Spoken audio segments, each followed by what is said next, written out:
Peace at last. Peace at last in the Middle East. It's over. Van Halen has arrived. Never mind us saying no for no reason at all. There's no one in our ear, no certain tribe in the near vicinity of Gaza. No one was whispering in our ear at the UN, like, hey, don't let them in. Don't let them in. It's okay. We sent Van Halen on their way. The Red Cow as well. Peace at last in the Middle East. Panama, my friends. You there, rookie? I am ready to rock. You ready? Ready to detract and have his own people. Yes, but I gotta go pee real quick. Oh, God. Why, God? I didn't know how long the song was. Oh, what the fuck, man? We were watching Superman not long ago. You know, I liked the song. I was like, yeah, that song's great. And then I'm like, oh, crap, I gotta go to the bathroom. You fucking retard. I thought you had another intro to go. So hold on. Oh, you thought I was going to pad it. No. Yeah. I'm gonna do that. I'm not EVS. I'm gonna take 20 fucking minutes to bait you all in and hang around for watch. No, I'm not doing that. I'm refreshing myself with the secret nature of fruit, probiotic fruit soda. Only 20 calories, 4 grams of sugar, and I think it's got, I don't know, basically yogurt bacteria. It's awesome stuff. It's pretty good. I like it better than, like Crystal Light or something.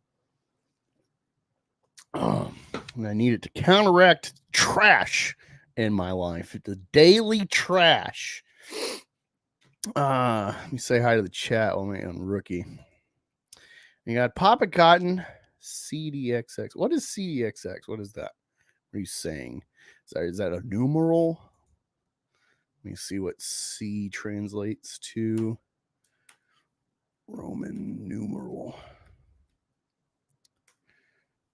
All right, so century, 100. All right, what's D? D's nuts. Checking this. D, Roman numeral.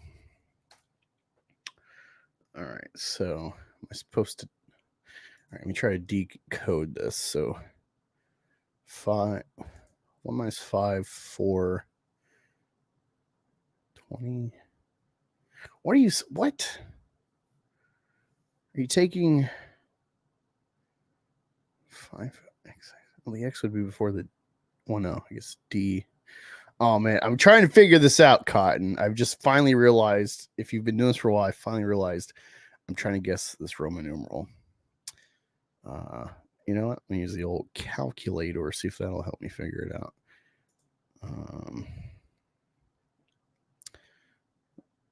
Let's see how this works. The old calculator, I see. Yeah, I'm trying to remember how the Roman numeral works. So yeah, so it's like 9 is IX, so it's 1 minus 10 is how they write nines. Mm-hmm. So I'm trying to figure out. Oh wait, the X is 10. My bad. Okay, I was thinking 1,000, like millennia. All right, this might work out better. This might work out better. So it is 420. Ha! 420. I figured it out. We're probably just could have guessed on what he would post. Oh yeah, of course, 420. Because I'm not down in the chat, so I don't know. So that was gonna bother me. Because I just finally realized, like, oh, it's a Roman numeral. What is he saying? Good one, Cotton. And then I'm stuck. We're like, all right, so you're minus 100, but then what the fuck am I minusing from thousands? We should all do our taxes in Roman numerals. 420. Clever. Hello, Keely Chow, my favorite Mongolian on the internet. Keely Chow. Stupid Mongolian. Keely Chow. Says, good morning from Hong Kong. Interesting. Or is that a common place you go? Or is it work related? Or is it your first time? Are you claiming your ancestral lands? I assume maybe it might have been a Korean place of contention. Maybe. I don't know where Hong Kong is in China exactly. But he's got cows in the chat. We need pigs. It's a new. There's a lot of farm animals being used lately. Lots of farm animals. See, it's how you know this is a good organic initiative on the internet. Is what side is embracing emojis. And what do the emojis represent? I mean, they're multifaceted. They are layered. These emojis, they are dangerous. They can cause harm. Can get you yeeted from a chat. They can cause they're harm. very harmful, even though, because these are all signs of life. And what side is supporting a comic book company that attacked a church and its property? That would be the Rippaverse side. That it might be satanic. Strange enough, no one really put that together. I feel like that just goes without saying. Why do you think the Saskas are there? Because they hate Rippaverse hates Christ. That's why. I mean, you don't see old all caps and Malin's come. You don't see them suing or getting sued by churches. The all caps church, of course. No, not yet. Not yet. But I appreciate the organic, all American beef in this chat that Keely Chow regularly provides as a guest. DJ Gravy Mix says, "Where's the beef?" There we got the beef, baby. Bam, got it. Summer Swan went a Raven. Hello, says we know where the beef is. The way you wrote that, it just seems so like declarative. We know. Oh, she'll take it. You instantly read it like a woman, so that is curious. No, I was thinking of South Park actually, where the DP oil company's drilling into the earth, and they're like, "Do you think that she could take it?" Oh, she'll take it. That's how I was reading that one. Okay, I guess we did just watch South Park, so I'll let that slide. Mm-hmm. But in my ear, it sounded womanly. It sounded like we know where the beef is. We know where the woman's at. Where the beef is at. Or if you want to church it up and make it urban, we know where the beef is. Ain't nobody got time for that. Was that Dr. Roxo, the rock and roll clown? I don't know. Oh, what my voice was when I came in. That's from Metalocalypse. Ricky, I don't think you've watched Metalocalypse at all. No, I haven't. No He idea. might have multiple voiceovers, but he plays. I'm pretty sure it's him playing this. This like coke addicted clown. He's like, "Hey, I like cocaine." Enrica Cabrera says, "I had a Frog Tony stream going in the background. I thought I was listening to you. I see this one. I wonder why you streamed twice." C equals 1,000. Yeah, I no century. M equals 1,000 for millennia, millennium. Whatever the Latin term for mil from 1,000. 620 says Enrique. No, see, so unless Papa intends it a different way, how Roman numerals work is it's like if you put a smaller identifier in front of a bigger one, you're subtracting. All right, so like Super Bowl 9, it's IX, so it's 1 minus 10. That's how they wrote their math. Well, then how do you find out when they're detracting? That is detraction, actually. Detraction. But yeah, thank you for hopping in. Elite Selly Toys. Backy, long time regular this year. That's hello, Angus. Wow. I love it. Love the love. No one gives it to Rookie, and that makes it even better. Yep. I just assume that you love me without having to tell me. Well, you know what? It's reparations. You are white, and so it all goes to me. Well, I guess I'll have to live with that. I'll have to live with that. Yeah. So yeah, 420 makes more sense. What 13? What's 13? Yeah, XIII. We got Xbox Gamer. Hello, says hello everyone. Trash guys, was hilarious. He was reading Midnight's Tom's fictional nonsense. Oh, he's using the term. He's on it. He's on it with our meme that we love. Fictional nonsense, says Blood Ruth. He was very sad he didn't give him enough sunlight and attention, called him a big shot. Rod Thunderheart says, "Hail at all American beef." Thank you. Appreciate it. Good evening, friends, says Tina. Hey, I sent you a link last week. If you're interested in hopping on, I know Walton's been back to stream. We haven't catched up on that at all. I guess it's working out for Immortal as well, which makes me happy. Yeah, I that's know cool. life's not been great for him as of late. So for him to have a turnaround, I hope it's just nothing but upward mobility for him. I think some author, somebody, Yeah, they had some retweeted author. their stream or something. Yeah, he was a guest. That's cool. Just That's doing a nice drive-by like. Interesting. Thanks. Hands up. I'm not a detractor. Don't shoot me. Also, I mean, I'm not trying to guilt y'all or anything, but I did play that awesome song that's Compy wrote. So, I mean, if you want to like give me money, swang and schwang. Give me some reparations, you know what I'm saying? You want to grease the wheels, so to speak. You want to, yeah. It's nice though. I mean, all of this, we have to thank Eric July for all the great work he's done to help build our collective communities, be it individual channels growing or us individual channels all linking together in unison and joy and harmony and communion against the satanic entity known as the Ripaverse. You think one of these days they'll make the Ripa Church? I mean, religion is, we know this religion's so watered down. This is why the barrier of entry is already so low for people like Eric to make his cult.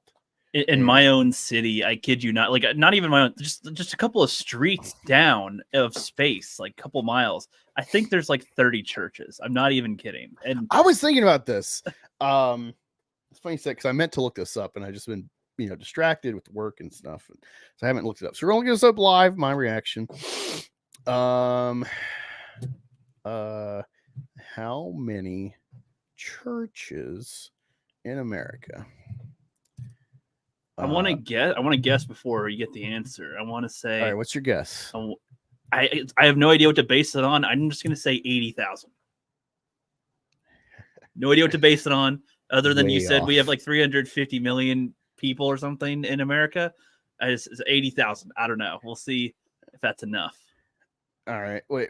I'm just trying. Lower high? I'm just trying to figure out your rationale. All right. So when we coin flip, and we'll talk about this too. When we coin flip for movies, when I'm in control of the flip, heads or tails, I'm always trying to make some sort of association to link the choice of head or tail for my desired choice.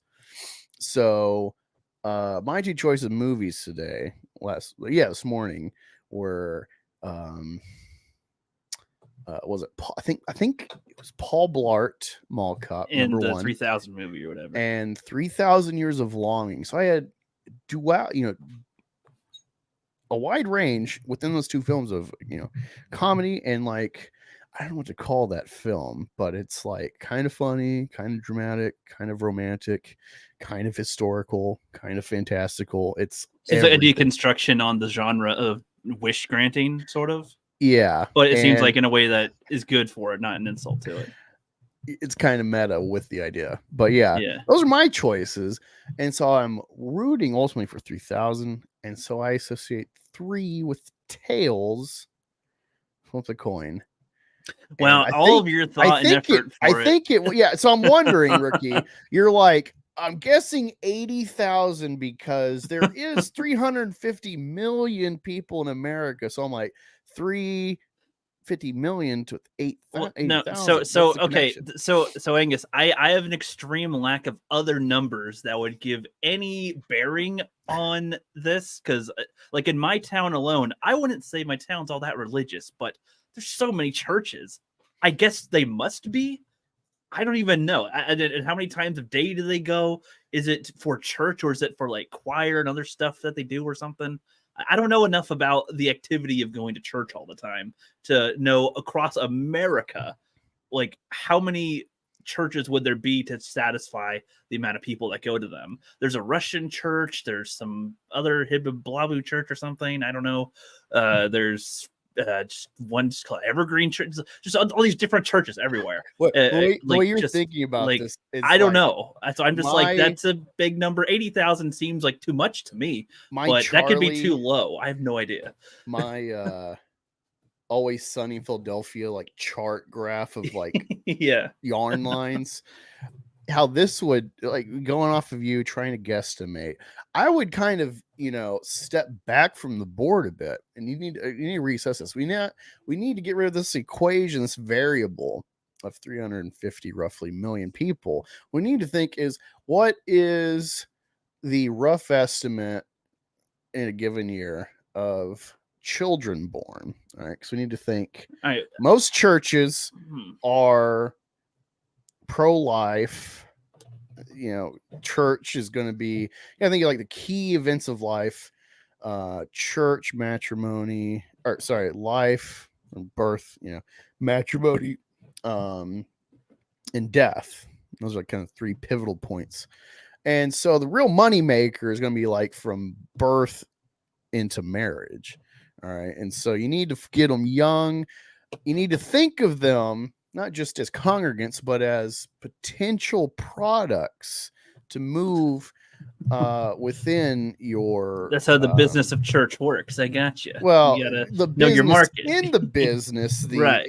Inception, if you will, the idea in the idea. It's how many children can we potentially move across the country, across the globe? This is why Sound of Freedom is so important. It's why it's made by Mormons. It's like, whoa. Those people are like not utilizing the full potential of children. We need to have an intricate religious organization that keeps a track of these children and gets, actually every dollar potentially out. And that's why you got to fight abortion, Ricky, because children are the ultimate untapped potential product yearly. Yeah. What I'm saying, people, is that pro-life has the hiccup of having a lot of human trafficking element. So hold on. So that's what you need to think. So I mean, if we're going on, I have 3 seconds to think of something. I came up with 80,000 because of the number of what we said the population is, because that's all the information I really have. Other than my own town seems to not be religious, but I guess there's a ton of churches. Try that in a small town. 30. That's the only information I have, and I don't have all the time to think about. If your answer is all right, answer in 5 seconds. I can't consider. I'm just fucking with you, Rookie. But this, I know. This is kind of how I think but this is how I know, and that's how we tend to. That's how we go on tangents. So when we're not on live streams, guys, this is like conversations that happen all the time, and I don't even know why.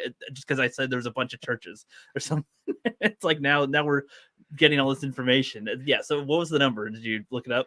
It's roughly 380,000 in the country. Jesus. Wow. Okay. Wait, what's the distribution there?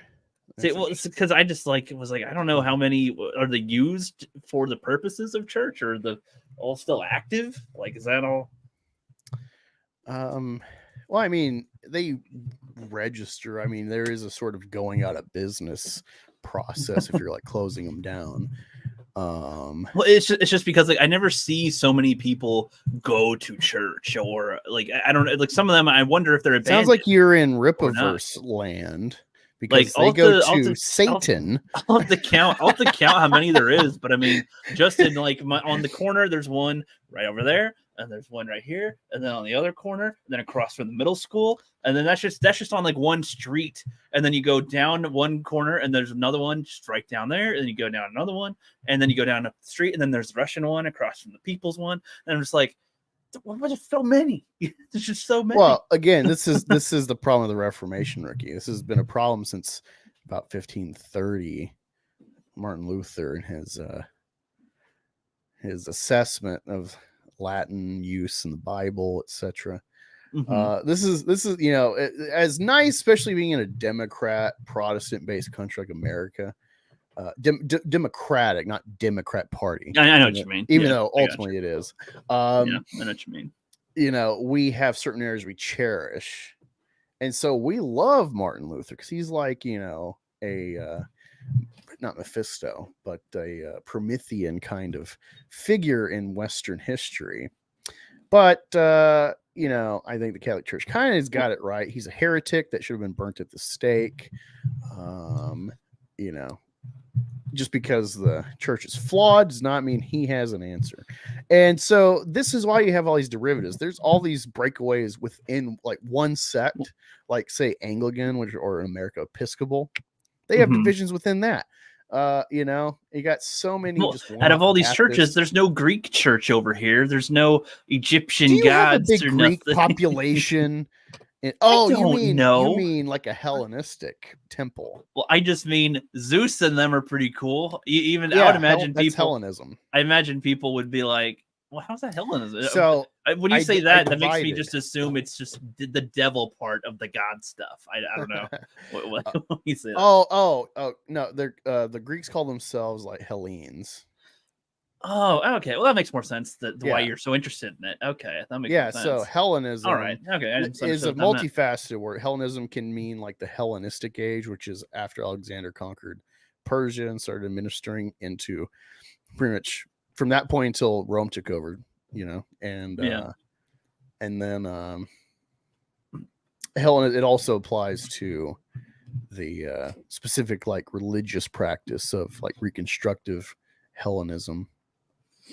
Or it could be it's like it's like there's not even agreed upon name globally for some people. Some people think it should be ethnic based. If you're not ethnically Greek, you shouldn't have rights. She's like, that makes no sense with the history of the Greeks. They were colonizing all over the world. Well, that's okay. I'm satisfied. We're 25 minutes in and we have not detracted once yet. Well, I mean, I've sprinkled detracting. I know that's what we do. We always sprinkle a little bit here or there. But yeah, the distribution. I'm wondering if people are going, why are they talking about this? They're having fun. We're rapping. The distribution of churches doing simple math, as simple as I can, trying to keep it at ISOM level math. Yeah, that's good. I divided 350 million people by 380,000 churches, and this gets me 921 people per church. This is the idea. So that's actually not crazy because you got to think there's going to be lots of like churches that have less than 50 people in their congregation. And then you're going to have the counter where it's like you got Catholic churches, Episcopal churches, Presbyterian, these like major faiths that will be having hundreds of people per church. And so like the distribution changes and you might have different time slot congregations too, if you got a big enough church. So I don't know. It's just interesting. I don't know what I exactly was applying to. I was like, how many fucking, it was probably negative. It was probably like, thinking about the business of church and how most of them are businesses and it's all kind of a scheme to sell you on, fear essentially. I wonder if any churches say Christ is king when they come in through the door or something, or if they have anything specific. I don't know, man. A lot of these churches, they love Israel, idiotically so. And so that's their overlords at like Daily Wire are like, whoa, that's Christ is king. That's anti-Semitic. Like, but he's a Jew. What like or like I just wonder if like the YouTubers that do that too, like did the church goers like that they do that? Or is it like, you're not getting the I mean it gets right way. Especially if you talk to someone like Godfo, who I love.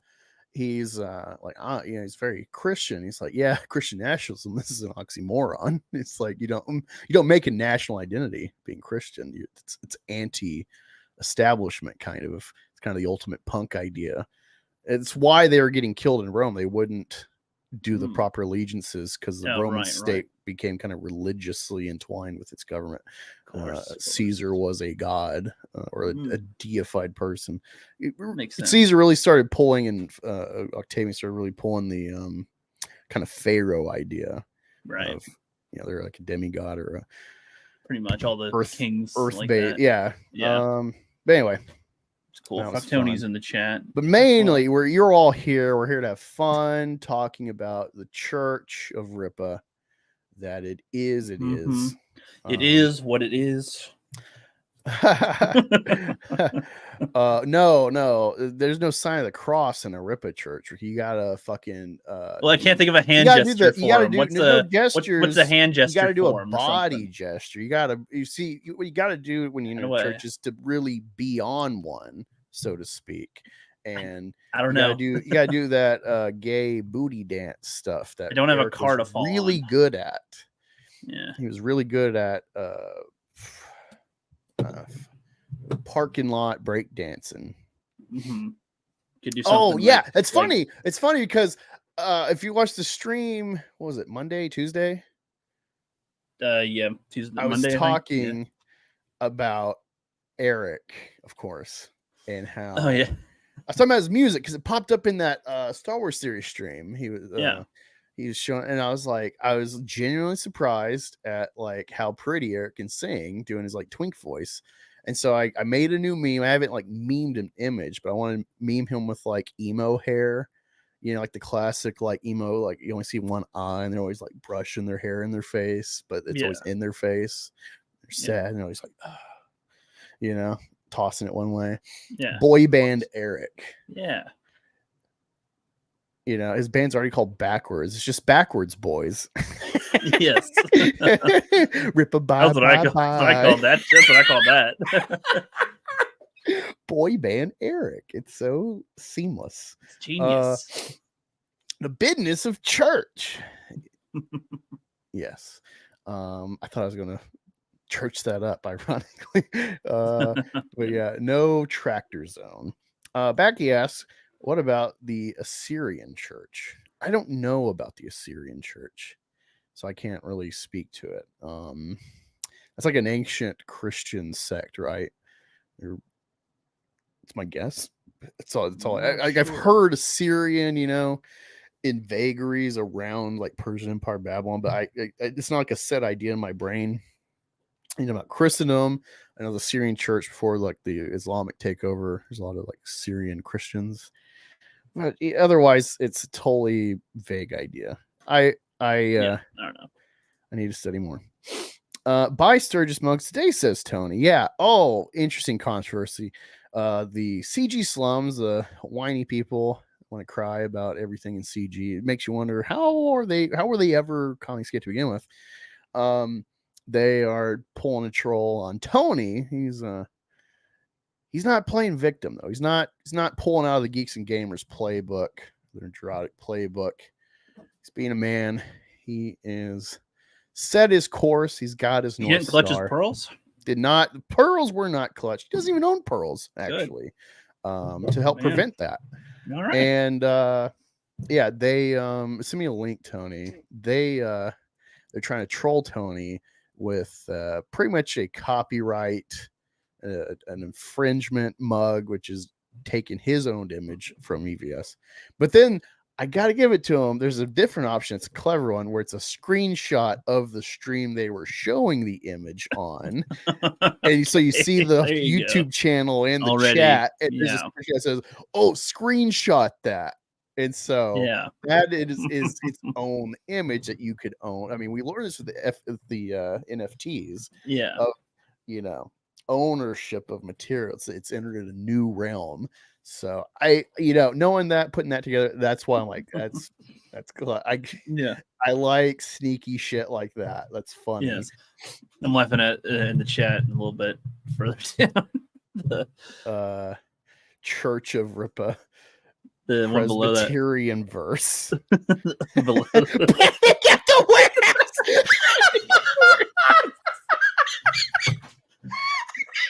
That's a good one.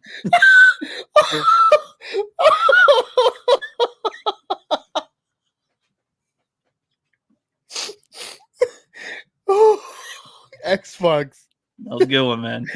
he deserves a clip for that one. He deserves a clip of some kind for that one. That is like super chat level, my friend. That's good. Okay, what gay shit do I got here? Not a detractor. That is classic. I'm not a detractor. I'm not a detractor. I'm not a detractor.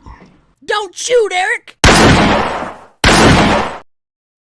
You have been effectively ventilated. That Panic one's at fun. the Well, warehouse. honestly, see if you were to lean into it and make a song about that legitimately, like go, okay, how can I make that good? Like that would be funny. That'd be leaning into to a meme. I feel like and that someone would made be an great. AI country Eric That'd be song. great. I think someone made a country Eric song. If someone knows. That would be great. He would be doing great if he made Panic at the Warehouse a little song. That would be funny. I don't know if this guy will comment on my shit, but I never know if he's sharing like BTM reviews, he's sharing EVS. So I don't know, but like old Sturgy Boy shared my thread about Nerdrotic. It starts with the video from Katie did. I'm not done with that thread. It's actually probably going to be longer than I expected because I keep seeing posts that are relevant, that are saying things I'm thinking in regards to this, the bigger picture. This is the stuff I've been worried about. Well, we'll get to it, but he shares his literal thread of a nothing burger. And so I share a picture of him from the MegaCon where he's got his dead eyes and rat beard. And I say a literal nothing.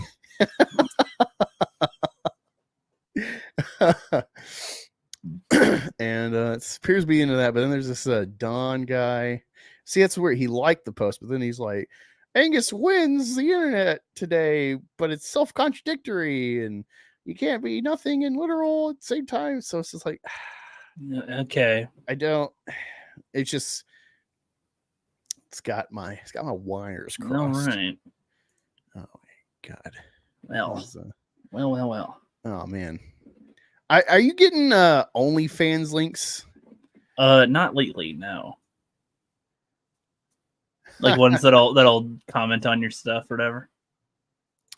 Yeah, it's random, and like sometimes it'll be like, where did I say anything?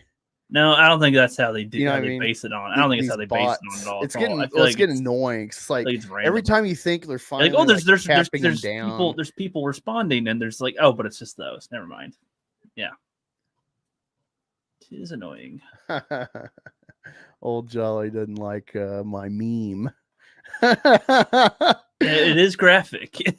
Yeah. So part of the fun I had, completely organic. Yeah. By the way, I seen Trash Cast yesterday, or from yesterday this morning, and it's very interesting because so if you've seen the stream the other day, or like the clip that I posted, it's got like the Sturgis style thumbnail with Eric laughing.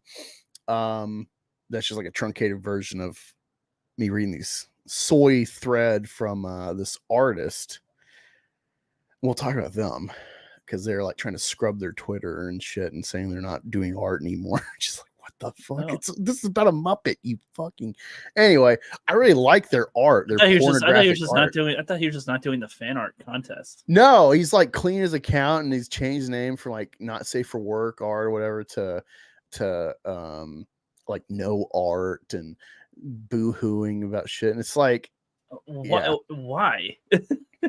their shit's protected. I can't see on my other account now. But well, it's funny if he didn't do the crying tweet about the pig thing, I don't think anybody would have really noticed him with it, like in terms of that. But then now that he made his whiny tweet, I mean, but now people are gonna make fun of that. Why do you? This is how the internet works. How do you not know that? That's how the internet works. Yeah. That's what happens. But anyway, like it was fun. It was completely organic and in the moment. I know people in chat saying they were having fun listening because like I was, putting on a voice, a character. If you don't know, it's all inspired by EVS. He, especially in his heavy Star Wars days, lots of videos, doing doing effeminate, doing kind of caricature voices of the enemy. And it really permeated and it became its own like mental for me entity, like reading. You could just see the flow, you could see the buzzwords, and then it instantly makes this voice in your head narrating. That was like the mind worm that EVS made with the soy based people. And that's what I was channeling. But I was adding it, making it more. Yeah. And it felt funny that people were having fun, that even he, I guess, was watching and so like, this is like some Tess Fowler shit. and then he had to read it himself too. Yeah, his next and it's stream, like, so. well, first of all, it'd been Yeah. great if he would have had my clip and played it. I don't sell my own clips to like, hey, play me, EVS. Like that's Yeah, fucking I could see him wanting to do it in his way, though. I could see that. Sure, but then I Yeah. listened to it. And I'm like, I'm waiting. He see me do soy in my way. I'm like, Yeah. he's the godfather of His all soy this. is to begin usually with. better. And then I'm usually. listening. I'm like, oh no, it's so lame today. Your soy is lame today. Soy is EVS. off counter. But I mean, already was probably at the 2.5, 3 hour mark at that point. Again, I'm listening. I'm not watching because I'm at work.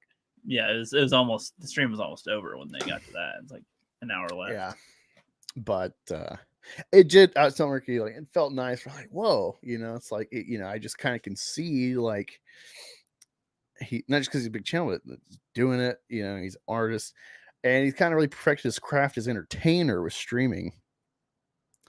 And yet, I don't know. There's something special with the length of time me and Ricky have been interacting in the space with some of these key figures.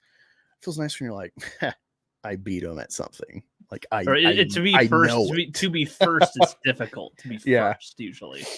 So Everybody's got their eyes on the internet, so it's like hard to really catch it first.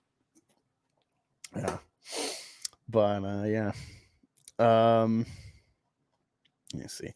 I think the artist fatigued out my alt was me. The artist figured out my alt was me. I had a notification that he was mentioning me. Then I went to read them. I was blocked. Oh, your alt was blocked? Oh man, we'll get another alt. Just make it on. There you go. That's the good thing about Twitter. As far as I know, there's no limits on how many alts you can have. Yeah, but anyway, they I really like their art, but it is very detailed, pornographic, and it's good.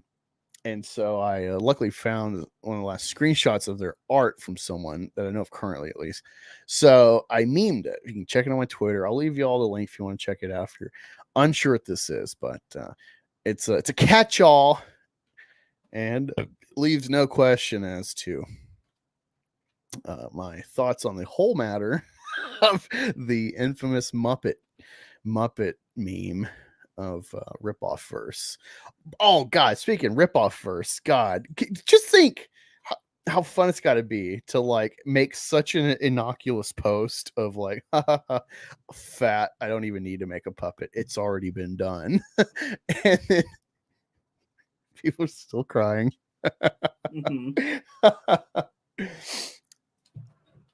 It's gotta be like, it's gotta be nice to like have like set such a fire with like no effort and then just watch the burning. That's like the basis. That's like the start of a meme that didn't get finished, and he posted it, and then everybody was freaked out about that. It's like, you didn't do anything yet. Like, what do you mean?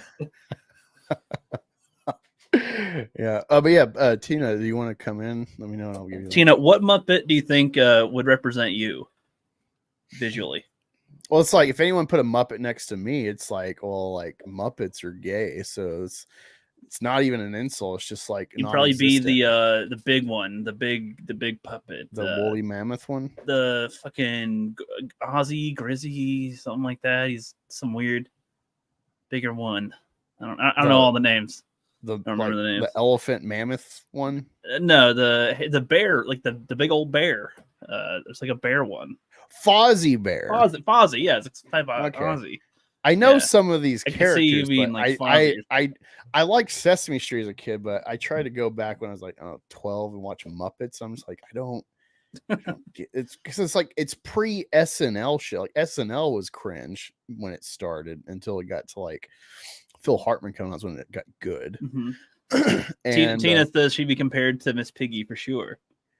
Well, Miss Piggy's a fancy dresser and karate chops people and is very controlling of her man, Miss Piggy's kind of a sex icon despite being like a puppet. She's the hottest puppet on the show. It's it's more of like people associate pigs with fat. So her being a pig character is like, that's kind of the go-to insult, but it's really like she's got a fit form, and people have made like lots of not safe for work in various mediums out of adoration for Miss Piggy, out of wanting to goon to Miss Piggy. So she's a very like insult or compliment Muppet. It's not. That's why the meme was funny, because it didn't have any dialogue attached to tell you what it's supposed to be. It's you take it however you want, and most people took it to the worst way possible. How It could ever be. dare you? Well, it's funny because it's literally like the whole audience of FNT are like Will Smith.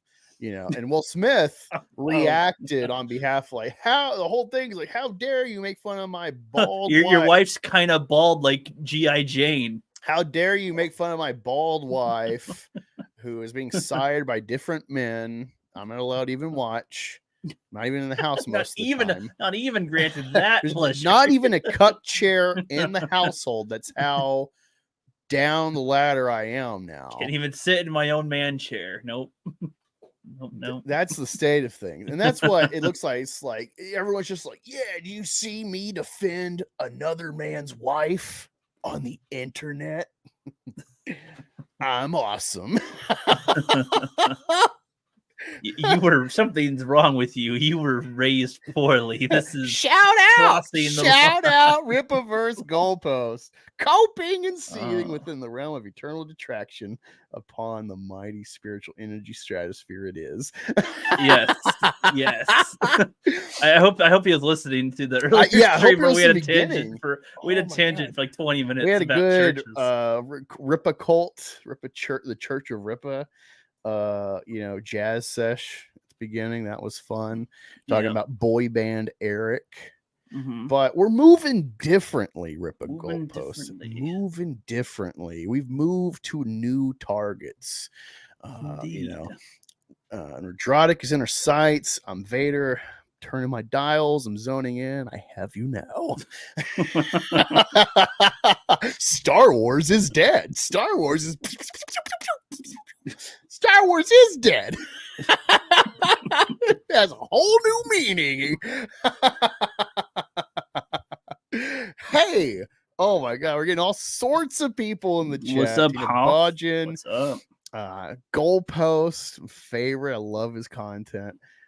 Still not tagging me your shit, you bitch. Like, I'll check anything out you share, man. It's such a good time. Honestly, I don't know if it would be frustrating, like bang your head on the table, or if it'd be like, man, this war is so fun. Like, we keep getting each other. It's like a tickle fight, I don't know what it's like to be on the like not funny side. That the side that bans emojis from chats, that like ignores chats and stuff, like doesn't have a good time. I don't know what it's like over there. So I'm very curious, but man, so it's like I have no idea how they're perceiving the enemy. Versus we're like, oh my god, the enemy is in it. It's like fun. Over here in Detractor Land, it's like we're America, and we don't even like actually fight back, because your Rippaverse is like North Korea. It's like, oh, they have nukes. Like, those will literally, when they shoot them, they'll literally just drop them on their own heads because they can't project them anywhere. So just let them have the nukes. Who cares? We'll never leave their borders. That's what it feels like. But yeah, let's I don't know if you've seen this, Hoff. Don't know if you've seen my detractor hat. But there we go. Isom Bros Angus. This was a farm outfit from like Illinois or Indiana. I think they're out of business, but I found this on eBay. I was looking for an Isom hat. Fortunately, there was only, I guess I'll look now, see if I find an Isom hat. Someone would have probably already detracted harder than me and found it. It's my luck, but Plutus, God of Luck, may look kindly on me today. Grant me an Isom hat.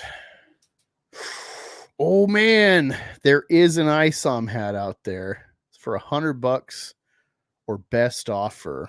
It says rare Rippaverse Isom snapback black hat. Oh man, I could really move differently in this. Y'all fuckers need to super duper chat me so I can snag this ISOM hat. They would love me.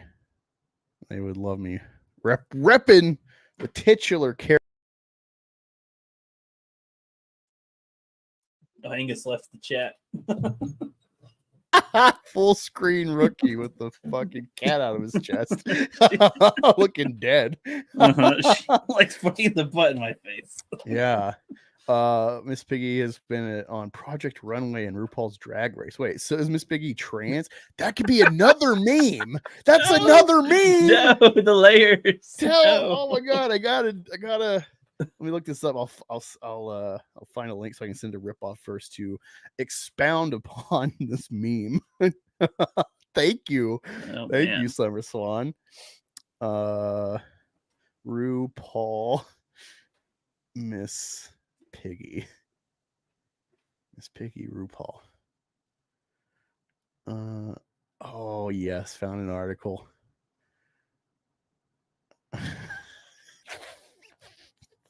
Thank you for this. Oh no. Thank you. Oh. Sending this to old ripoff first. Oh boy. Oh boy. And we got Daytona Paul's in the chat as well. What's up, man? Wait, who? Daytona Falls. Hey. Oh, Miss Piggy was a judge. Well, it doesn't mean she wasn't trans when she was judging them. Of course. Gotcha. Oh man. It's funny, the wheels are starting to come off.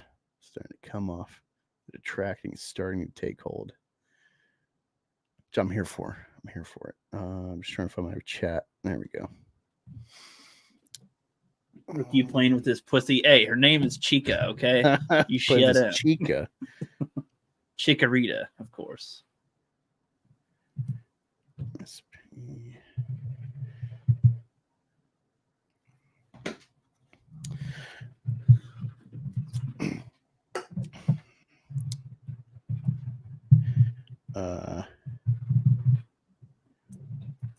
Sorry, I got to reply to this. You engage the chat for a minute, Ricky. That's all good. He's off doing something else there. I'm not sure what. I was playing an Attack on Titan game for a little bit. That's pretty fun. But I kind of broke the right trigger of the controller there. So now it's kind of pooped out now, which is why a backup controller is always useful, Angus, as we discussed before. But he was not so convinced. But oh, look, it's broken. Backup controller. Nice and handy. That's what I think. But let's see. The designers on Project Runway were very excited to design for Piggy, genuinely.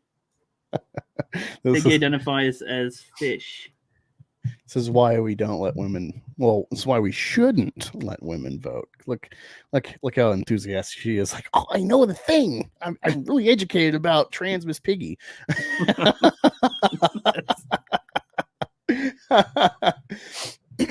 All right. But let's get serious, people.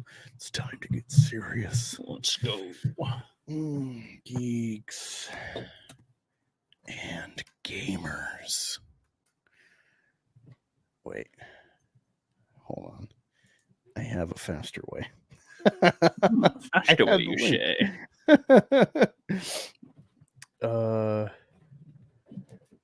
What chat is it? What chat am I in? That's right. At the top. Okay. Weird. It goes to the top on this one, but not the other one.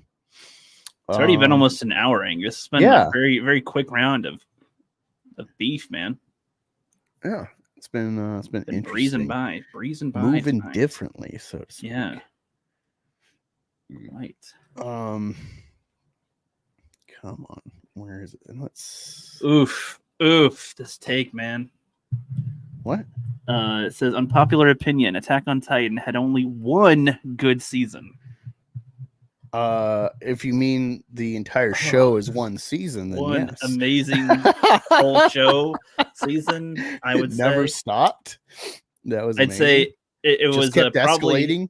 It was probably its best in season one, but it escalates. It just keeps on escalating. Yeah, it just keeps going up.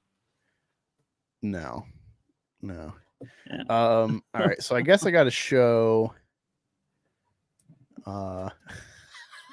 Shut up, Wangus. Throw in my membership. She says. I am. I need to figure out how to make those insane jug hats. That would be fun. That'd be pretty funny. That would be fun. Let me see. Because I have the article, but I need to show you this image if y'all haven't seen it. This is some fucking cringe. Let me present Twitter so you can see the image. All right, so this is from Geeks and Gamers Play. All right, so first let's go to this account. I thought Geeks and Gamers Play was more specifically video game stuff. Official gaming account. All right, so I gaming thought they posted the articles on their main Geeks and Gamer account, and then the right, but their gaming gaming stuff on account, which should be like an article about crying about Sweet Baby Inc. or something. Or the Stuttering Craig awards. Oh, the major Stuttering Craig within a week cut its prices in half because there's so much interest in it. Obviously not a grift. Look at this awful fucking thumbnail. I guess Critical Drinker has a gaming channel or started one. Maybe this is a logo for that. I don't know. But it's really gay looking. I mean, your drug's got a fine nerd. I guess this is what the classic nerd breaks his glasses, tapes them up. It's a classic image of nerds and media. He's got a good logo for that. But Critical Drinker, what the fuck is this gay shit? This horrible caricature art. It's ugly. It's off-putting. It does not invite me to want to click on anything with it. If anything, I think it's written by a homeless person. When I see it, that's my association. But let me share the screen. This is an article from Geeks and Gamers. They attached a Eric Juneteenth video, which I have not seen. Okay, so it is from their main website. Yeah, this is from the main Twitter website. Okay, but the Twitter account just shared it. Yeah, Geeks and Gamers Play. it's Okay, like, I thought it was a Geeks and Gamer Play article or something. So I get the sure cross pollen. I get the cross pollinating, but it's like, I don't know. I guess this is mainstream news within the sphere of Geeks and Gamers of like your buddy channels.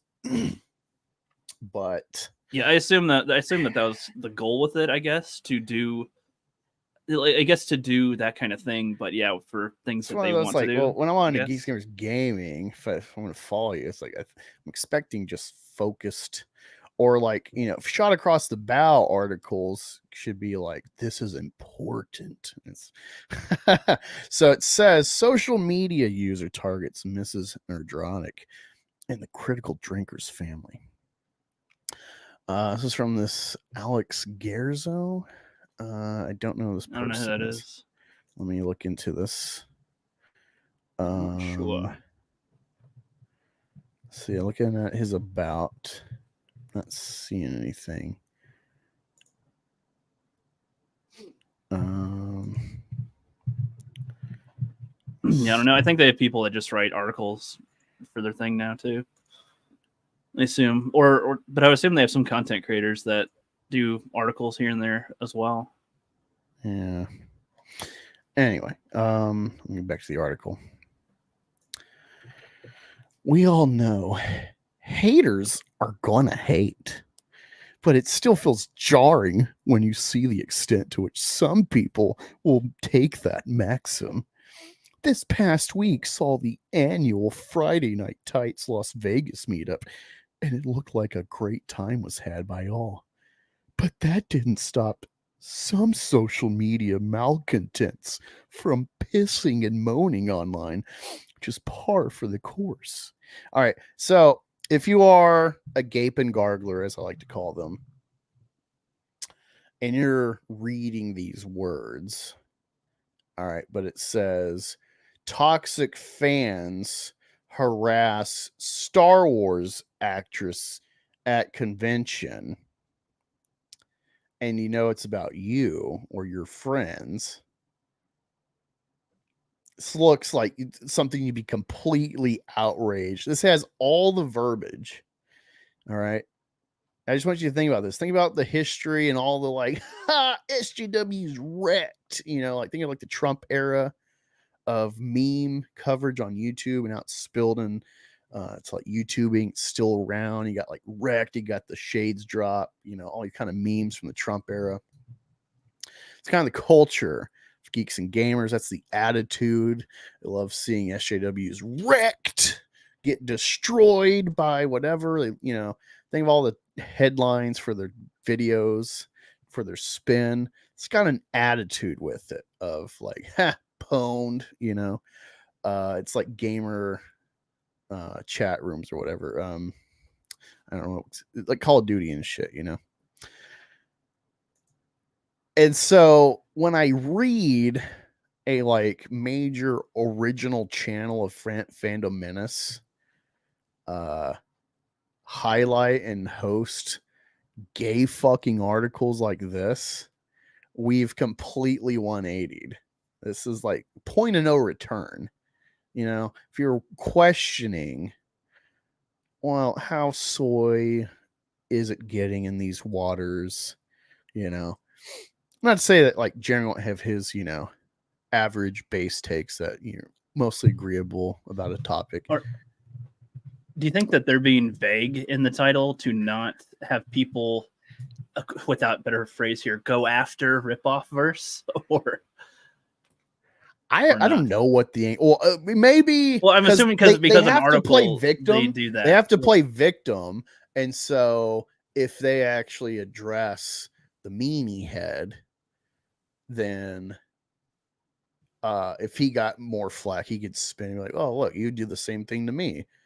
And so this is why it's vague. And I think they do mention him in the article, but I think you got to read it for a while to find it. Not sure. That's my guess. That's my guess on the angle, is to like try to control the to gatekeep the potential of victimhood that ripoff first could spin back at them. The thumbnail here, no fun for you, and has somebody screeching at them. I wouldn't think this has anything to do with Miss Piggy next to Neurotic's wife. I would have no guess of that at all. I assumed it'd be people going, kick them out of the con or something, like that kind of thing, or something like that. Yeah. This really is shocking. Like, I don't know if I like went back in time, found any of us and our buddies, it's like 2018, and yeah, Jerry, whatever. And I'm like, hey, what do you think of this article?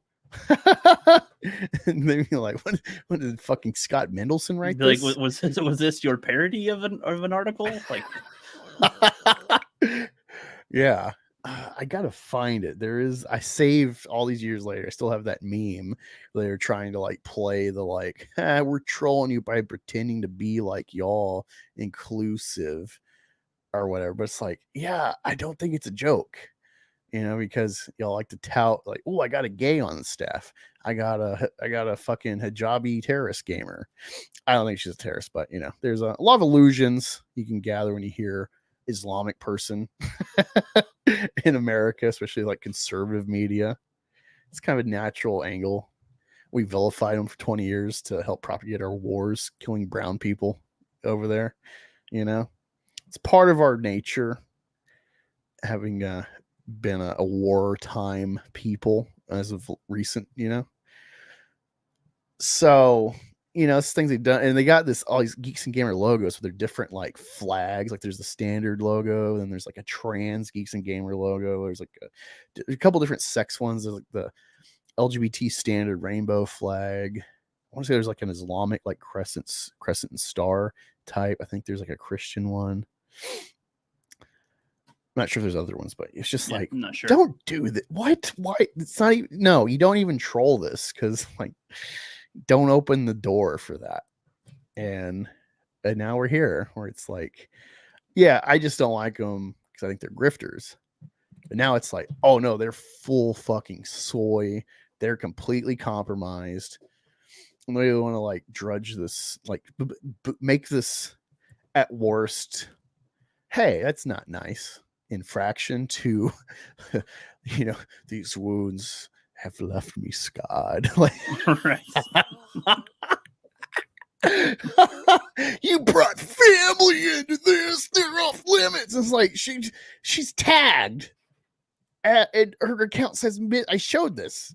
She's a public account, says Mrs. Nerdrotic. So, like, you're not some, like, if it was Jeremy's wife, I don't know if anyone's ever seen her on the internet. I've never So seen I'd be like, Let's get his whoa. family off it entirely.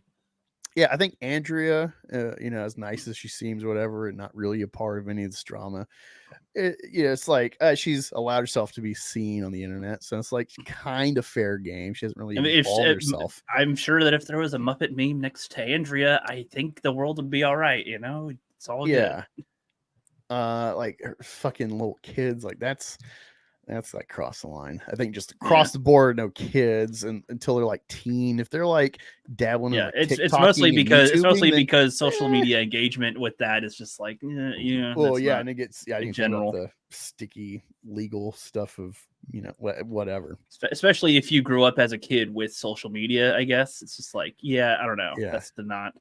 But if you like make a publicly known account and tie it with your husband's public internet job, you're not like a victim now. People might accidentally find you often. Yeah, it's like people. Well, I don't think Ripoff first knew that was his wife. You just saw the picture posted by somebody. Yeah, he said like Gary's Angels, something like that. And they're doing a gun post, so it's like Ripaverse chick, X-ray girl, and as far as I'm concerned, who the fuck's the person in the middle? I don't have no idea. And then it's like outright, that's his wife, and it's like I would have never known. Well, so like, if it was compared to X-ray girl, would the outcry be the same or different or something? Like, I think they'd have to be less than automatically. Like, I get that. Whoever Mr. Nerdrotic actually is way less of a public presence, but it's like, I don't know, you can't like put yourself out there and like put yourself out there full knowing who your husband is, why he's making money, because you're a mod. It's not like you're a passive wife and it's like, oh wow, yeah, my husband, he does like YouTube, talks to people on the internet, like that's all you knew. That's one thing, but she's a mod for his shit. She has to watch and listen to his stuff and read his stuff, so she's fully complicit in the business. And I feel like I had something else to add, but yeah, it's you're not like innocent, you're not a victim, you're not blind, so no one dug you up.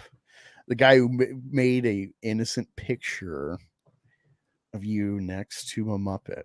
Goalpost, if you can explain in any logical terms as to why Muppet next to picture equals horrible meme, terrible, this is crossing a line, go ahead, because it doesn't make any sense to be freaking out over. You crossing that line. Ripoffverse placed himself in an arduous situation where escalation of parody is required to maintain satisfaction of the audience who demand toxicity. Ripoffverse has wasted his talents for EVS. So you want to see him do some different puppet shows? Well, no. You see, it's like a long spurt post. Probably. Oh, well, gotta be careful here. Cannot get blindsided or underestimate the full scope, not necessarily intelligence, but the full scope of a Ripetard paragraph. Just got to take it line by line, sometimes word by word. They're unknowingly and accidentally intricate in revealing themselves. All right, so he says Ripoffverse placed himself in an arduous situation. All right, so that's already a sentence fragment we have to analyze. All right, a puppet man is in a fucking predicament. That's how you need to read that. All right, next phase, where escalation of parody is required. All right, that's the next part you have to read. What does that mean? All right, so he's in a hard spot. And the hard spot is he made a parody that now invokes the need to have a funnier response. So what he's saying is a meme war. This is like the Civil War. The first shot was the South at Fort Sumter. And of course, it became a 4-year-long conflict. Lots of, 1 million Americans dead, give or take, something like that. I want to say total, I think we lost 1 million guys. Maybe less, I'm not sure. But it's a giant total with like another century and a half. We still have not crossed what the Civil War did in 4 years. That's the point. Okay. So that one shot became titular for escalation. All right, so he's Ripaverse saying he's put himself in a hard spot that invokes a meme war. All right, it's gonna to satisfy the audience who demanded toxicity. All right, so the audience, there's really no side when you're saying audience. That's like catch-all viewers. All right. So he's saying that the Coliseum, that is the internet, concerned with this fight, will want to see mud splattered and thrown each way in larger quantities as we go. Ripoff verse has wasted his talents previous. So that one's actually a very clear, simple sentence. But the rest of that catastrophized meme warring.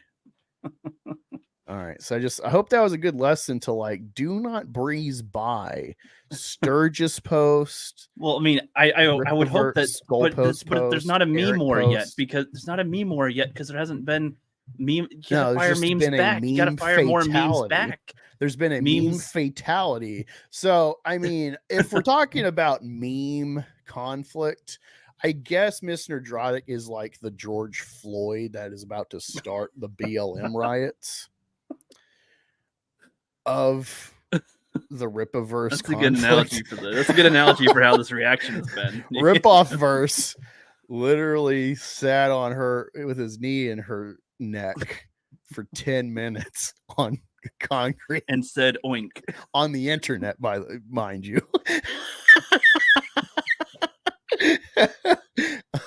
instead of a literal knee compressing the man's breathing apparatus of his lungs, it was a pig image in conjunction next to her image of the beautiful Miss Piggy. Like, what do you like?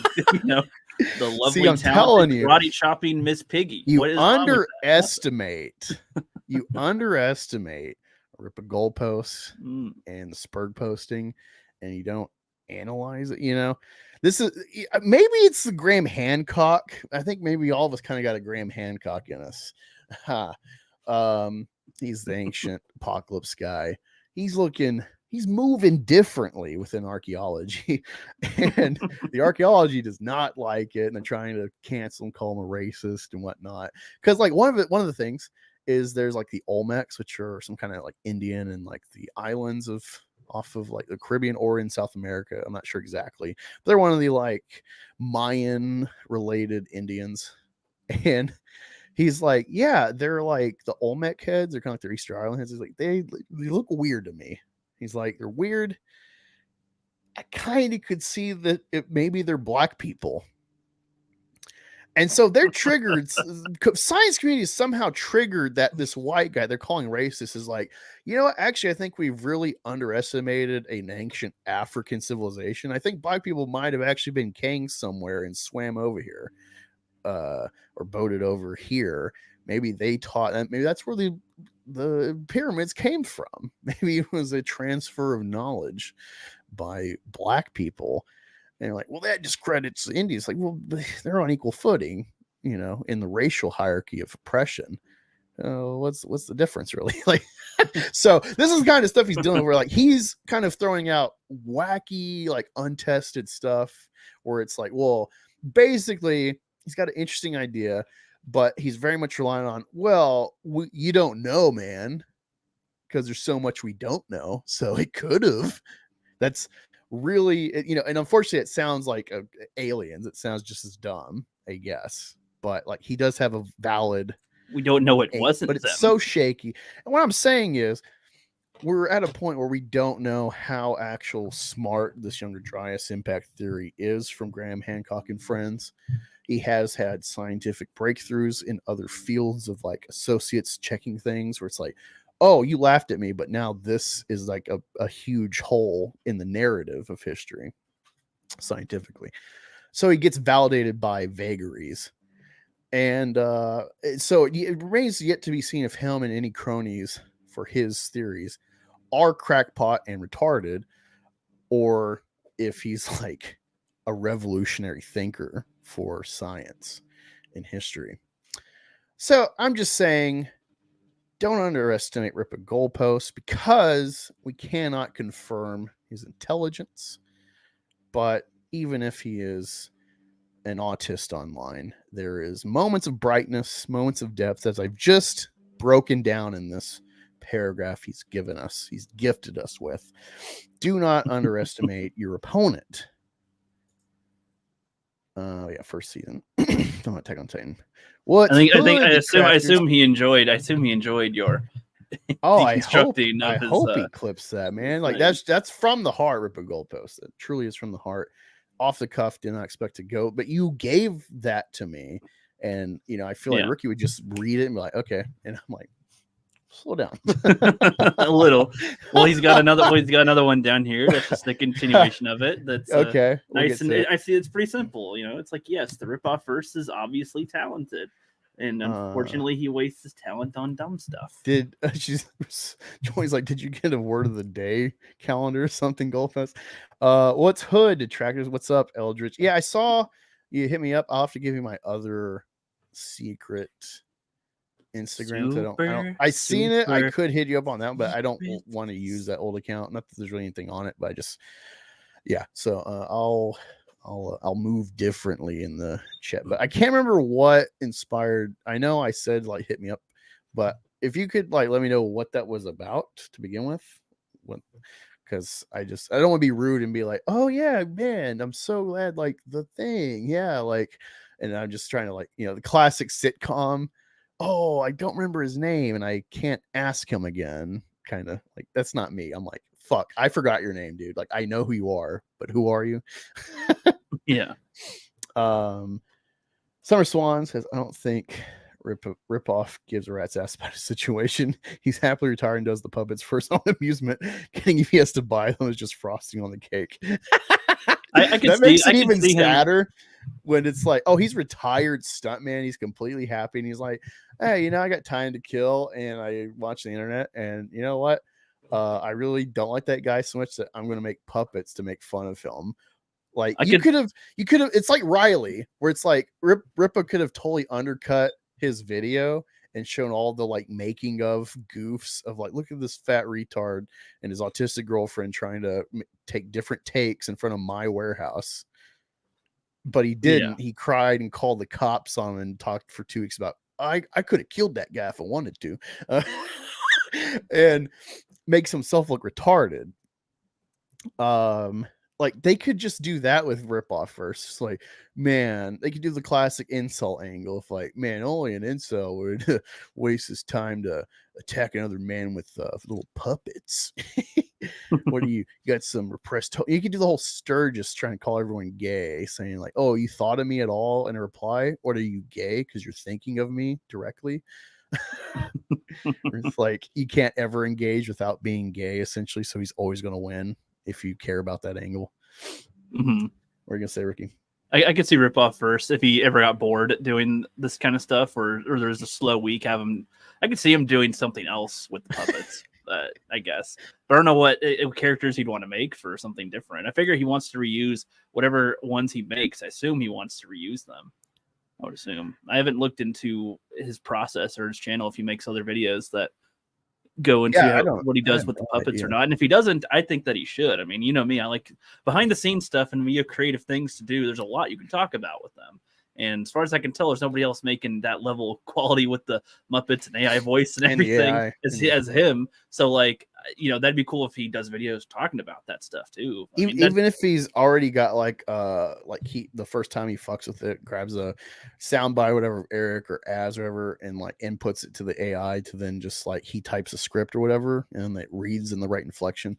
Like he still has to put the work in to get the right clip, put it in the whatever computer function, and have it on standby. And then he's got to write all this stuff. Well, yeah, it requires for an AI to get your voice or something. It needs to have a bunch of different words from you, like over 100 words into the said into the thing, so that it can start to form how you would sound and stuff. A lot of different words in a row for it. So I don't know what he clipped or what he did, but that'd be fun to hear. Like, what'd you do? How'd you do that? Yeah. Anyway. Unstoppable force meets a movable object, says Eldridge. Yeah, we're kind of in a Dark Knight situation, and it's fun.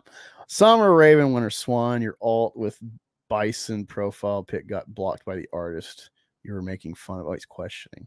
Oh wow, and it's justifying the terrible meme by ripoff. Yes. See, like when he says that, I picture him going like, "Oh, you Angus. Oh, I don't really care for your justifying run-on the terrible sentences." meme." Well, I mean, he's talking like Eric, or at least he's attempting to, and I applaud it. He says it is at the end of the stuff sometimes. That's great. Thank you. How many Ripitards, Real Flesh Go fans Post is our or friend. FT fans said Katie being encouraged to be lied about in such a disgusting way crossed the line? Oh yeah, that's a big thing. These people want to cry victim. That's like an Insta like, oh man, you want to play victim? You victimized nice mom, and her motherhood is like not tragic, but she can't be a mom. She said it's on streams. I'm not sharing anything private. But she can't have kids again.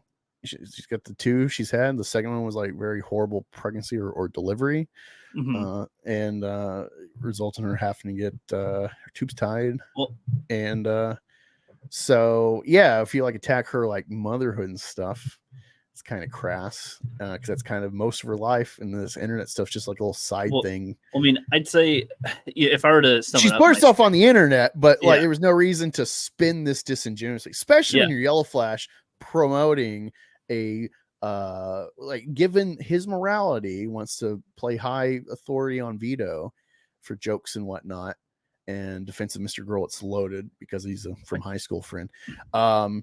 Wants to call people pedo and whatnot, and allude like, oh, Canada got great treatment for pedophiles, alluding to self-suicide.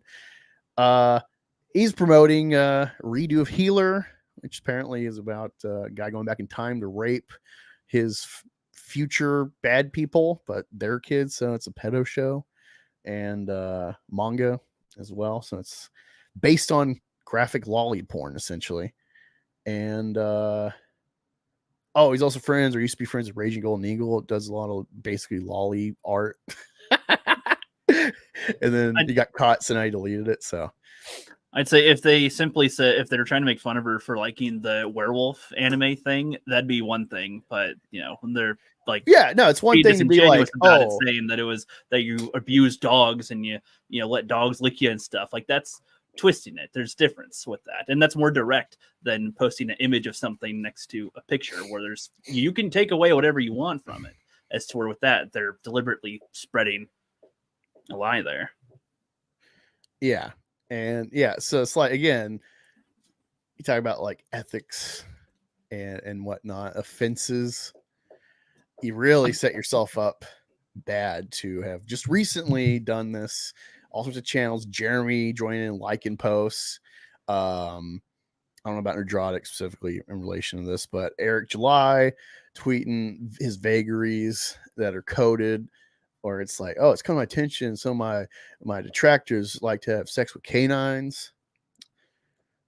Completely misconstruing silly mommy porn fan art. Yeah, like deliberately lying, which it seems like Goalpost is okay when people deliberately lie. So, I'm not sure. Yeah, it's like, what are the rules? You'll freak out about the piggy thing, saying that's too far, but deliberately lying, that's really cool. Piggy is like left to the viewer to interpret. Yes. Y'all directly said she fucks dogs. And yeah, we're never gonna let y'all forget that until y'all move differently. We have the bludgeon in hand. I don't know why you're coming to play this game of morality because we already went. This is kind of the Bible that you guys have set up for yourselves. Like these lines crossed mean you are the bad guy. It's like, but you crossed those lines. Like, Yeah. but yeah, good one, DJ. I think Goalpost really liked my breakdown of. He loved your breakdown. Yes, that could be clip material for him, but that'd just be a great promotion of you. I don't know. So yeah, I think some great. response finally appreciating what is it? Increasing amount of parody, so he has to keep topping himself. So you're that is kind of what it is. Talented when you do something good, that is technically the expectation. And South Park did a great one with that too, where the boys were failing to find a news report, and they finally did a great one about the cough medicine, and then they're like, "All right, let's have one better than that one next week." And they're like, "What?" Like, no. Yeah. Let's quit. Let's go play laundromat owners. Bail. Yeah, Elite Selly Toys George Floyd verse. That someone please make ripoff verse and Miss Nerdrotic George Floyd meme. They will love that one. That one's gonna throw them for a loop because it's white on white with a black meme of real murder, and they'll spin that as like they want to kill her. I don't know. That's actually it's just opening a can of worms that I want to see opened. Let's see how this makes them spurg. Ripoff is going after the quartering next. LOL. Oh fuck yeah, fuck that. Yeah, I've always hated the quartering. Like pretty much right out the gate. I became interested because he got associated with the High Council guys, and then I started seeing Geeks and Gamers start trying to fucking dump more and more videos incessantly, and this is in conjunction with quartering figuring out a new algorithmic thing if like I can get up to 3 or 4 notifications to my subs every day. So he thought, oh, let me spam them to maximize profits, which is retarded. It's like, oh, okay, so this will be they're dictating my cap of content of my maximum that I can just keep spurting out instead of thinking like, yeah, I don't know, someone trying to be a good content creator, unless you're just doing like clips of like a fan account of a thing that's got media going on. Like, oh man, guns. Hey, did you see this? Pretty much making a TikTok for that time frame. Of like, you like guns? Well, here's a new gun. This gun's from Germany, and it's got 6 shots plus 1 in the chamber. And also, and you start, whatever dumb specs of a car, whatever fandom. I could see that being like an algorithmic. Let me harness my full max load. But if you're just like, hey man, yeah, like, so can you believe like Magic let gay people make cards? Oh man, wokeness. And you're like, oh, I can do 4 of those videos a day. Like, I wouldn't try to hit that max, It's just weird. And that was in conjunction. So you spam. I start watching this guy's like spamming a lot, kind of getting annoying. And then he's crying about the show Big Mouth on Netflix, which is like, it's totally fine if you don't like it or the potential scenarios that can come up with the setting of the comedy, of a cartoon comedy. But kind of where if you're conservative and you're really talking like coded like censorship talking points about a cartoon that like you choose to watch. It's not like it's government funded to make you watch it, or in the classroom. It's a at your own choice comedy on a subscription site you choose to be a part of, and you can still not watch it. And then he started going after Amaranth all the time. He was really after OnlyFans. Just like, I don't know how you can be for capitalism and not accept the moral quandaries that the free will and the free market give you. Like OnlyFans, where it's like, well, this is, we could be communists, and our defect would be like people die from starvation, versus capitalism is like, well, people might choose to engage in commerce of vices You know, it's like those are two very different things. These are side effects of both systems. You know, one is like death though, so it's just weird. You know, that really turned me off from the quartering. So always hated that guy, and I think he's a big part of ruining like Geeks and Gamers. Geeks and Gamers used to be trying to like make something, and then they just went full bore spam when they got hanging out with the quartering and his influence. They pretty much never looked back since.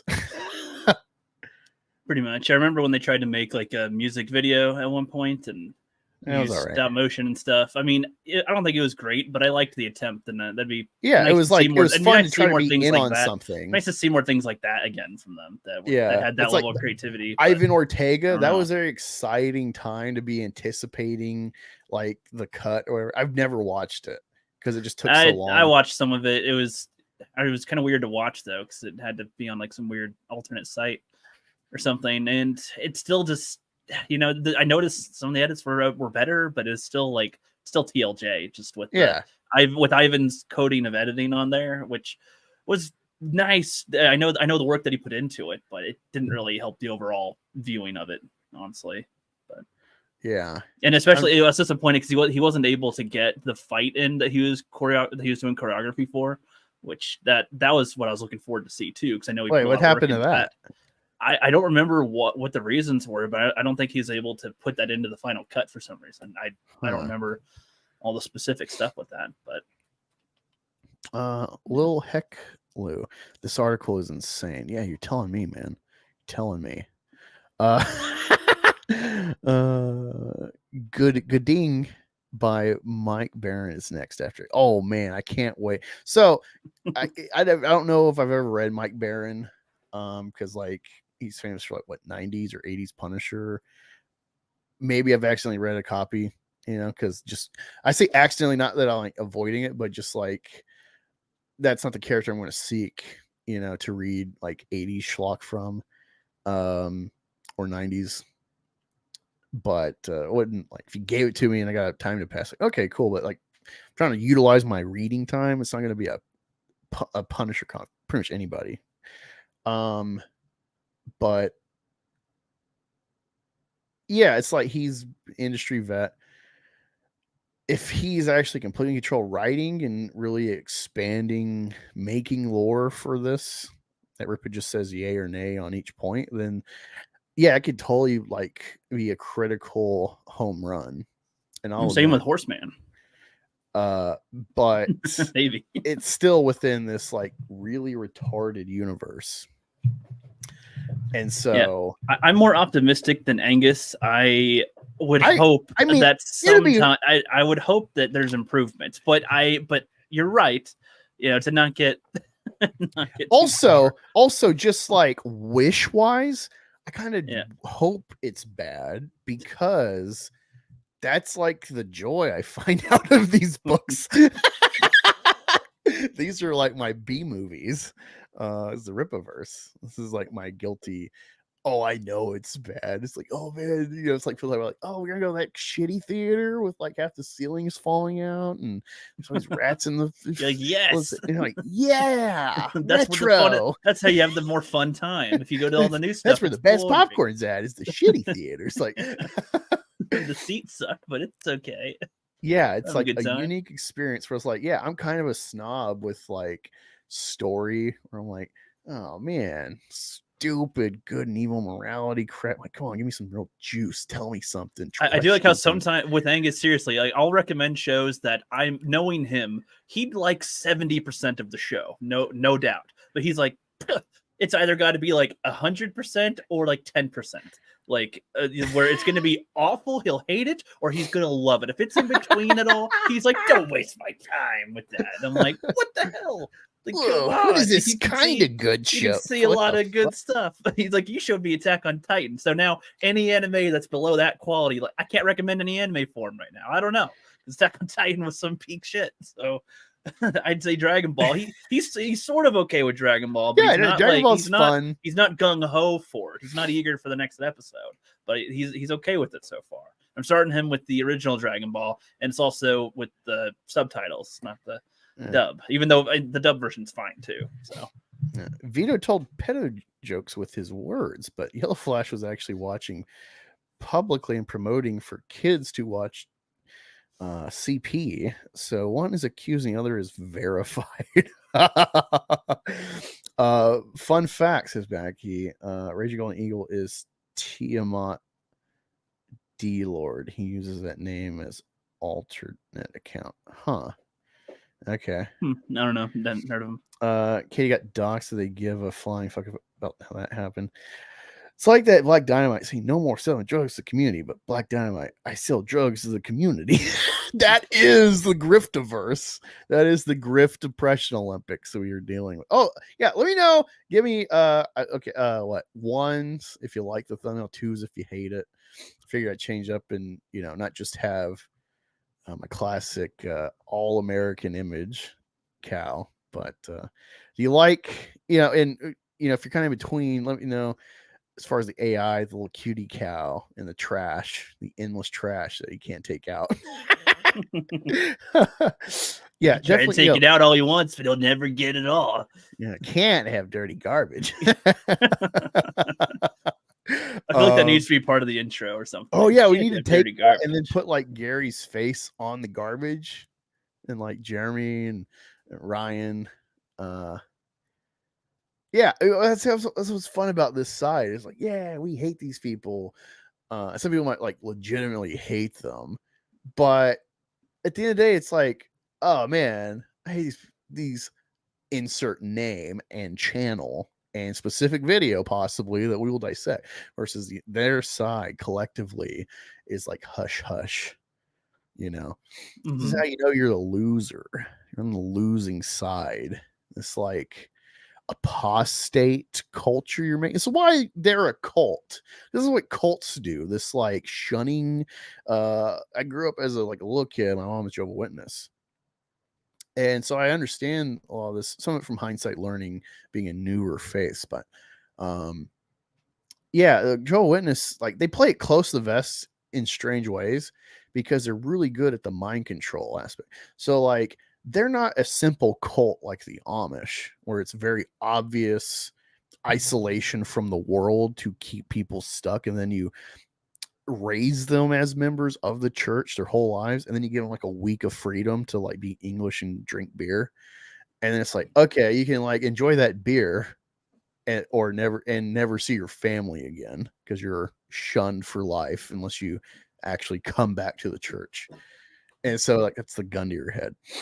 Jehovah's Witnesses are different. They are evangelical, as you're supposed to be within Christendom. God says, whole disciple thing, go out, spread the word, go amongst the people, be an example, and preach my message.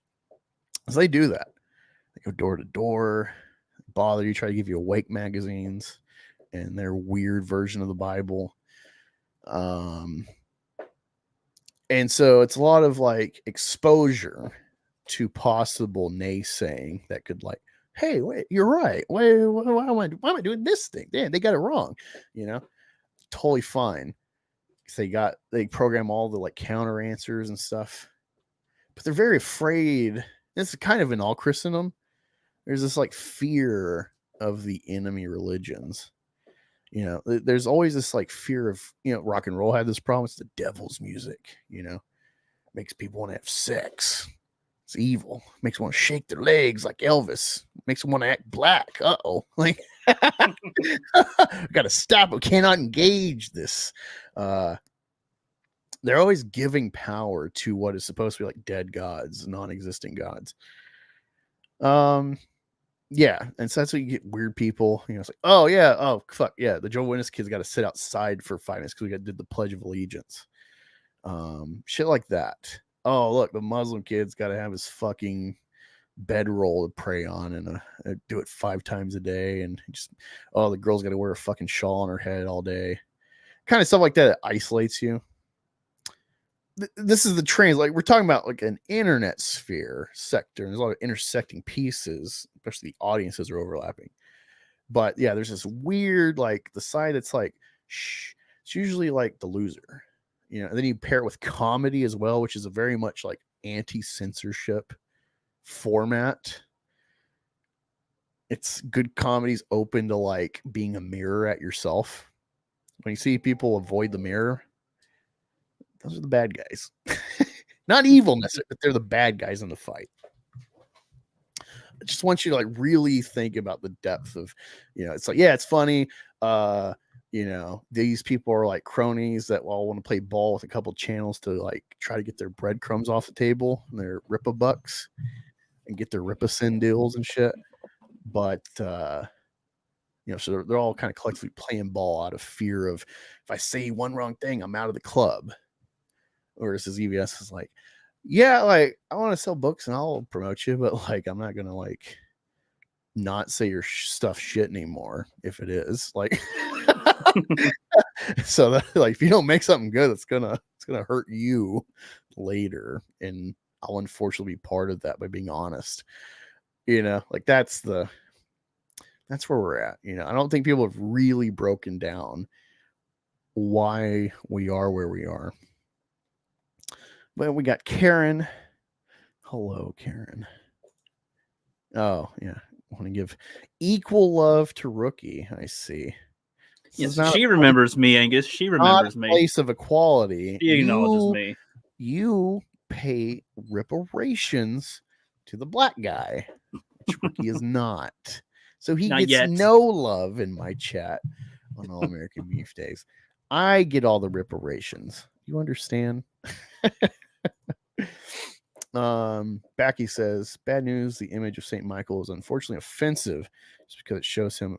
Oh yeah, dude, Rookie, have you ever seen St. Michael, like his classic image? Is he the pose like in SpongeBob that he has a statue of, or is that somebody else? Let me find you. Is that the David or something? Oh no, that's the David. Okay, yeah, I might know the Michael, but it's not, I don't know what specific in my head what that attaches to. These are okay. So yeah, when I was a kid, you're going to like the fucking stupid church stores with like the church books and church music, church accessories, church house stuff to make your house church as well.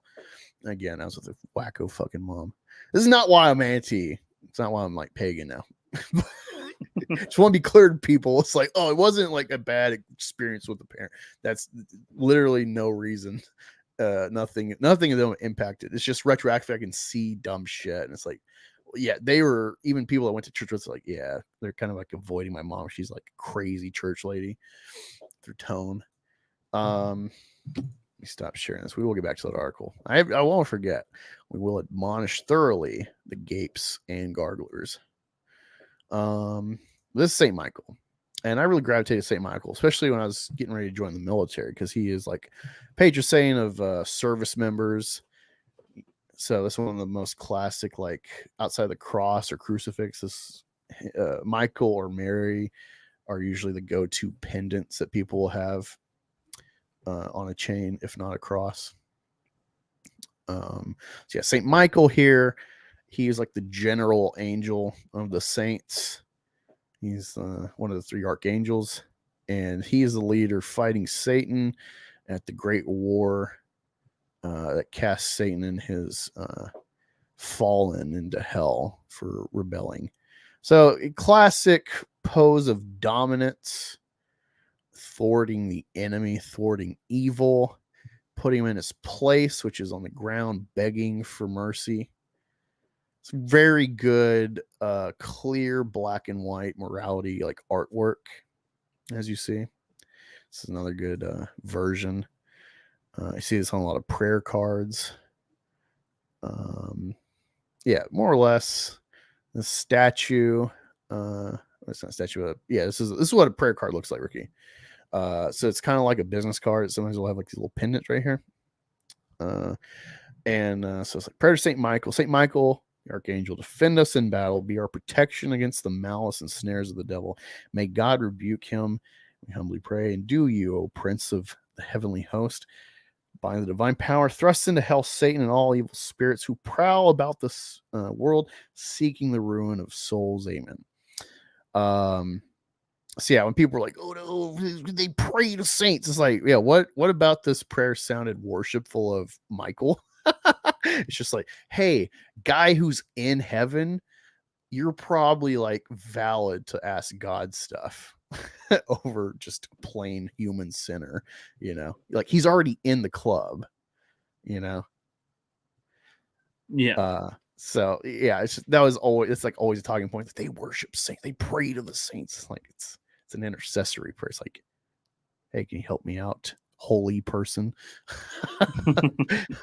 Yeah, this is like a classic. But yeah, Saint Michael. You know how there was this whole like, whoa, we need to like change orcs and races in fantasy because the bad ones are black people. And it's like, wait, none of us thought that. Nope. That's what's happening with Saint Michael. They're trying to remove it from some place. That's what Backy is referring to. Saint Michael George Floyd. All right.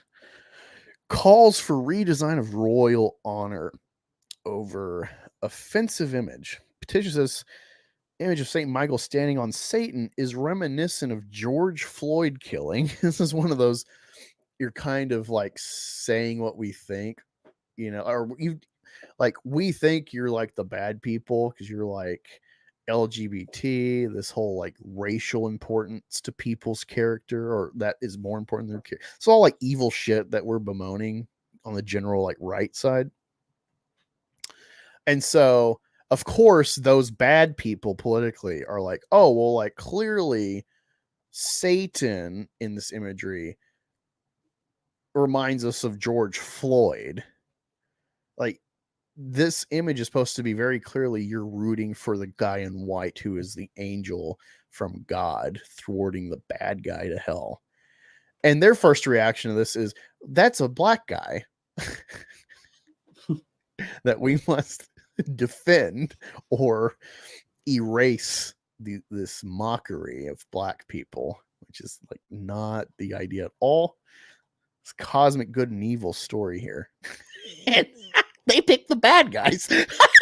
This is Ripaverse. Ripaverse is doing this. Like, whoa, hey, Satan looks a little bit like Eric July, looking like a dumbass outside his warehouse, getting arrested for a trademark or something against the church.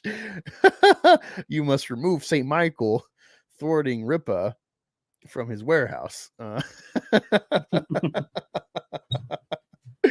Bad guys.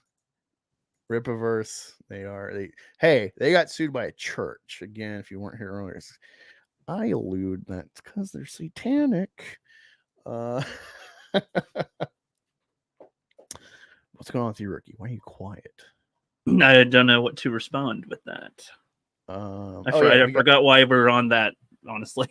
Well, that was a little distraction of St. Michael because Backy engaging the chat. But yeah, hey, what's up, Immortal Rising Comic?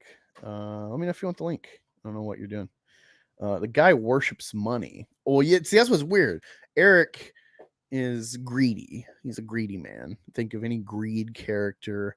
I mean, he did say he's literally Israel in this fight, so it's not really hard to find a image connection to greedy with that.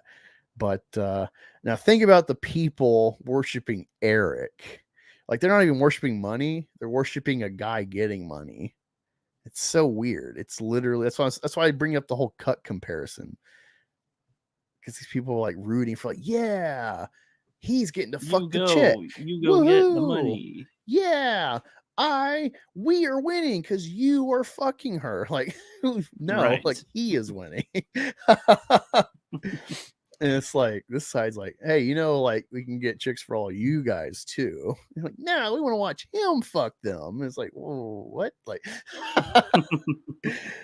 yeah, if you really start thinking about Eric July and his simps as like literal cucks, like Will Smith, and that like sad sack fucking story. If you think of Sturgis, like Will Smith saying, keep my man's name out your mouth.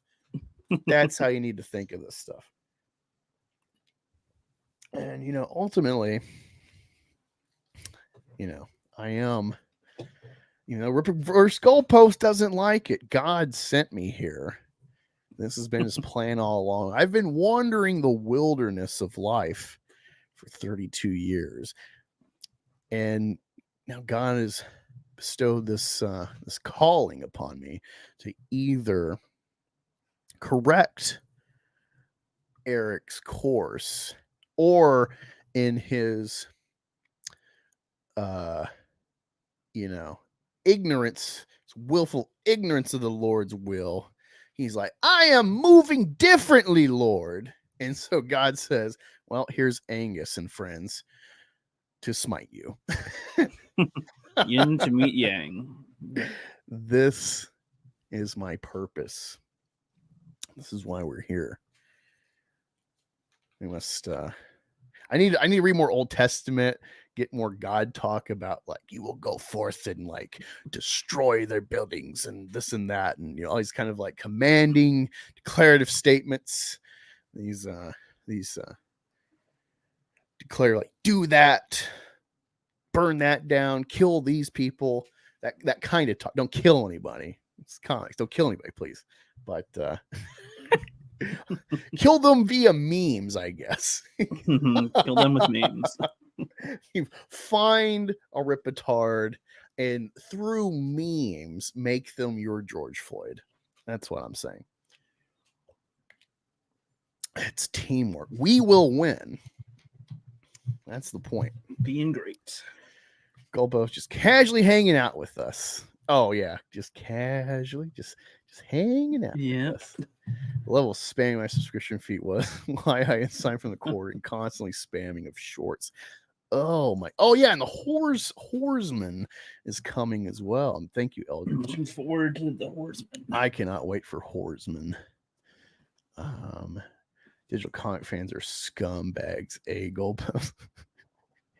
Part of the Jehovah Witness protection. That's a good one. BVS is willing to talk to any of these assholes so they can defend themselves against anything he's saying wrong, but they're scared. They're shit scared to talk to him. That's telling. Oh yeah, like it's weird hearing this Tom Connor shit because like I think Tom's good like radio voice. He's not like a dummy with movies. It is weird hearing that Chris Gore clip and.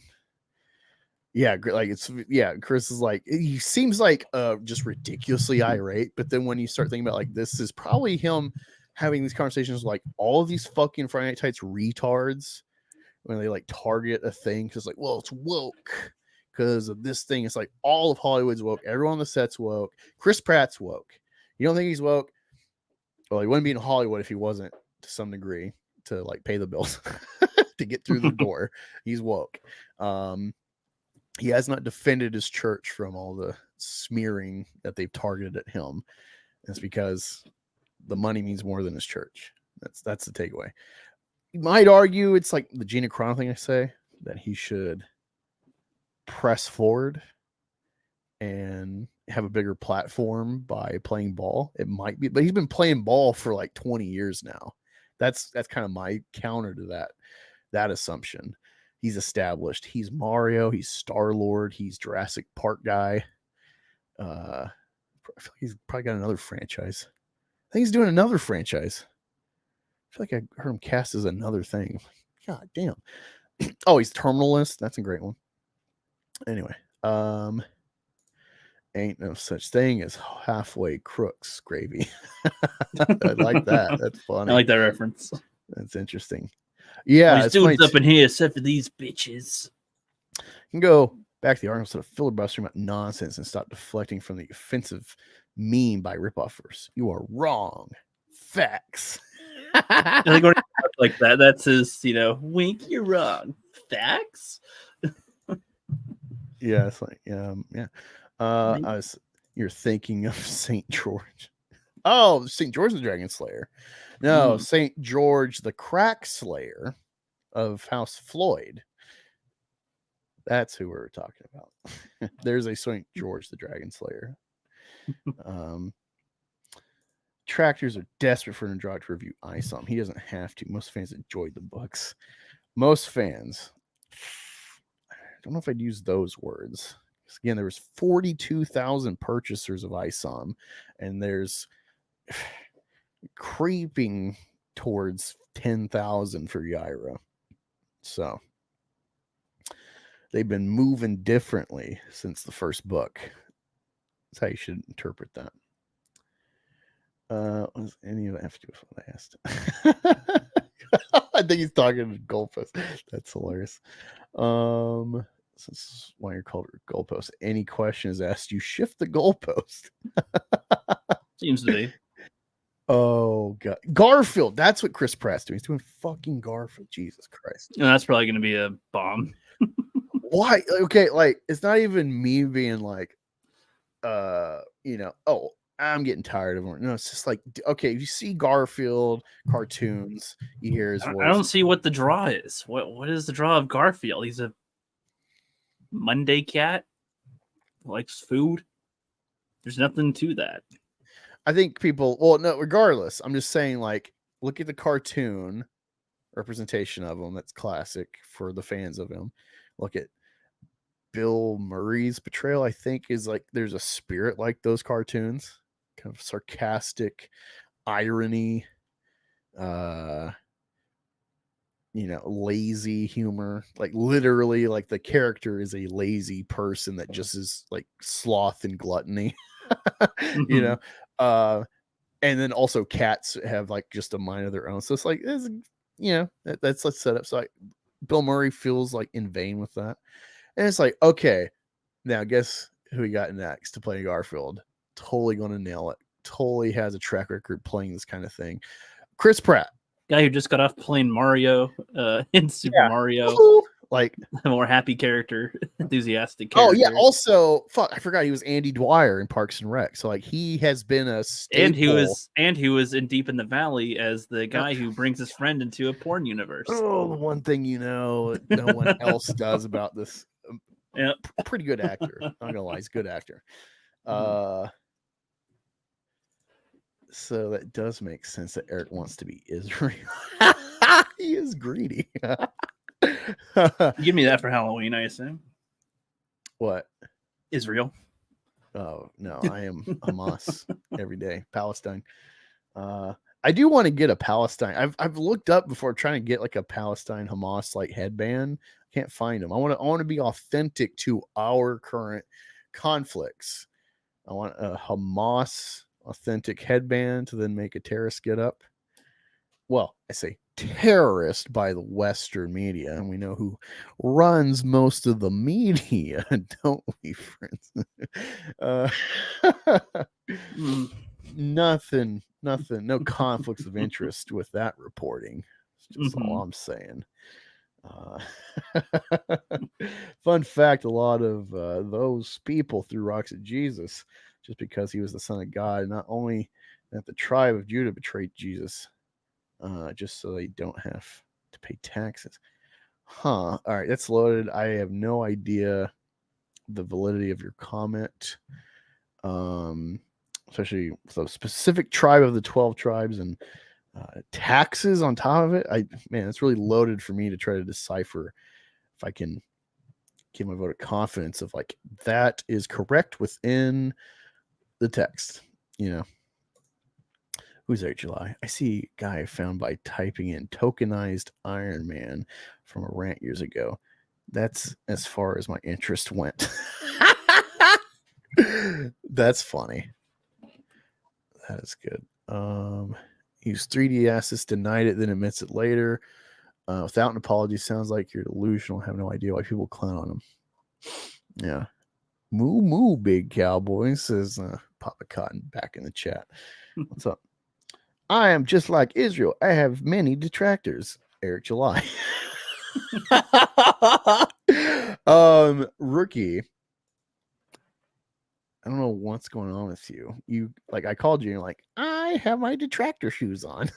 Well, to be honest, when the amount of tangents for religious, my passion for that is not as high as yours, and so while I'm not able to do anything else, it was just going down for a little bit. So okay. I've got nothing. I know what will pick you up. I've got no comment on it, so I'm like, I don't know where to jump back into it. I know what will pick you up, and it's timely. And Rip a Goalpost may love it. Star Wars is dead. Star Wars is dead. Yay. Give me your money. Star Wars is dead. Star Wars is dead. Star Wars is dead. Give me your money. MCU. MCU. MCU. Give me your money. MCU. MCU. Repeat the same thing. Give me your money. Star Wars is dead. Star Wars is dead. Star Wars is dead. Give me your money. Star Wars is dead. Star Wars is dead. Star Wars is dead. Give me your money. MCU. MCU. MCU. Give me your money. MCU. MCU. Repeat the same thing. Give me your money. The same thing. Repeat the same thing. I love that he made And him. none of it dare tell fucking Eric July beady-eyed. that his comic books are absolute dog shit because we want some of the subscriber money too. So we gaslight Eric day after day, stream after stream, in hope of milking the same pay pigs. We're all just using you, Eric. Star Wars is dead. Star Wars is dead. Star Wars is dead. Give me your money. Star Wars is dead. Star Wars is dead. Star Wars is dead. Give me your money. MCU. MCU. MCU. Give me your money. MCU. MCU. Repeat the same thing. Give me your money. Star Wars is dead. Star Wars is dead. Star Wars is dead. Give me your money. Star Wars is dead. Star Wars is dead. Star Wars is dead. Give me your money. MCU. MCU. MCU. Give me your money. MCU. MCU. Repeat the same thing. Fucking Give had me this in your my head money. all day. Hours and hours and hours of dog shit. Just endless cultural brain rot. For $20. Hello? Oh, hey, Eric, how's it going? Yeah, your comics are really great. Uh-huh. Oh, yeah. Yeah, I really mean it. So, did you know that I have a comic coming out too? I really feel like if Nerdotic were to play at least the song portion, the Yeah. MCU Star Wars is dead, if he were to like play that on his on a stream or a video or something, and just be like, you heard the man, and then just like continue, like I feel like I don't know, like that'd be a type of like diffusion of whatever harm people think that the puppets cause, like some type of leaning into the comedy a bit, or going, that's a catchy song you made there, and I do say the MCU and Star Wars is dead, and I stand by that. All right, like so I don't know, something like that. Like that'd be something that I would imagine that's the type of response that he would have had a few years ago to somebody making fun of him with it. But Yeah, now I don't like, know. all I he don't know. has If, to I don't know do- if they address it anymore. I don't know. If All they he would has to address do is get it as harem. Get a harem of ladies to make a dance video to dub over the music of exactly. AI Yeah, something. Yeah. Nerd Get the, like, get the "Look neurotic cool we are. angels. We're all partying. Get the all my neurotic angels. Get Yeah. Gary's angels to dance to Star Wars is Dead. Make that a thing they super chat. Their That's the- stupid thumbnail memes. They got some good fucking memes on their thumbnails. That's what Jeremy's pretty good at, turning something into a meme. Essentially, that's what he seems to always do. That's where the 199 Fucking thing rookie. came from, God and damn it. whatnot. Why didn't I'm you tell de- me I had the damn banner up this whole time? I didn't know. I wasn't paying attention to that. I was like, I gotta get links and shit and click the chat. Like you got free. You're playing fucking Halo off and on. Fuck you. So I'm supposed to double check that for you. What am I, your mom? That's okay. But no, I feel like they could easily turn those into some fun counters, and then it's a fun back and forth. But when one Papa Cotton 420 likes this puppet. Yes. That's a that's not a real puppet. That's not a puppet by a real man.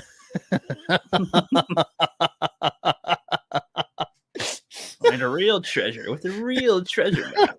No, you need to look at the fatties chat, Rookie. You get what some snide kind of cross comments. I'm like, it's not a real man's puppetry. For that, I got you.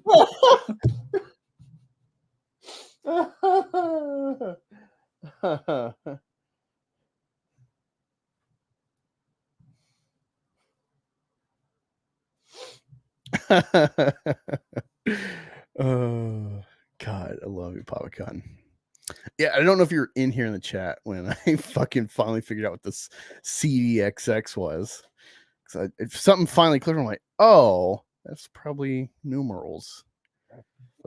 Because like I and X's is easy, but then when you have C's and D's, people don't usually think of that as Roman numerals.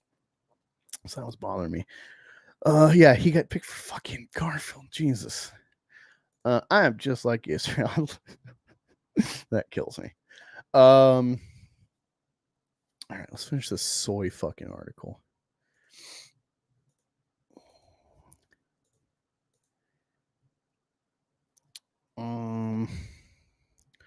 Great time. Okay, let's talk about the meetup. Looked like a great time was had by all. That didn't stop some social media malcontents from pissing and moaning online. This time, things got out of hand with someone attacking Mrs. Nerdrotic, Gary's wife, bringing the critical drinker's children into a post on X. This person, and I'm sure there are more than just him assuming the pronoun. Wait, so if this is the unwoke, we hate woke shit, we hate forced diversity hires, why are you like, I guess you're trying to like mock him, like he's probably a leftist and uses pronouns. Yeah, it could be a joke. You're right. No, it's like, but you gotta Not think of impossible. a casual reader. It's probably not gonna read this coded language and put that. Yeah, they'll read it as a matter of fact or something. Like they're gonna read this person, and I'm sure there are more than just him assuming the pronoun. They're not reading it as a like assuming the pronoun. Get it? Pronouns in bio. They're not gonna read it that way. So don't put it in print. Well, there's no inflection to gather besides the reader's own inflection. You don't want to put snide remarks that are coded like that. That's just my advice. If you really want to get your message across, if you're making crass commentary, you have to explicitly say it in, yeah, especially your average.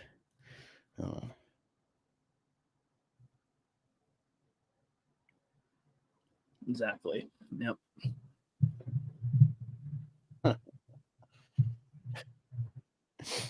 Okay. Oh God, the things some people think are, you know, tangent, but it is funny. One of the things I hate about the military that influenced me to want to get out was like I quickly learned, and I was never like looking into military commentary or anything, or like looking into hippie shit, like, man, the military, the government's lying to you, man. You know, I was never looking for that kind of shit either. Like I'm pretty, especially when I was like 21 when I joined. I think I was 21 when I joined. Yeah, it's 2021 when I joined. I buy up the narrative hook, line, sinker. Like we're here to free people and whatever, totally buy it. I'm an easy target for that shit. It used to be, at least. And it was just like, so I realizing like no one ever like even like get raises by ranking up. Like they're basically making nothing. You get like E7s, which typically average guess you're going to think that's like 8+ years of service to hit that rank. Probably more on average, but you probably hit in 8 years, E7. And especially if you're like combat arms do deployments, it kind of like accelerates you. So these guys with like 8 years of effort and ranking up and more expertise in their job, time in rank and all this as well. These people will have like 2 kids and get on welfare. Being a paid government employee, they're still getting welfare because the government doesn't pay soldiers enough to actually sustain having a family. So I just want you to like, it's like things like that started. And then like you see the rat race that most soldiers like that want to be career guys will like put up with or like chase, the hamster wheel. It's not, oh, if I do this, I get to deploy more. And there's some people like me that I joined because I wanted to like do Black Hawk Down essentially. But like once you're in, you're actually working for like to rank up, it's just like, oh man, yeah, I got this badge, I got this pin that gives me another 5 points towards promotion. And it's a lot of just chasing ribbons, literally ribbons to go on your shit. Like, this is how they sedate you. They're not sedating with drugs, sedating you with like the literal task of achieving and the abstract this is more exclusive. It's like the whole Funko Pop ruined themselves by there's 20 different versions of one pop figure, and the different versions are not actually different molds, they're just stickers on the box. Right? Oh man, that's the standard Walmart exclusive. What you really want is the Walmart online exclusive. And it's like, well, actually, you want the Mr. Beast Walmart exclusive pop. And it's like the only thing different is the sticker. That's what the military is like. That's how they keep most people hooked. They just keep them busy with the task. And they tell you, like, well, if you want life to be better, you got to get that rank. And so you got to do that. It's a huge distraction. And most people never figure it out, I don't think. And I did. And that like really deflated everything. Where it's like, what is the actual upward mobility? What's, especially when you realize like this is a flawed fucking war we're in. I don't know. I'm just thinking out loud, kind of like it really amazes me some of like the hurdles people will go through to ultimately get a stupid ribbon on their shirt that means nothing at the end of the day. It doesn't transfer to the outside life, and seeing it in more abstract ways on like the internet. It's like, whoa, I got this ribbon. Oh man, that one's a hard one to get. Man, you gotta simp a lot to get that ribbon. Fucking gay. So what I feel about the Oscars and stuff, pointless. No, it's just making we might put it together later. You're looking around. I'll probably tell you explicitly at that point, but thinking out loud, Ricky, of just like something's just fucking amazed me what drives people. It's like the most meaningless fucking rewards. I just flabbergast me. But yeah, pronoun thing really catches me off guard. Has him qualms about going after the families of people he hates, which is more deranged than just leveling bile at the content creator themselves. Eric July made all right, this is interesting. Leveling bile at content creators. So they're like, well, that they're painting it as like, well, that's bad. But mainly doing it to family, that's the real, but that you should expect the bile at content creators, even though that is also bad. And it's like, well, what would you classify what Nerdrotic and Jeremy have built their channels on? Targeting. Pretty sure Brie Larson would. Brie Larson is a great one. Or say. lately Rachel Ziegler for the stupid Snow White shit that might get canceled or rewritten or whatever. Yeah, like any abstractly possible woke thing, they target the like actress or actor, usually actress though, incessantly for. It's like these people's careers is like selling themselves to people, like buy their ability to be fake convincingly. And I'm not demonizing it as like they're fake people, but it's like this is the profession. This is like part of the profession when you deconstruct it. And so any little thing, you could wear the wrong dress, you could need to lose 5 pounds, even though you're the best actress. You can be the most dumb shit, and they're like, no, fuck you. And your whole career may never take off. It's like this is entertainment's like the perfect place to see like capitalism perfected and to show you how cutthroat and ruthless and how predatory it makes everybody. You don't breed like morality through this hyper capitalistic system. And so these people ultimately, it's like even whatever the money is, whatever, really Hollywood actors are trying to, first of all, land roles, and then trying to land roles that will get them fame and hopefully fortune tied to fame. But like they're chasing fame in exchange for like good craftsmanship, but they want the fame. They want to be the pretty people that people talk about in the yearbook. And so they're going to jump like a little doggy for whatever stupid woke shit, and also their agents in their ears, who's also probably owned by those people as well. You can guess what kind of people. Mhm. And it's like the middlemen are telling the actors they're hooking up for possible roles. Well, hey, do that, say this thing, post this thing. You want to look, hey, the game today is not just having a good portrait for your resume. You also have to have a good social media portrait, and you have to say good things on social media to really trend with the kids. It's such a multifaceted game now that's got like teams to manage. It's why people get on social media, they get famous for a channel. Now they got social media managers for influencers. And it's like, this was all meant to be just one guy, maybe someone that like helps edit, or a film crew maybe ultimately. But like now we've made it so complex. We have TikTokers that get people to run their Twitters. Like we've hit new levels. This applies to actors. Probably even more complex. So yeah, I think people do not give the appropriate amount of depth and understanding to who actors are and the world they're working in to be employed in the first place. And so I think, myself included, and probably definitely not last year or so, but generally speaking, we're all, I think, a bit too harsh given the circumstances on actors and actresses and people below corporate investors, all this. So have a little compassion. It's just, these people have built their careers targeting and arguably, I'm not saying they're harassers, but internet definitions, harassing actors and actresses and producers and stuff. So they made all the Ryan Johnson videos you might like that got you into YouTubing, watching these channels.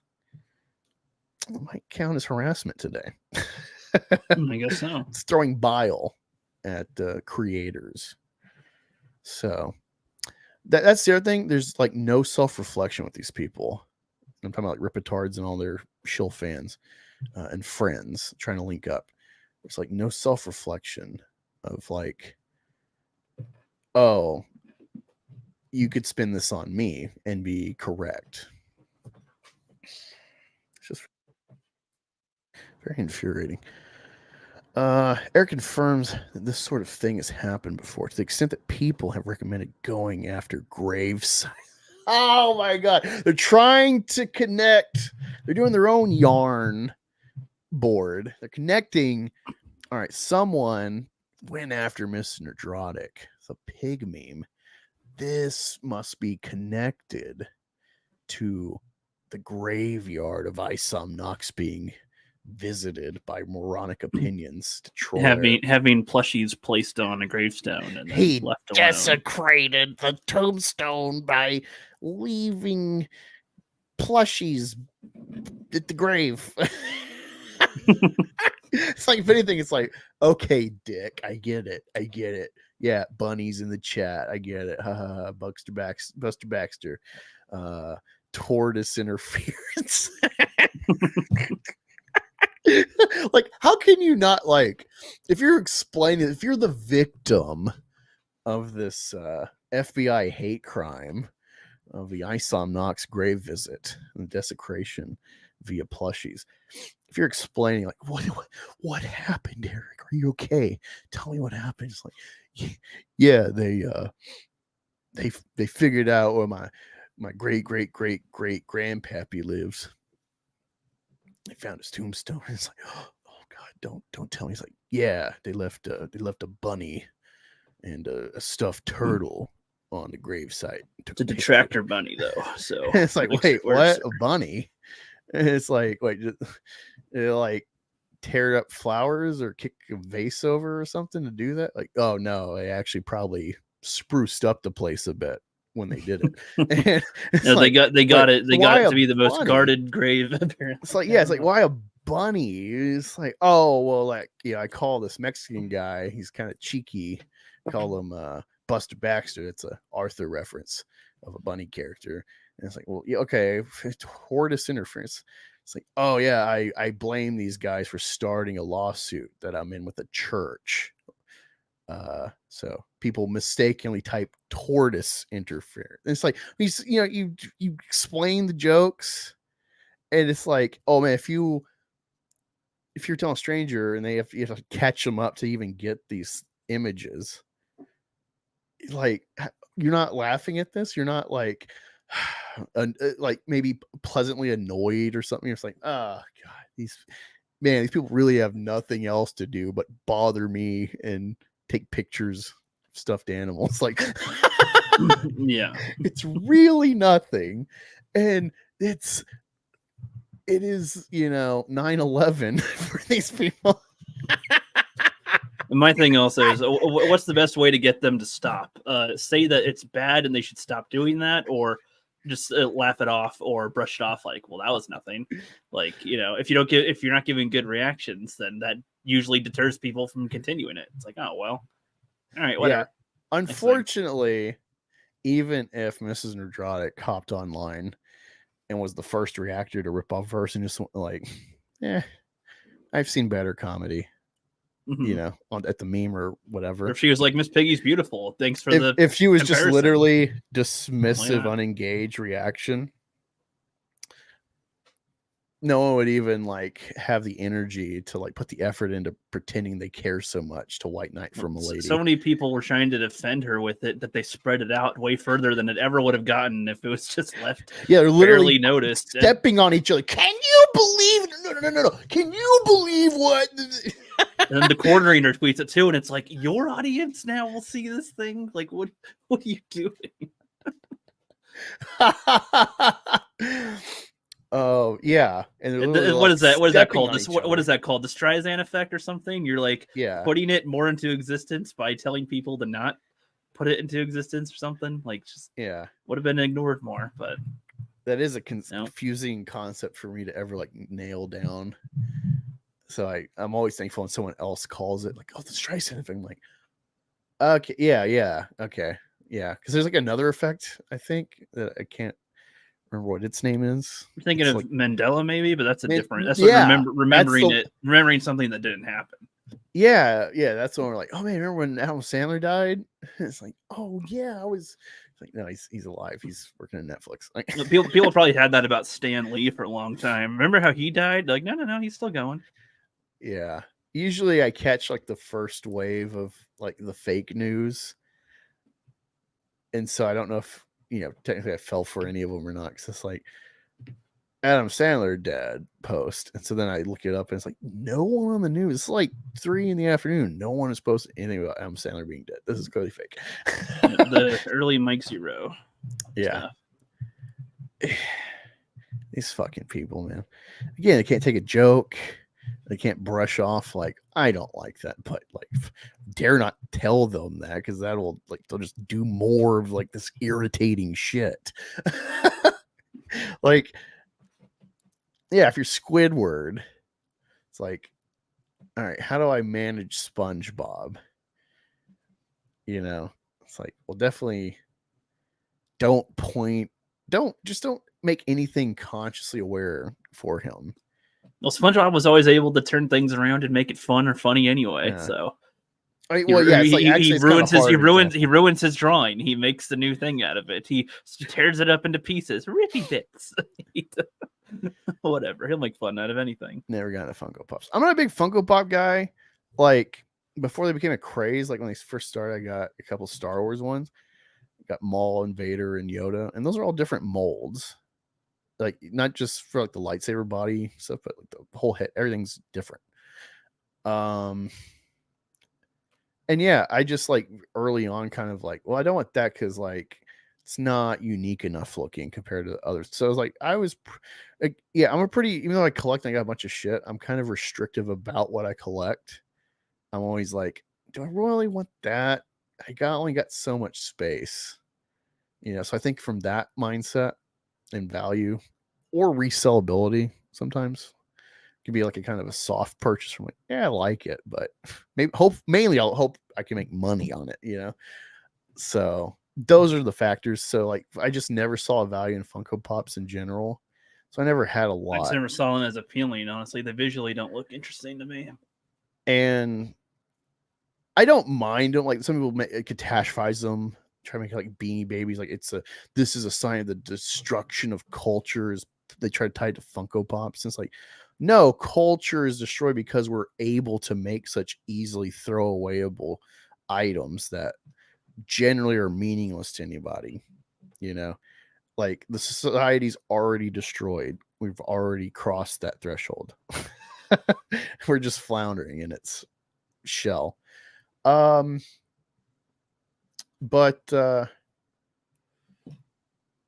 yeah, the Funko, yeah, generally it's like they kind of ruined it early on.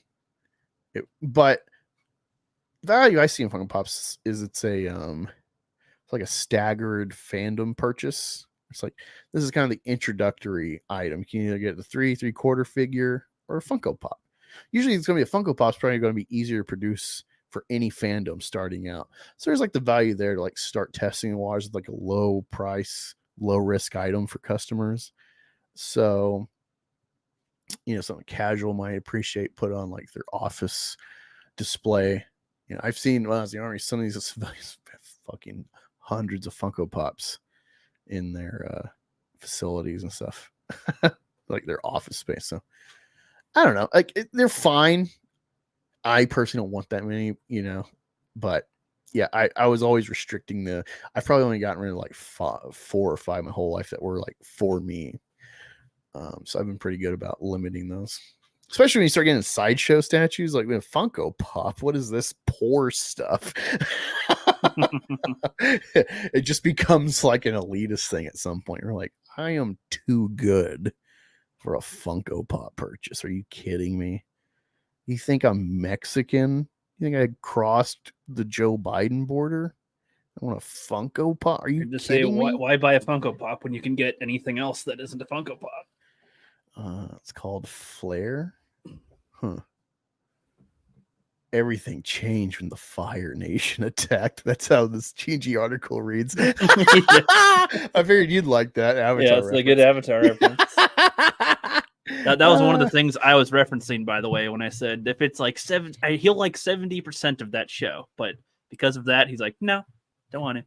It has to be like horrible show or a great show. Yeah.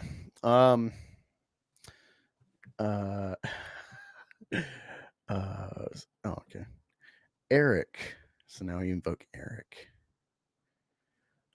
Eric confirms that this sort of thing has happened before to the extent that people have recommended going after grave sites. It's disgusting, and I don't blame Eric for wondering how the dislike of a comic book, an online movie review, or any other easily avoidable commodity could spur someone to that. All right. Look at any of your rants. Your fucking pronouns rant. It's not even a year old. Fucking pronouns, and you're all like, yeah, he was right, he was proven right, and fucking Az was right the whole time. Now it's a joke to ha ha ha, you pre-ordered a game, ha ha. That's like calling you the F slur. LOL. Like freaked out about an option in a game he didn't need to buy.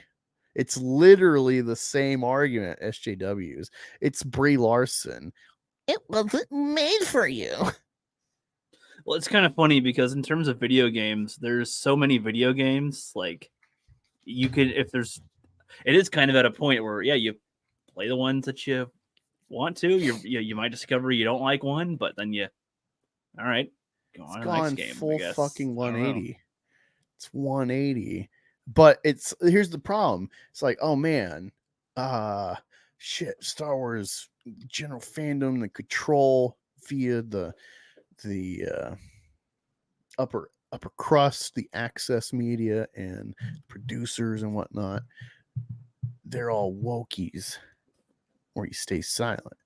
You know, so where can a fan find confidence they're represented in Star Wars or something? It's like, well, YouTube's the new plane, evening the impact. Fans can take control again. Or fighting the woke. You know, can you believe what they did to Gina Carano? And now we're here. Now we're here. Doesn't she want to get her job back at Disney? This whole vague, we're not conservative, we're not Republican, we just don't like woke stuff. And it's like, well, that's the Republican position. This, like, again, vagaries. This is before Eric really had an impact in this community, this area of the internet.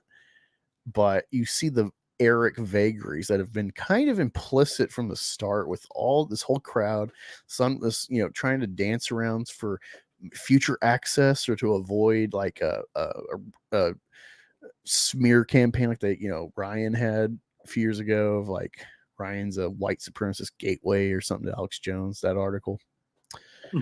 I get wanting to avoid that, but if like you're on the side of truth and purity and respect the lore, blah blah blah, all the talking points and mantras, this is all right wing. You don't have to like that you're in the right wing. So this is the state of right wing. It's such an amoebus kind of the enemy dictating what that even means. Just own it. Much. Yeah. And this really boils down to like this like not securing your borders in the abstract space, not like truly defining this whole like, well, you can be whatever and this and that, religion or sexuality, but like at some point it's gotta be like a hard line of what are you? You don't like this and that. It sounds like you're the opposite, which is Republican. Well, we're not, everyone's, it's vagaries for potential gains or access. That's all it is. It's non-committed. This is what's wrong with the black community is you got fucking generations of government, meddling, incentivizing the dads not to be there, and the dads going along with it and being bums and hopping from bed to bed of single mothers that they impregnate. And it just it's all rooted in like male non-committedness. I know it sounds like a crazy leap talking about real societal impact with like Star Wars talking, areas on the internet, but you get to those bad societal problems that are generations long because of like weak beta shit like this that you can't even commit. Like, yeah, I am a Star Wars fan who is Republican, and as a Republican Star Wars fan, I think it's our duty to like not allow our fantasy and fiction spaces to be meddled with political propaganda. And that includes my own propaganda that I like that ruins the artistry. This really is like weak men make soy Star Wars makes feminist women, but it's like it's just like a never-ending spiral of there's never like the good men make good times, never that. It's just more soy. It's a spiral into hell. It's Dante's Inferno of soy. This is what happens when you don't fucking commit and say, no, you're a fucking libtard. You're not welcome here. And you can go do your own shit. You don't belong in this space. Now everyone's trying to get triggered about some gender shit with Warhammer. Well, like cat's out of the bag, man. A bunch of pussies. Well, it's for everybody, hey, chicks and gays and whatever. And, you can fucking make a line somewhere, man. I know you can't actually keep anyone from actually being like playing with the stuff, buying the stuff, but you can like culturally disincentivize them any enthusiasm to even try to gay up their way in, to worm in, because at some point it's just so spiritually exhausting to be fake. And that's really why I love going in on these fucking grifters outside of Eric. Eric's really just like a mega symptom of this whole crony grifter verse. They're non-committal. They don't care. It's just a paycheck. They've been whatever honesty might have been there at the start that might have lasted for a while. They're fake as fuck now. It's just money, just pandering to an established audience. They're trying to grow more of what already works. That is their payday. Look at EVS. It's so easy, like that Poor Things talking point of Tom stuff that triggered Chris. It's so easy in this space to just lean in and go, oh, can you believe they made this pedophile Frankenstein movie about a child brain? Like, it takes balls to like your own audience that's mostly concerned and be like, yeah, I know it's like a knee jerk, but it's actually like, it's not. There's nothing to gain for EVS to do that. It only pisses off his established fandom, and none of the libtards, soy jacks or whatever, are going to even engage his good faith kind of like reaching over the aisle. That's my whole point.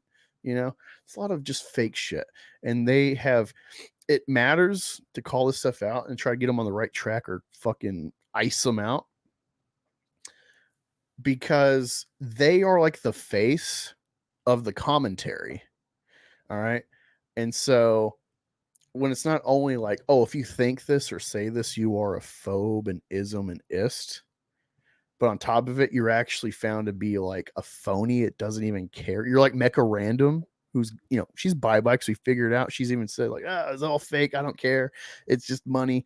And she's gone because people figured it out and they don't like being lied to. And so you need to start doing to these people. They don't care. They're preying on you with this shit. What do you think of that, Rookie? Yeah, I guess I don't know what to respond with. That's a lot there. I fucking hate these people, man. It ruins everything. It really does. It's worse than soy, because like soy is like this whole shit's feminine. You know, it's chaos. Men are order. So you expect chaos from feminine energies. You don't expect it from manly, like the manly side. When it like, it's really the whole good men doing nothing. It's kind of what's going on. It's like, I'm very invested because like I love the purity of what Star Wars can be. So it's like, all right, let's not like meddle with it with Republican or Democrat. It's got its pure art form. But then it's like, all right, there's the active feminine, soy, gay, whatever energy wants to meddle and manipulate it. That's the nature of them. Our side's supposed to be the balance. Be like, no, don't do that. Get away. It is what it is. I can't believe I said an Ericism. God damn it. And yeah, so you keep it there. And when men don't want to like commit to protecting the thing, like, this is why we're here. Gotta speak.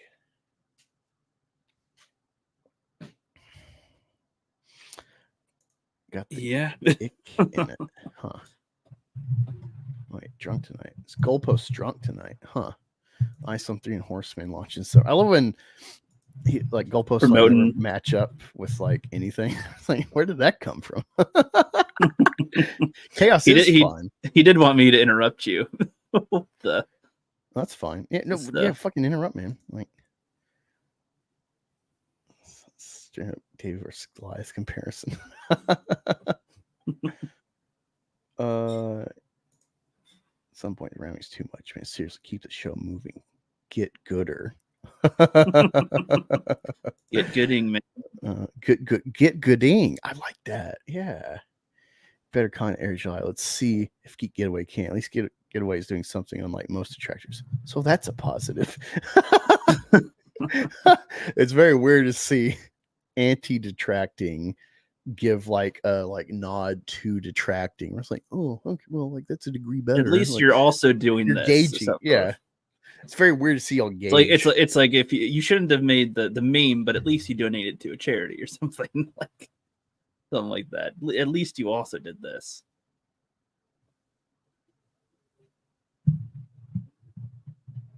Sorry. Distracted by something. Let's get focused, man. Let's go. Yeah. How much more of the article is there? It's whatever. We know the gist. It's very interesting to break it down line by line, and that makes me think of other shit. It's just so infuriating seeing this crap. Now with the drinker, I'll say with the drinker, I don't know why Ripoff first brought up Drinker's family and like snot-nosed kid, whatever he said about him. I don't know if he has any personal interactions or whatever. I don't see everything Ripoff verse does on Twitter, so I just not condoning him invoking them, but like maybe there's a history there that none of us are like aware of. And yeah, so that might be an angle that like the general public is going to be in the dark about. So I don't even gauge Ripoff Verse or Critical Drinker on that point, because we could find out like, oh yeah, you think it's bad to bring up his kids? Well, like look what he did. Look what Drinker did with Ripoff Verse. Like I don't know. So like Critical Drinker is just like, he's already a non-factor. I've already just wrote him off completely. So yeah, there's no investment. That's another thing, is like there's an investment. So like I've been like y'all hoodwinked, and at some point you start like blinking like, wait a minute, like what? Like I thought we're this like good side, and you're our like big representative, but I don't know, man. It seems a little iffy. Yeah, I don't know. A lot of this is rude, and people were like, yeah, you made a shitty book, and then you can't take criticism. Like my hatred is like intrinsic. It's a big integrity thing. If there's one thing, there might be things I don't say. Just because I don't think they're necessary, probably. But like, I'm definitely going to lie to an audience about entertainment, because I just think like, why would you lie about what really happens on the screen or in a book? And also, why would you lie about how you felt about it? It's so fucking weird. Well, I know why, because of money. But again, if you're on the conservative side of this stuff, and you're not only critiquing what could be propaganda, but then also there's propaganda fighting you ever having a legitimate voice to talk about it being propaganda. There's propaganda against you fighting it. Like I feel like you gotta have a sense of honesty. And maybe this is the realm, Rookie, where in my kind of moral relativism overview of life, this is like my Rorschach moment, where like I'm so in it that like, no, I'm Batman. If there's 1% chance that they're grifting, I have to take it as an absolute certainty. Like that, I might be Rorschach, and I can admit that. I can admit that like I'm so invested in honesty with art that I can't see the big picture of like, well, it's okay to lie. Like we're trying to do the whole Gina Carano plan, Rookie, or Angus. We heard you say that, and we're actually trying that. Wink, wink. Like we're trying to get cool with Zack Snyder, so so we can make Rebel Moon, and it's right. not woke. Oh, no. I think part 2 or the rated R version comes out tomorrow for Rebel Moon. In response to my jokes about my wife and Eric sharing a birthday, it's one of the most idiotic things I've ever seen. Yeah, did you see that, Ricky? No. You got to follow Rip a Goalpost. What are you doing with your life? I do, but I'm not on Twitter all the time to see every post. Oh, well, I don't have notifications either for Twitter. I don't know. Just to get too many. I guess I could technically put it on now, that the other account. It's like that might have notifications back on. Okay. I found it. Stray Beans. I found it. I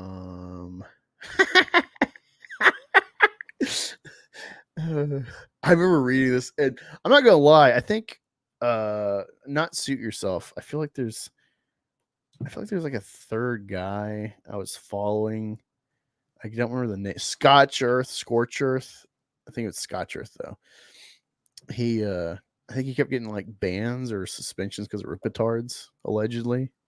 But he was making lots of like fake fucking like evidence, or it seemed like it could be real. So it's like, all right, man, like now I'm not interested. It was fun. Now like you're making fake shit, and I'm getting hoodwinked if wondering if any of it's real. So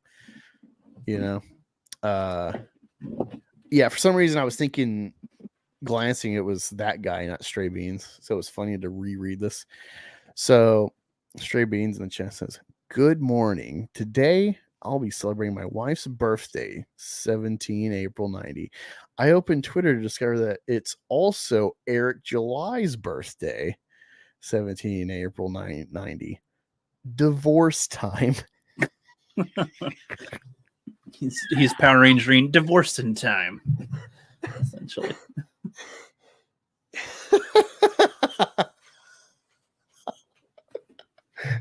That was not sarcasm by you because you geniusly got triggered by Eric sharing a birthday.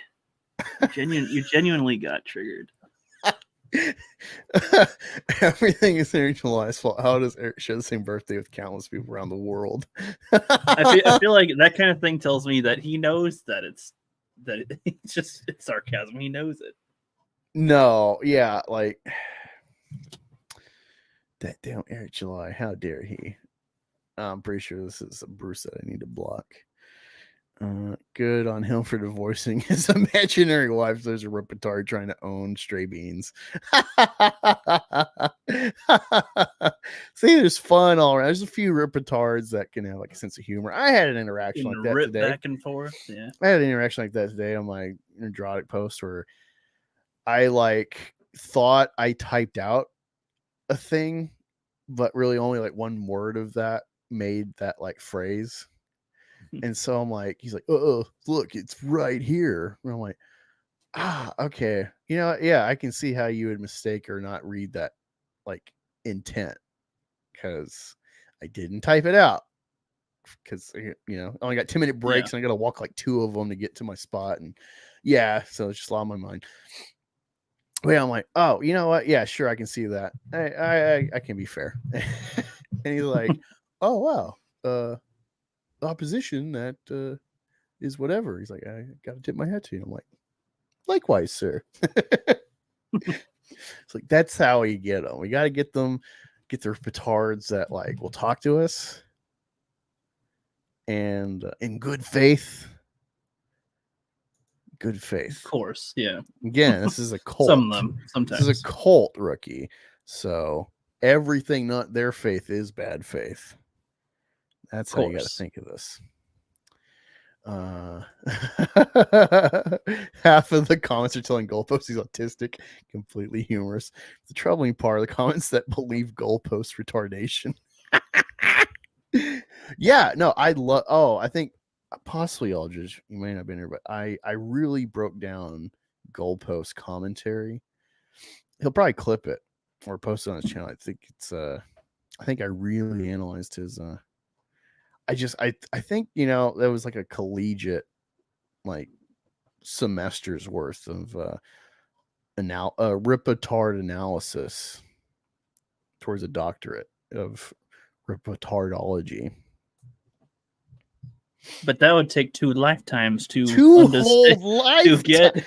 Yeah, I would get 2 degrees. That's 2 whole lifetimes. Love that. See, it's like we love that. That's funny. Yeah, these That's like great. hidden nuggets. That's like funny. Oh no, he's retarded. He really is retarded. Like his watcher guy's like, whoa, I've never seen anyone get 2 degrees. They must be a wizard or something. I guess the Watcher only got 1 degree, and that's so it's got to be 2 lifetimes worth if you have more than that. All agree that Disney is pushing a woke agenda that does nothing good for entertainment. I mean, yes, some of them do. I mean, there's some videos of like the parents of people that work for Disney. They're like, "Look at my trans son. Look at him," and it's like, well, what is that for? You know. And then I assume like the Disney trying with Florida, I guess the Disneyland stuff, if that's what he's referring to, where they're like trying to interfere with whatever law. I forget. When like Disney is trying to butt their heads into that stuff. Oh, well, the don't say gay bill thing. Yeah, I think so. All right. No, it's funny you say Florida though. Florida school. Let's see what I find here.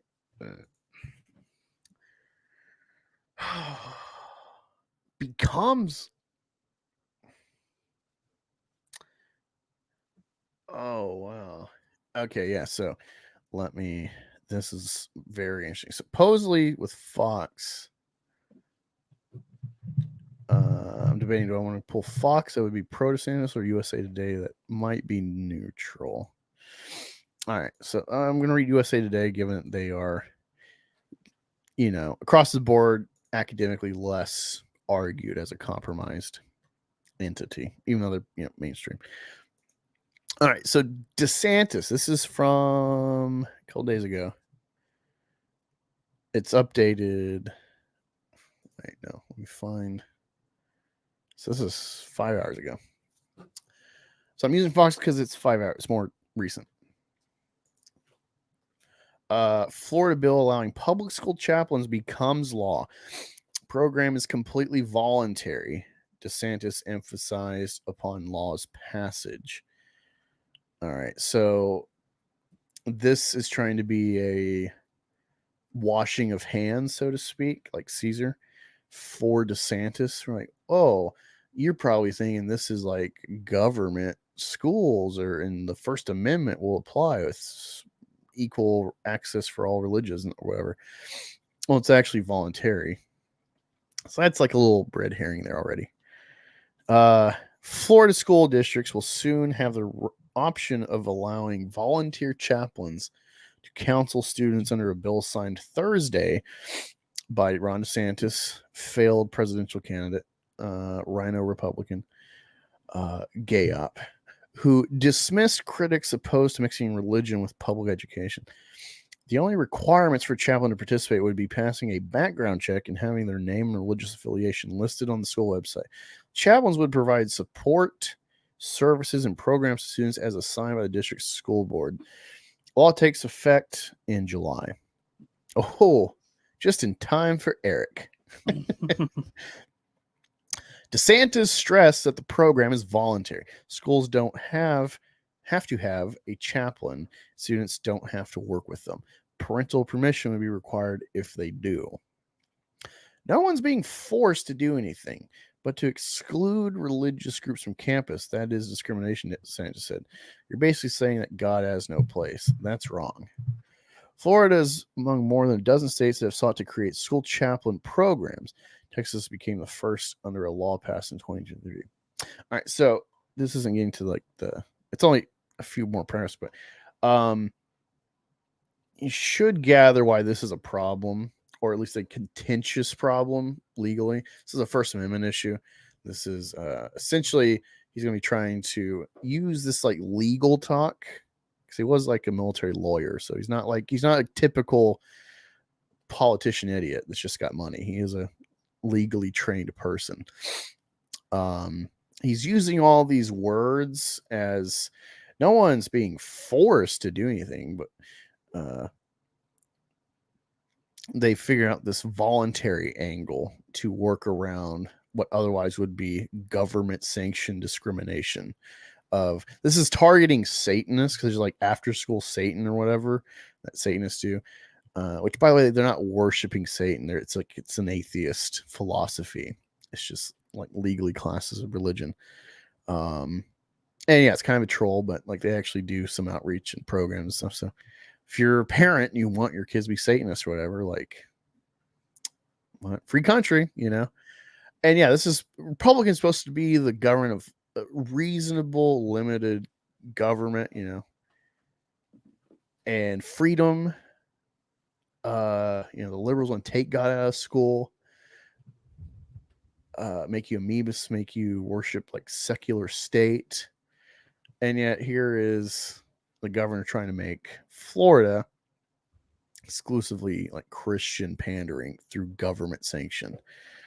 I don't think this can stick legally. I think this will definitely get up to possibly Supreme Court if someone doesn't like throw it out further down. I don't know. It's just really weird to me. I don't know why. Maybe this is a coordinated Republican thing to make this like a national issue for rhetoric. This will really go nowhere, left or right. But this is like a rhetoric argument. It's like abortion. Abortion's not really changing left or right. You're not really going to get more or less. So they're trying to advocate for having a place to do religious stuff, or this is the first step to try bringing God back in school. you know, because it was kind of just like a assumed thing in like our grandparents' time or great grandparents' time. Like, you know, you're in America, you're like American Christian, might be a Catholic, but that's, you know, still ultimately it's the same, you know. We're in agreement mostly.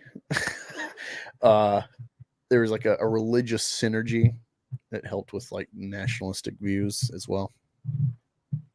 So there's like a Republican angle. It's like we need God back in schools, we need God back in our lives, and we need like kind of like an enforcement to have God in our lives. That's really it's why we left England.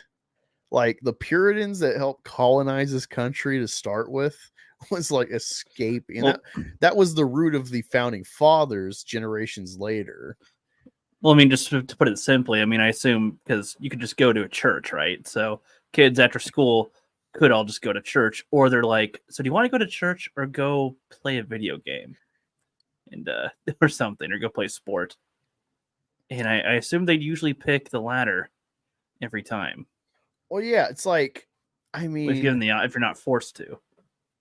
so, I mean, I'm not conceptually against this like chapel, but it sounds like there was already programs that were like you can volunteer and whatever, and now this is trying to exclude atheists or non-Christians. So, supporters in Florida argued the legislation will provide another. What if an atheist or non-Christian wanted to see what the class was like?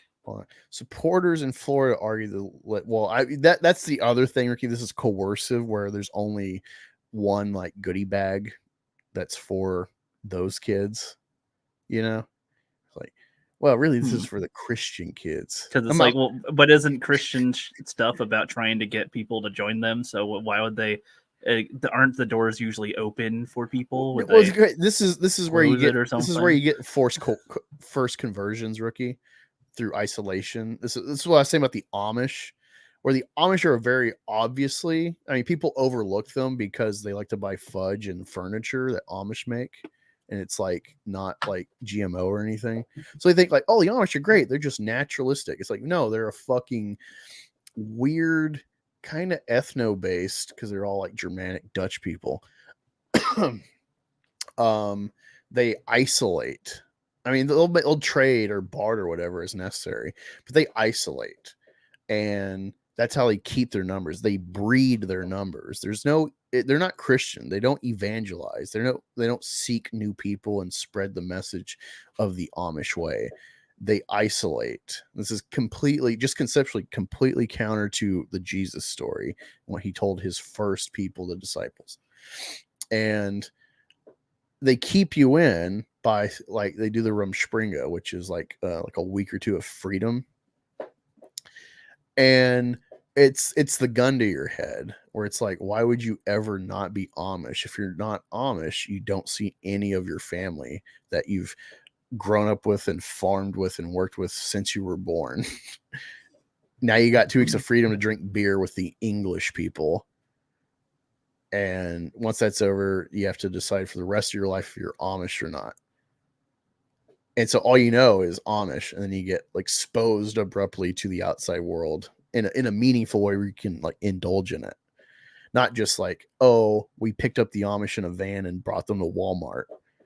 No. You know, because they got like these little legal workarounds. Like, well, I can't own or drive, you know, an English electric vehicle, but like I can have the English drive me in their English vehicles. Of course, the legalism I talk about. Yeah, and so this is a gun to your head. So this is how people stay Amish, is like they have nothing else to go to if they want family. So they're all just, ultimately all these people are stuck being Amish. They don't conceive it that way. I don't think they ever really cross like, well, it's just what we do. And you know, oh man, my grandpa told me this one time in his room Springer, there was this one girl he really liked. He almost left the farm for her, but you know, he stuck it out because that's what we Amish do. That's what you got to look forward to, Rookie, if you're Amish. It's a cult that like coerces you to stay a member, and then you breed the next generation and guilt your kids to stay.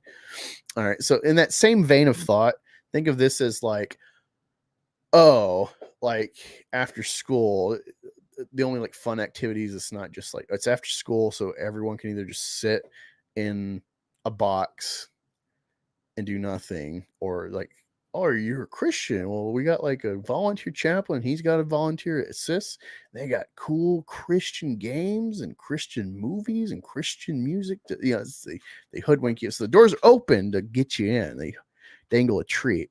And it's like, oh, if you're a Satanist kid, if you're an atheist kid, you don't get programs like that.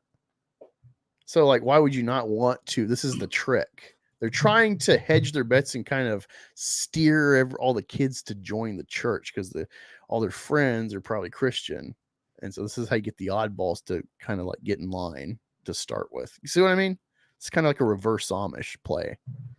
Yeah, I guess so. Yeah. Luring them to the van, luring them to the van of church with video games and movies and fun Hey, and kids, candy. I got some Christ for you. we were playing some movies in the van. Now you you can wanna think join I'm our like club? sacrilegious or whatever, and fine. But like again, we're talking about within like the confines of American First Amendment governance in schools. All right. And you might be like, yeah, Team Jesus, we're taking back America. And it's like, okay, yeah, fine. But like, what if like, Michigan's got a huge Muslim population. You never know the birthing rate when they just like take off and outbreed the whole country. Now they've used the systems in place and they just tweaked it to be Muslim and not Christian. You see what I mean? Because they're going to be against the Satanists too, but they're also against you because you're arguing over shades. And so it's like you're creating an infrastructure to be assimilated by an enemy virus. So this is why the U.S. government, that's why we have these rules about separation of church and state and the First Amendment and stuff. It's to like, if society wants to be a way, it needs to intrinsically be that way. And you'll just all naturally fall in line with like social mores. But otherwise, the government should not have extra bones to hold up the non-governmental effects of life. That's why we left England and the Church of England and became America. Very much based on British common law. It's got a lot of Christendom baked in, but like this was a purposely secular made government by Freemasons. Really want people to understand that. They're not your common Christians that you're like going to church with. They were Freemasons, the Illuminati, elite super 1%ers made America. I really don't understand how people make this narrative in their heads of like, well, they were all right before, but then they turned. It's like the Freemasonry hasn't changed. And they're fine with it because it made America's clearly good and the best government on earth.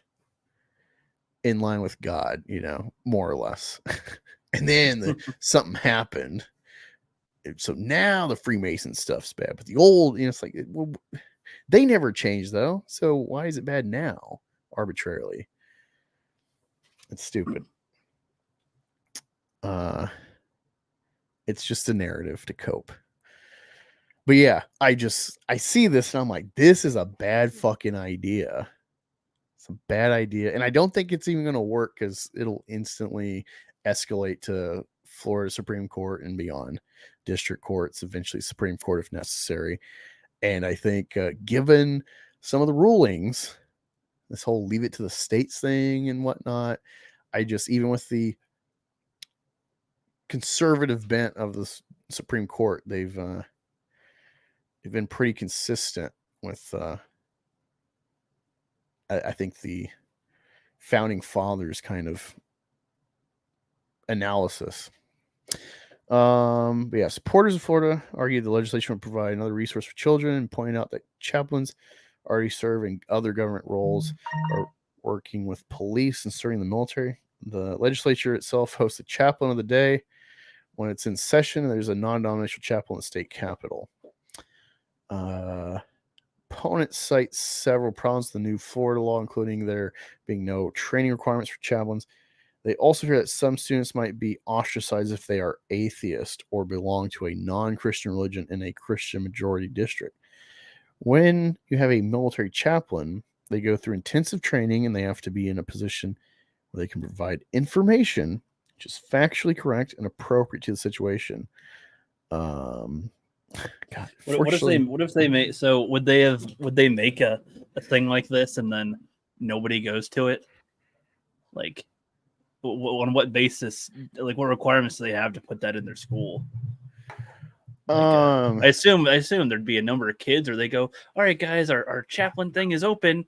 Everybody, hold the doors open so everybody can fit through. And like a dust bowl goes by, and it's like, oh, what now? Like, then that's when they'll take the atheists in, right? If they feel like I'm thinking try. bigger too, just like knowing it's like, see, this is why you gotta like dig into like the root of like these books, these stories, and core stories and whatnot. Because look, they're literally trying to legislate where in the future your kids might be getting pulled into or coerced into church at school, a secular government entity. These same people that will say, why are they teaching sex in school? They need to be teaching them math. They don't need to say anything about any other function. There's like this ridiculous, unreal stance because of like, lettuce, bacon, guacamole people in schools. And yet at the same time, this cognitive dissonance of the right that frustrates me so much because especially with COVID, we have to be the critical side that is working against everyone making up stuff to try to dismiss our points to get us to like trick us to take shots and stuff. That's why it's frustrating when it's like obviously dishonest. You can't really sell Christ effectively on a foundation of sand called dishonesty. It doesn't add up where it's like we're serving Christ and it's like, well, we had to lie to get here to do it, but it's not to say you can't lie for a good reason and it's okay. I'm just saying this is like conceptually like you're trying to Christianify America more, and this is a whole return to the 50s America idea. I get it, but it's like you can't do it lying. Well, you have to do it culturally. I get my point was his proposal is specifically just put this thing in a school based on anything, or just do it anyway. Well, no, so like because like that was my point was like you could put a Staples program or something in a school for no reason and then nobody goes, or it gets a ton and people go, and okay, it keeps it open, but like I'm assuming there's clubs that get shut down because nobody goes to them. I would assume you have to have a minimum number of people paying attention. There's that attend. Do they base it on a number of people interested, or like on a number of people interested, or just randomly put it in there? The complaint by the Democrat who said like this will she's talking about the chaplains in the military and their training, regardless of whatever like denomination or sect they pick. They have like a kind of like regulated training outside of their religious training because they're ultimately chaplains for the military, which is the government, which is secular. Like they're ultimately these like chaplains are allowed is the whole point. And in their allowance, there is a kind of across the board training, regardless of your faith that you are shilling to soldiers, I can just imagine this being in this is unregulated, and they besides just the fact nobody goes. The only regulation it seems is like well, we wrote the law where it's like we didn't incentivize any of this. This wasn't pushed by the government. This is the rules say it's voluntary and parents have to sign their kids for it. It's like, right, but this is like icing out. yeah, this is essentially trying to make this like, first of all, have this like loophole to like get preachers into schools to target children, not predatory, supposedly, while also saying, well, Satanists don't count, which is like, wait, what? How are you the government to say my faith doesn't count to have like a voluntary chaplain for my kid to do after school activities, but the Christians can, like, because yeah, like even though atheism is like, yeah, no religion or whatever, like that has been deemed a religion. Like it's kind of like apathy is a emotion of no emotion. Mm-hmm. You get what I mean? That's yeah. So like you can't ignore it or say, well, that doesn't count. So it's a very skeevy. This will probably pass with the like legislature they have in Florida easily, but this is a federal issue of the First Amendment that will probably get struck down. As long as the justices are being honest, you can't advocate for this. This is exclusionary. This is like playing softball for like one team. And yeah, they never think about, well, what if the Muslims take over and now they have this infrastructure to indoctrinate through the schools? And yeah, when you say yes to your kid doing the voluntary program, does that mean they said yes to that specific one, or just they go to whatever voluntary chaplain they want to? It's a whole, why did you open this up? This is why you take your kid to church and not the government is church, Mm-hmm. Oh man, this is so sticky. And it's only a bad talking point for an election year. I don't know why you would ever do this. Religion is the first form of government. It will always attempt to be so again. If unchecked, it's not really that deep. No, man, it really is, especially if you're like trying to be an honest American. The family is the first form of government, of the parents. That's the first form of government. That's irrespective of any religion. Family might be reinforced by religion, but that's amoebas. Hopefully everyone here bought Yaira so you can understand all the lore and discussions. If not, make sure to get a 3D Acid shirt as well as what's your favorite part of ISOM. If someone got one for me, I would wear it proudly. Yeah, sure. Wear my Minecraft ISOM shirt. Goalpost is an agent provocateur, Becky. That's why I like them. Yeah, he's a big gay op.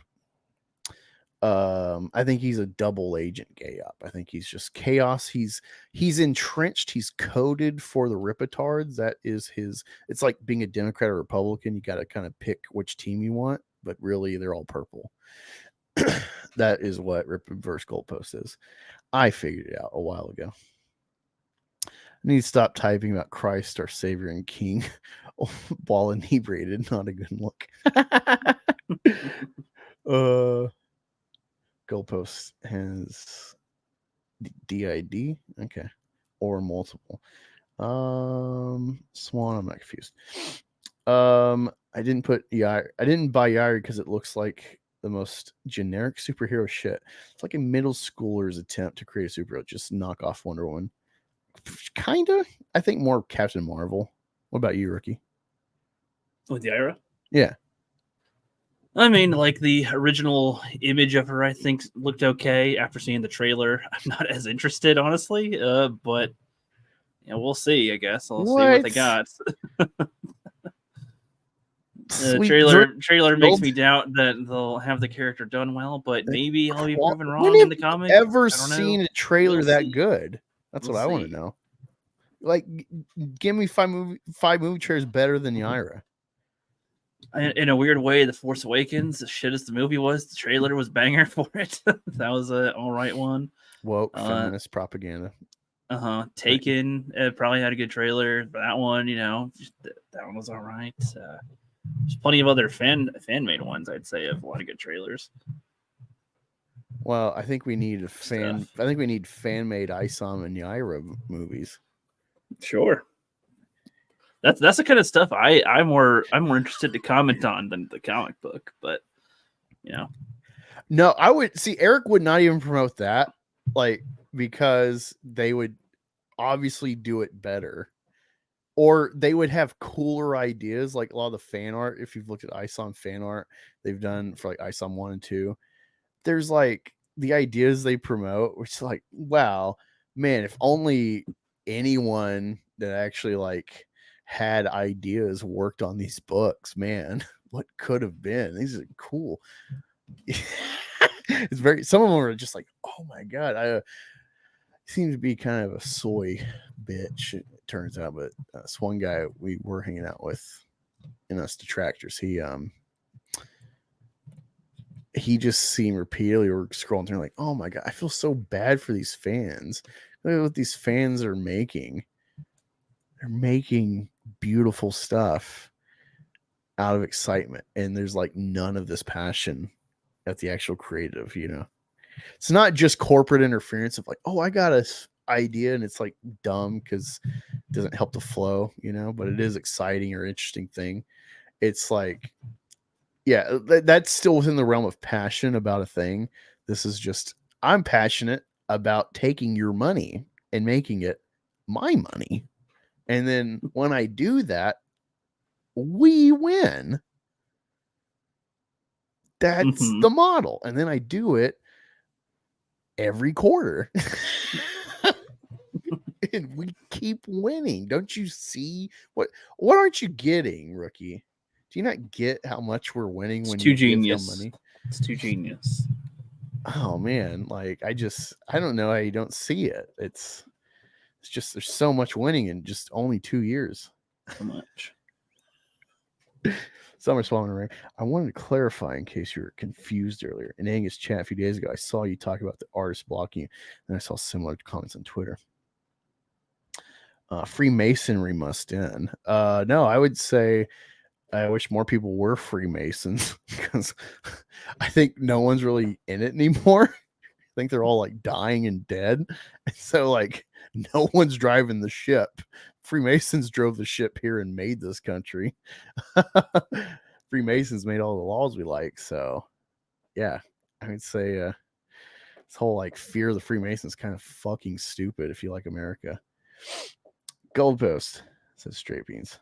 You know, people don't hate Eric, and they do hate him because of his comics, right? It's because his behavior is embarrassing. The product was subpar and didn't meet his promises. Aristocracy is going to be present in any society. Yeah, that's what I'm hoping for. I think this whole democracy experiment we're trying doesn't work, especially when you have open borders and, hey, don't think about color and race. That's like mean. It's got to be about mostly freedom. Everyone's equal and valid. Mostly freedom. If anything, if you don't think everyone is as equal and valid, we will isolate you and ruin your credit scores and other things. One of the, most equal groups of people that have a very tiny percentage, but somehow a large influence. Don't know if you can figure that one out. I got you. It's more for the chat when I say that. That's terrible. You can have gags to add to it, like, oh my god, what could you mean by that?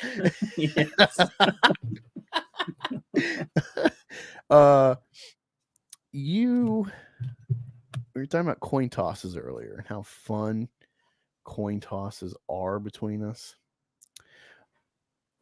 You want to tell people about our coin toss today, rookie? Yeah, Angus was listing a couple movies in a row, ones we could watch, and for some reason he said Gods of Egypt, and then he said another movie that sounded like Centurion or something, which I didn't know about either, and he said the Mall Cop, and he said the 3000 movie or whatever, and so I was like, well, I don't know which one of those I want to watch at all, so let's do a coin flip. And then so he gets 2 picks, I get 2 picks, and we flip on those and then do like a battle bracket. Gods of Egypt one on mine, and then also one on his. So we had to watch Gods of Egypt, and that was an abysmal trash heap beyond all recognition. I heard that it was horrible from everybody. The scores are bad, but it's like it's so unbelievably bad. It's so bland visually. The acting is weird too in it. It just comes off all weird. The short and tall people just looks jarring after a while, and just a big old do not recommend ever seeing Gods of Egypt. You have Jamie Lannister and the Gladiator, or not the Gladiator. No, sorry, Leonidas. Sorry, getting my movies mixed up now. You have them in there, and it's like, nope, still shit, still shit. That was the result of our coin toss. Yeah, well, it's funny because like it seemed like, oh, we'll just pick among what you looked at and said, and I'm like, oh, well, like the best, most imaginative one, cool, and like, oh, we got the other toss. I'm like, oh, it didn't sound like you had other choices. Okay, I guess we're tossing for that. That was a mistake. See, That was a mistake. You worked against destiny. And it bit back. Well, now I've seen a really bad movie, and now that's a new standard. You know, I'd say I was more. I like hating Gremlins more than hating Gods of Egypt. Because Gods of Egypt's easy to hate it, and everybody hates that one. Gremlins, though, that's a rare one that most people seem to adore for some reason. So I really would like to see a video game, Gods of Egypt. Yeah, it seemed like it was structured like a video game, like essentially. I would, like, why not? It's like there's something there where it's like this could be a fun game.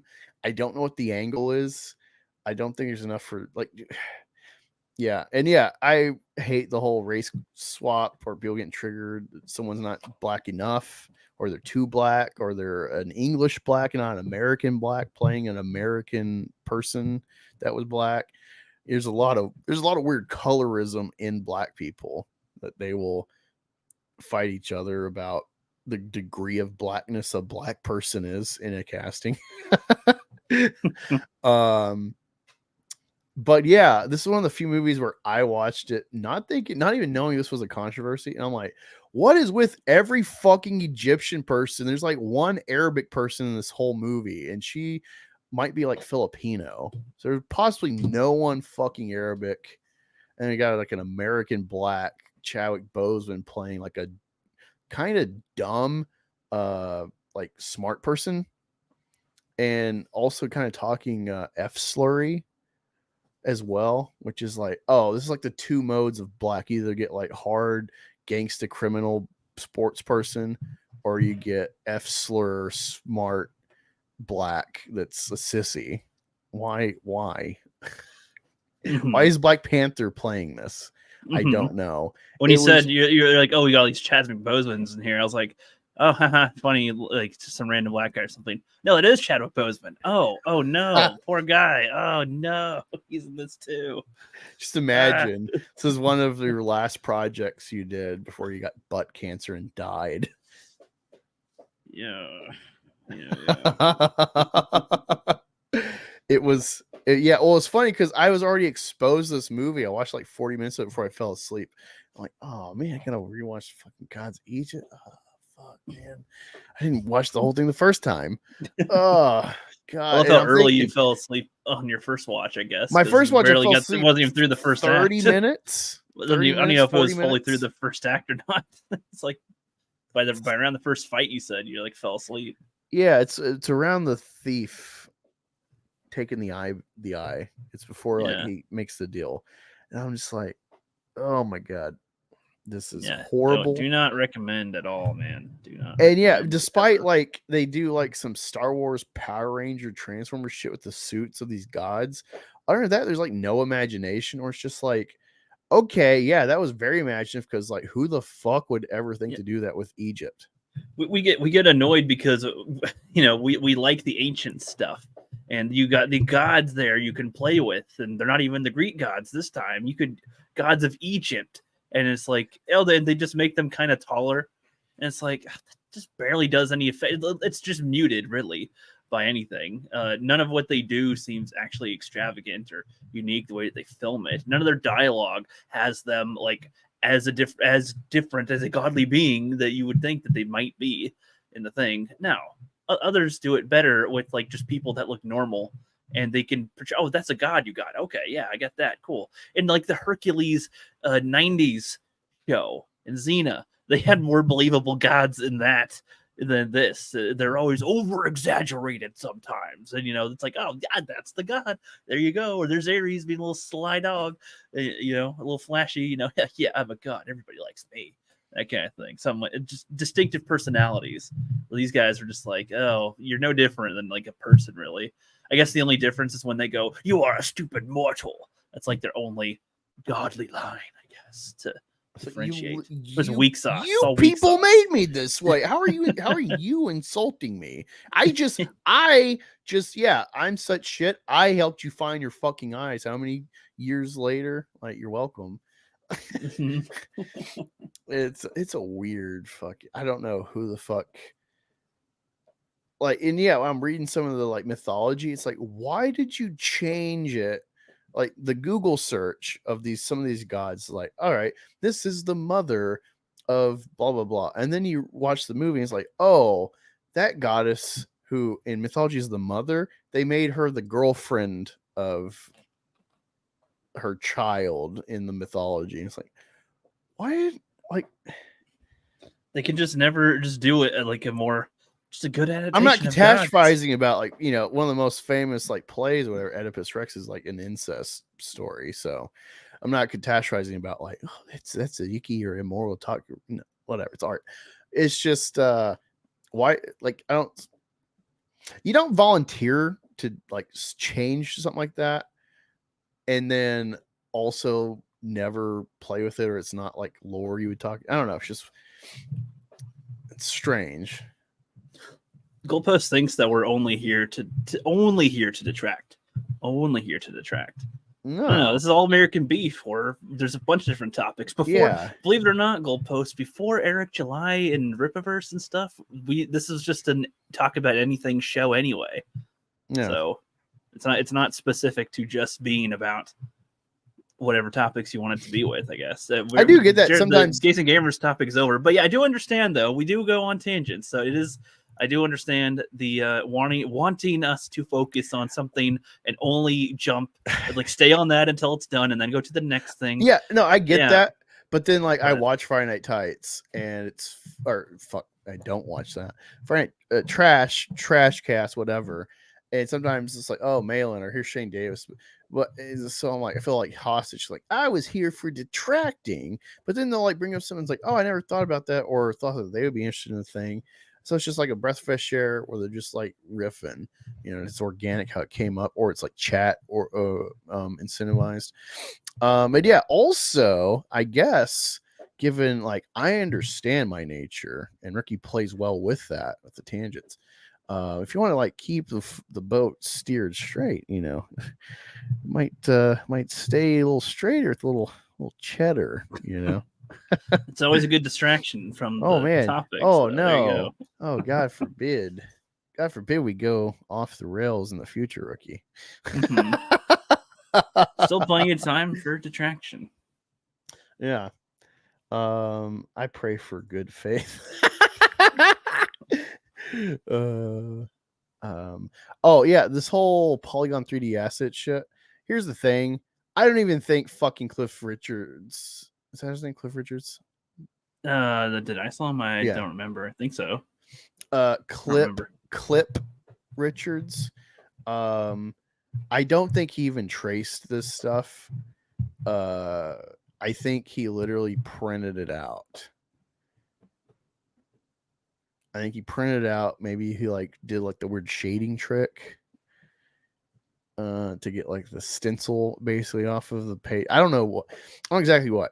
I think basically he printed these things out. I think he moved around, took a shot, and that shot is literally printed on a comic board. If it was even, yeah. Oh, someone had to.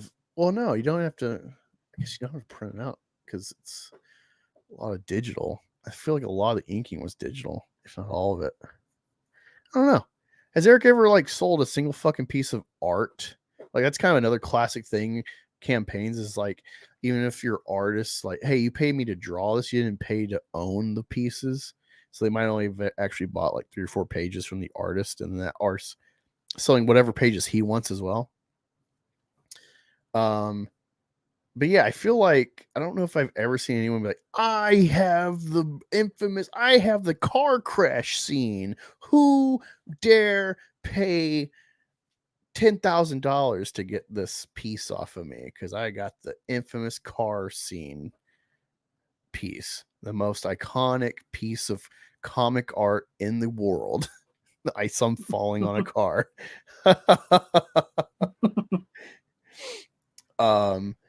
Did they?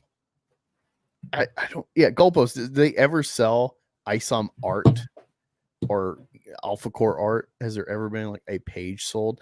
That really hurts the case of like it's not just printed or like pasted in a app to then trace it. Or you mean like when they sell sketchbooks or something, or prints, just in general, just like a single print? Yeah. Well, fuck. Okay. Like, 1 second. I'll be right back. Okie dokie. And they zoomed in on her low resolution scanned copy of ISOM, and that's what they see: polygons. I mean, for me, I don't care what specifically the thing is with the art. I just thought that it looked a little funky reading it. I wouldn't have been able to tell you that it was 3D assets when reading it. It's just some parts of it just looked like, oh, that's just kind of odd angles here, but whatever, just somewhere it might look like that. Sometimes maybe they're trying something funky, but yeah, thought it looked a little odd. And then later on, I don't know how long later, but everybody's talking about 3D assets, and it was like, oh, okay, I guess so.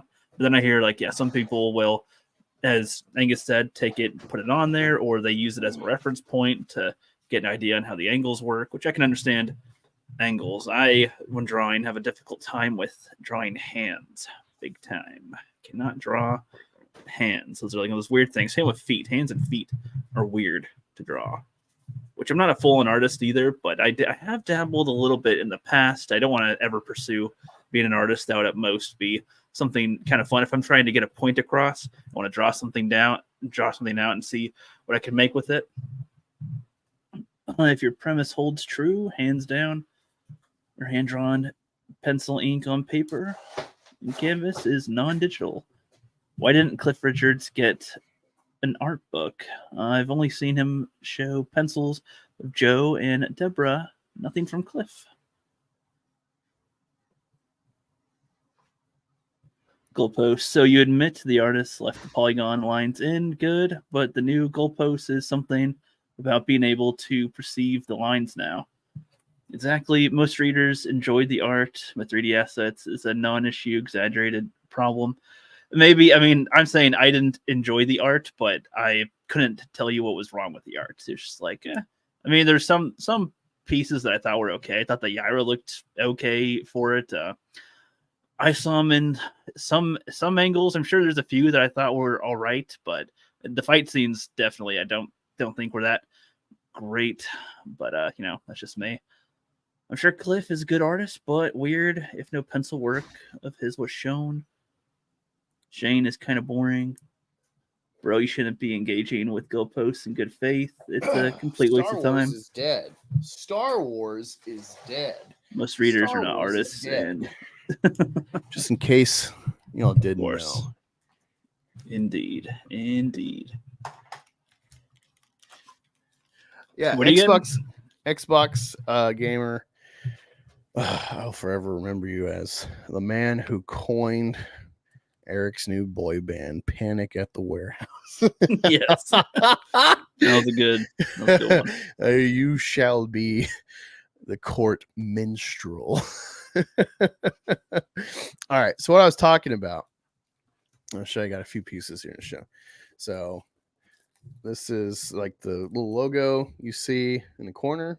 This is the actual piece of comic board art. Yeah, that was like the kind of stuff that they would sell on auctions and stuff half the time. Yeah, you get auction, or like there'll be like the top tiers of a comic campaign was like get actual like the cover for like $3,000 or get the piece of art for like $500. People like some stores are affluent enough or have a good enough collection by the store manager or owner that like they buy and sell, they trade like classic pieces of like I got page 5 of Frank Miller Dark Knight Returns issue 3. Like the shit gets traded. Or they want the very original first piece of whatever. So HK Stash, he penciled and inked the Minotaur Thanos piece for me. That and if you wonder why I got this, it's like, of course, I fucking love Josh Brolin's Thanos in Infinity War. It's one of the most like iconic, not just comic things, but just performances. I love that character so much. And of course, I'm Angus, so I got cows.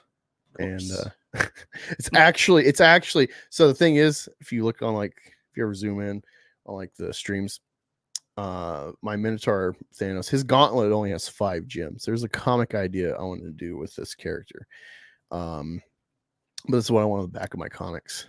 I might get like a girl version, a gender bent version, a woke version, woke if you will, for if I have girl characters. So they're just like a nice little thing of like, oh, you like the boy characters? Well, like I even incorporated the gender into the branding of the company, depending on male or female.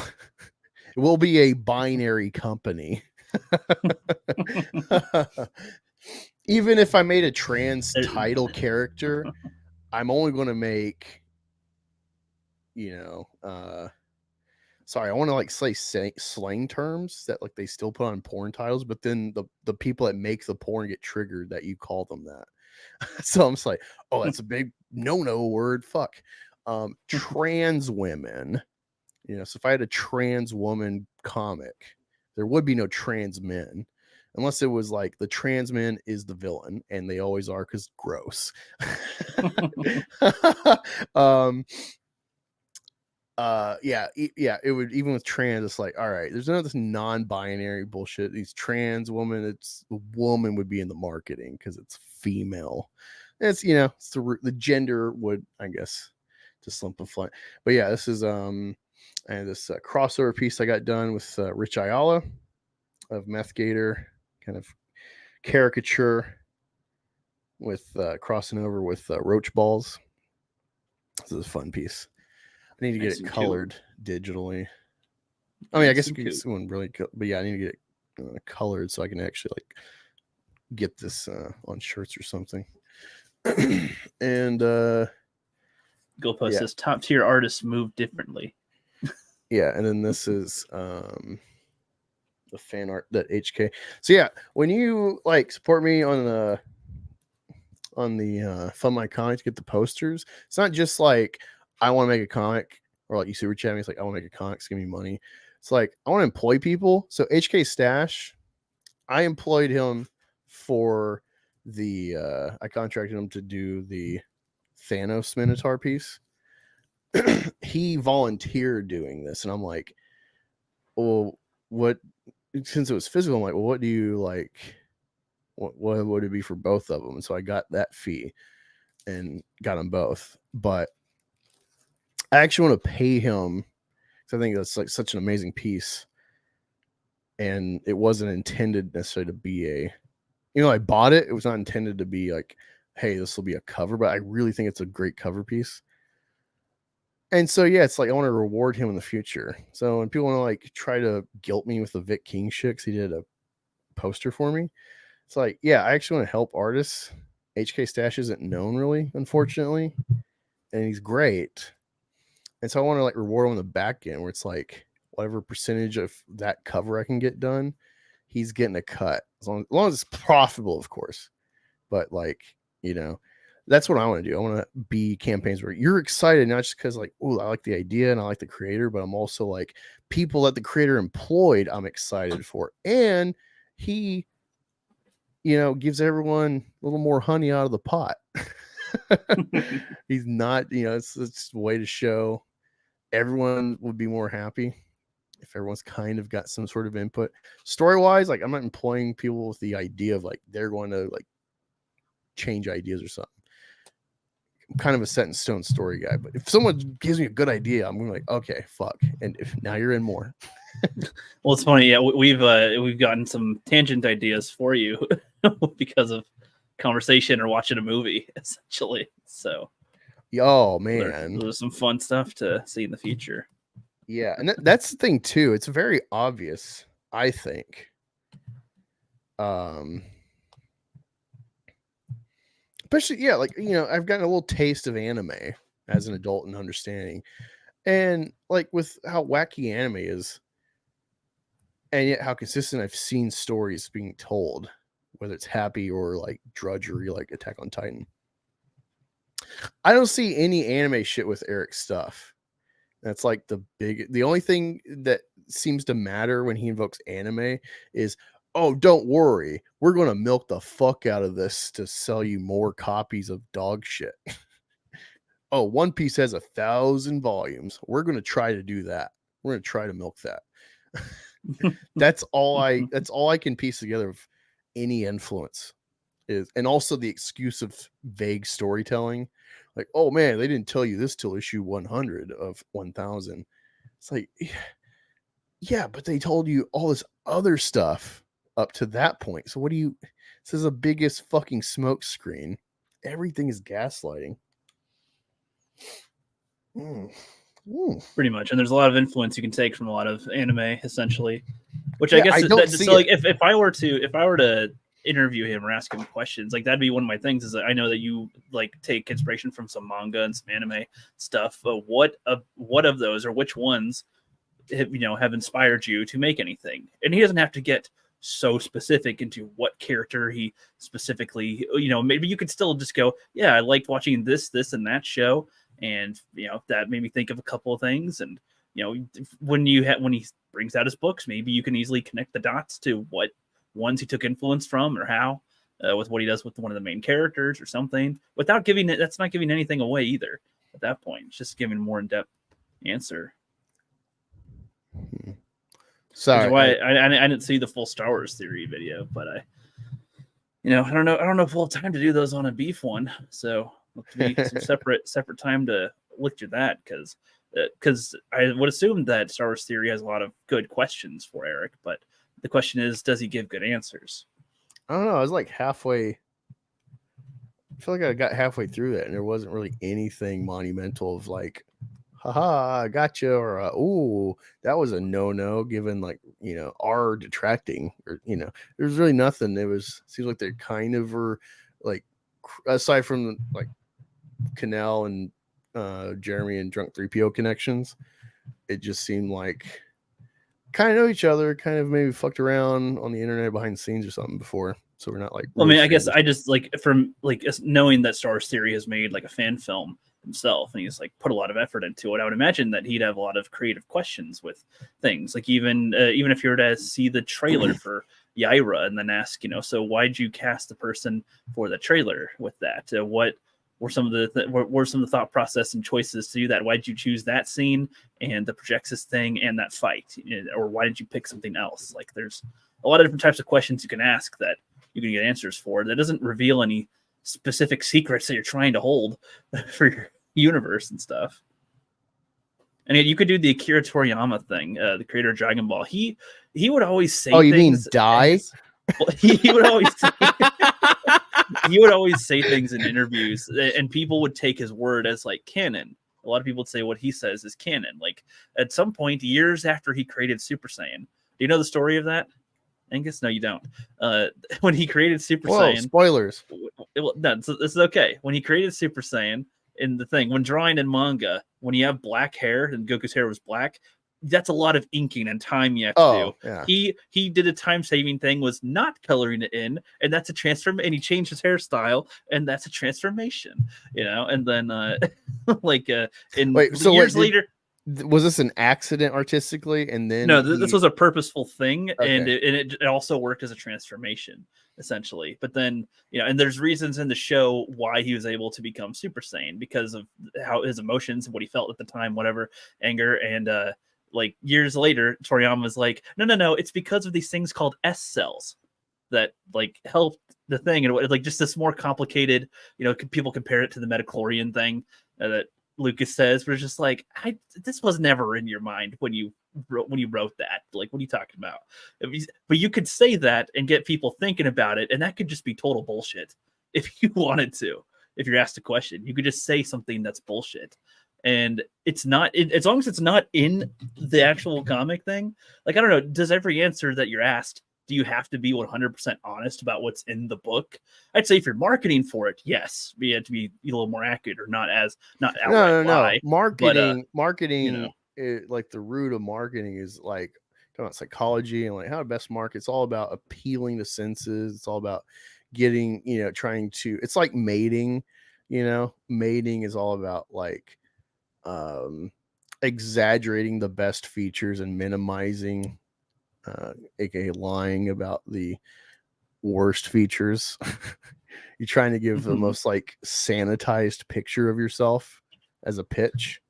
Right. And so that is a trailer. Trailers aren't going to be like, oh, Skyfall. Can you believe these dipshits that get like $200 million to play with James Bond 22 forgot M's purse, and then it just disappears? These dipshits. That's not going to be in the trailer. Right, of course. It's like, we got Adele. We got, James Bond is back and he's doing James Bond shit. Look at this James Bond trick. Oh, you didn't see that coming, did you? Oh, just imagine where it goes. James Bond. I wish they did like a Western, like not that the movie is Western, but that they're selling it like a Western. Right, of course. That could be fun. That could be fun. But I guess that's what I'm saying. We ain't seen your kind here in London. Yeah. in ages. But it's like when you're being interviewed, that's what I'm getting at. It's like you can kind of give answers that aren't always 100% true, because the truth is in the pudding. Because you could be George Lucas and you could be like, yeah, when Aragorn threw the ring in Mordor, that was a pretty cool scene that I wrote. And it's like, that doesn't have to be, you don't have to say everything like fully honest. You can bullshit a little. And I think sometimes people enjoy that. Well, that's what's annoying about Eric is like he's clearly just like has no answers. Like, I chose the guy to play Isom because his feet were big enough. And it's like, that's not why. But you could say that just to. Well, no, if Eric said it, I would actually believe him. Like that would be the biggest. Be hilarious. That'd be the most fun gay up to like get hoodwinked as a detractor. Is that like he's actually like he's actually stupid, and everything has been like such a fucking a PR manager's worst nightmare trying to manage and help sell this guy. He just keeps fucking himself. But then like he finally gay fish, he finally catches on. And then he plays into it, and then everyone's talking, and then he's generating the dumb PR, and then everyone's like, well, no way. You tell me this dumb black guy got millions being dumb? And then more people check it out because of like the lol cow, and then it's like, and then he proves it wrong. It's like, oh no, this was like he NERDs us. Yeah. So anyway, I know you don't have much to comment on the Star Wars theory video, but I mean, that's what I'm saying. I don't know if that would even be worth a full video, or if I just check it out and see if there's enough I gotta say on it. I don't know. We'll see. So that's the main thing I would want is what type of questions are being asked. And I would imagine that they're pretty good coming from him, but I don't know. I don't know. It's a mixed bag with Sturgis because it's like, dude, what the fuck is wrong with you, man? Like, I'm coming, in my bad faith, I'm still like trying to be like, I think your stuff sucks, and I keep buying it because it sucks. Like, that's not a like Ryan Johnson destroyed Star Wars. I fucking hate him. My words are vaguely hinting at like wish of death upon him.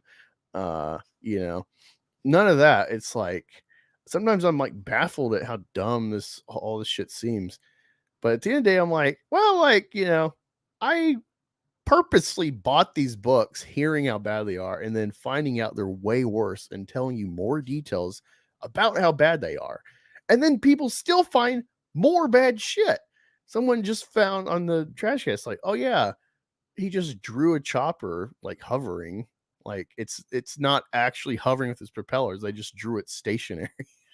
I'm like, oh man, it's It's the little things, man. It adds up.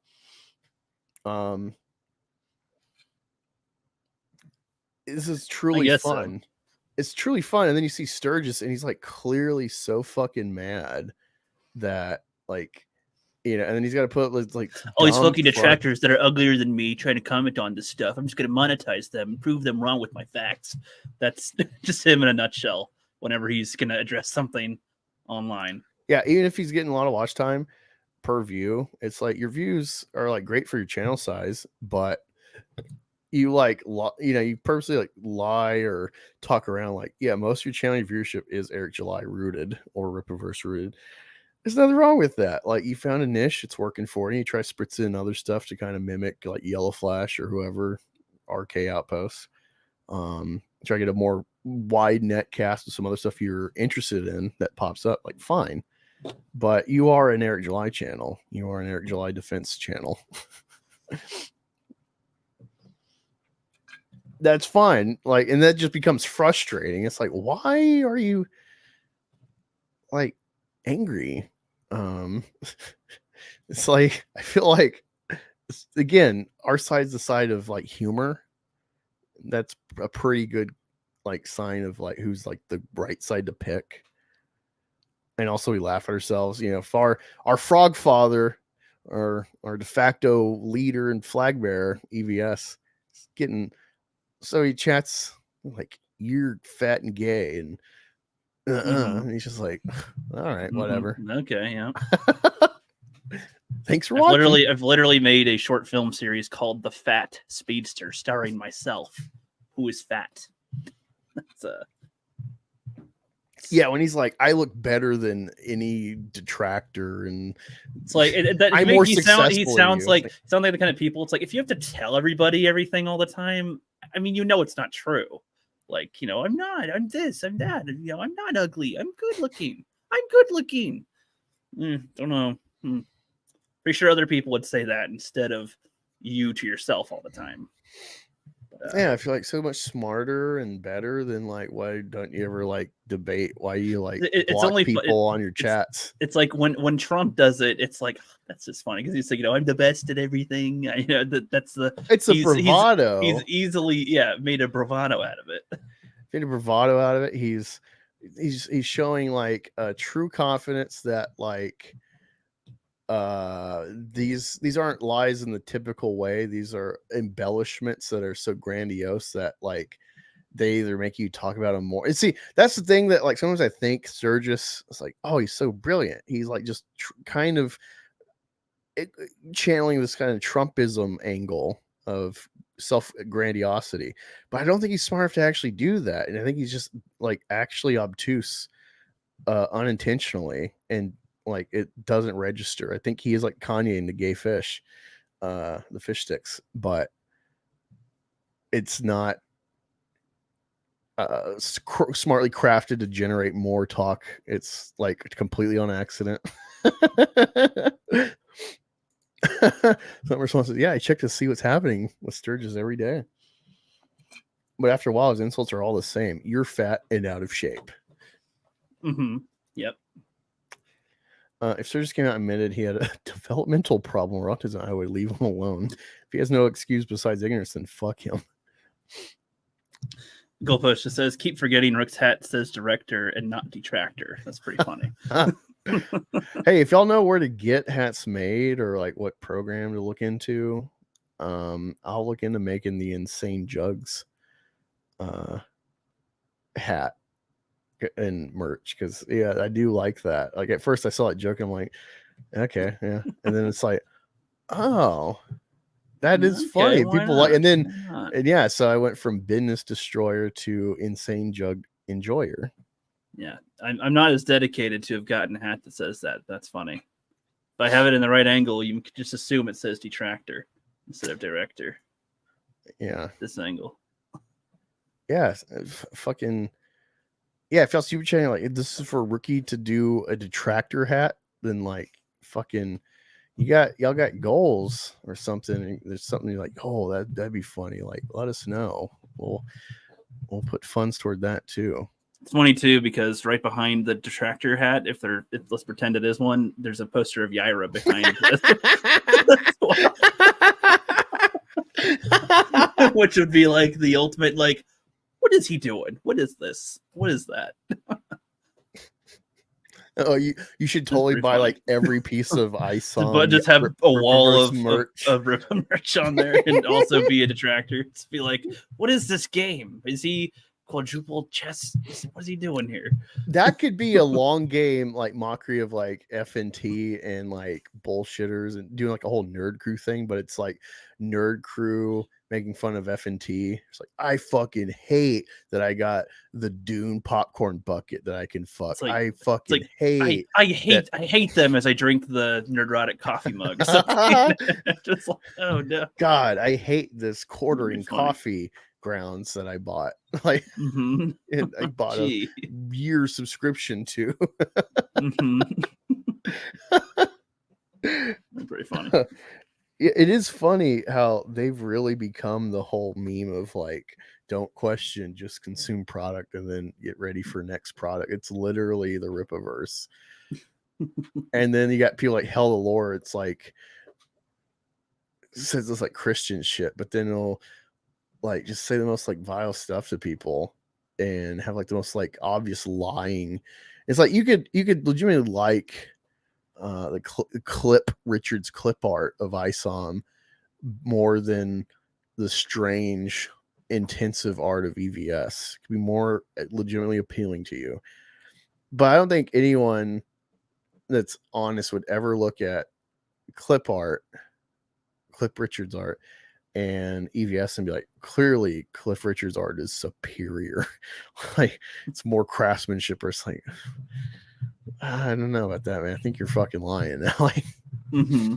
that's kind of a line that Lore crosses was like just purposely fluffing Eric. I was like, no, I can only treat you just like as a dishonest person now.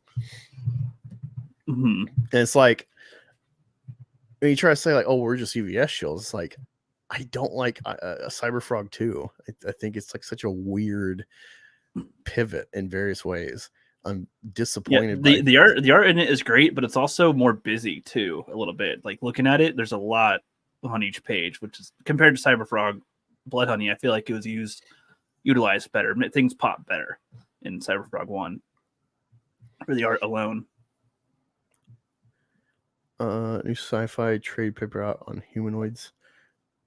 Eden, it looks interesting. Rook needs a Rippaverse comic wall, like as signed Isom Alpha Core and Bane first appearance. I don't. So I'm not like. I'll back some crowdfunded comics, but I am not a comic collector. Like that is not my thing. I'm a movie guy. All the comics that I've gotten, people are in a drawer. Like that's where they'll be.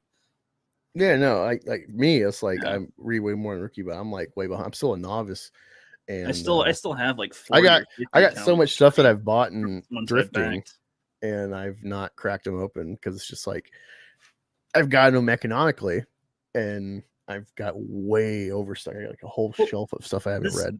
This brings up something I've mentioned to you before, but I don't know if I mentioned on a stream or anything. But like, I do find it interesting. So like, the Rippaverse and Isom, all the books that are made by him are pretty much constantly talked about. I mean, a lot of times it's things that don't actually relate to the comics that are talked about, but in a way, I feel like the honest reviewing of the book, like where you're not worried about hurting feelings of the creator of the comic, I think is something that might be needed a little bit more in the comic sphere of the community and stuff, so that people get an honest answer from it. Because a lot of people will back the comics. I'm one of those too that'll back a lot of the comics, but how many people are going to say your comic that you made kind of sucked, because that could affect their sales in the future, so we don't want to do that. But like, do you want the honest opinions of your comics or not? And I think that way, when if you are really critical on the comics for crowdfunded ones and stuff, but then you also give some like, well, this one's really good praise, well then I feel like there'd be no way they're going, well, you're just saying that to get on their good side. It's like, well, no, I was critical here. Or if they've made more than one book, you can be like, this book was really good, but then this book was shit. Like kind of like how you feel with Blood Honey and Wreck Planet. Like Blood Honey being really good, and then Wreck Planet being a huge downgrade. I don't know if that many people are that honest with them. I haven't seen everybody's reviews to determine whether or not that's how people are, but nobody really talks about all the other comics that are in our sphere for that long, right? Like, Yeah, it might there's be one during their campaign run, they received them, they posted they got them, there might be a review, and then they're never heard from again for the comic. And it's like, I don't know, maybe there should be more stuff to talk about with them. Well, I really hate this idea too of like, if you're a creative, you shouldn't like the whole like brutally honest ISOM takedown reviews that you just did that were hilarious. And yeah, there's definitely like a bent to them. Where it's like kind of purposely cruel with how critical it is. Right. Of course. It's for entertainment and to like it's not just like, oh, you made a bad, you're like fucking horrible, dude. Like you are a skid mark on the underpants of comic society. But it's kind of what I want to see, like have some entertainment in the review, because a lot of people will be serious about it, or they'll be like, yeah, the pages were great, and it was shipped to me on time, or it was a little late, but that's okay, or something. Yeah, they do like technical. It's like critiques. okay, but like, what was do you recommend the story at all? Do you it's showing some of the art? Do you think that that's good? Like if I were to go through, I have a couple like Mandy Summers books, like. I think Super Dead is her best one so far, like way better than Pirate Queen. Pirate Queen's okay, but there's a lot of in that one that just seems not as interesting to really follow the story. It's like, who cares? Then Wart the Wizard was aimed for kids and kind of has that type of tone. Not really one for adults, but good for kids to read. I'd say perfect audience for that. But I don't know. It's just in general because of the amount of attention that detracting gets. For the comics, like I wonder if if not detracting, just you know what I'm getting at, like some type of extra attention on other comics that are made, even whether it's for something negative or positive, that would maybe get people talking more about the comics. But then, how many creators in our sphere are making comic books? Is there over 100? Probably. And then so I just assume that it just all gets fizzled out into the smaller number that gets promoted more or something. But yeah, so I guess it's pulled up. This is the humanoids.com site. I typed in what you were saying, Eldridge. Go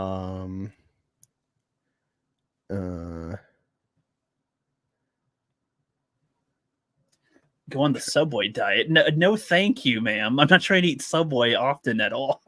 No. I love Subway. It's funny that he works there. Subway's fine, but I've worked there too long and had too many sandwiches. I will have sandwiches on occasion. Yes, I like some sandwiches, but I'm not going on no Subway diet, ma'am. No.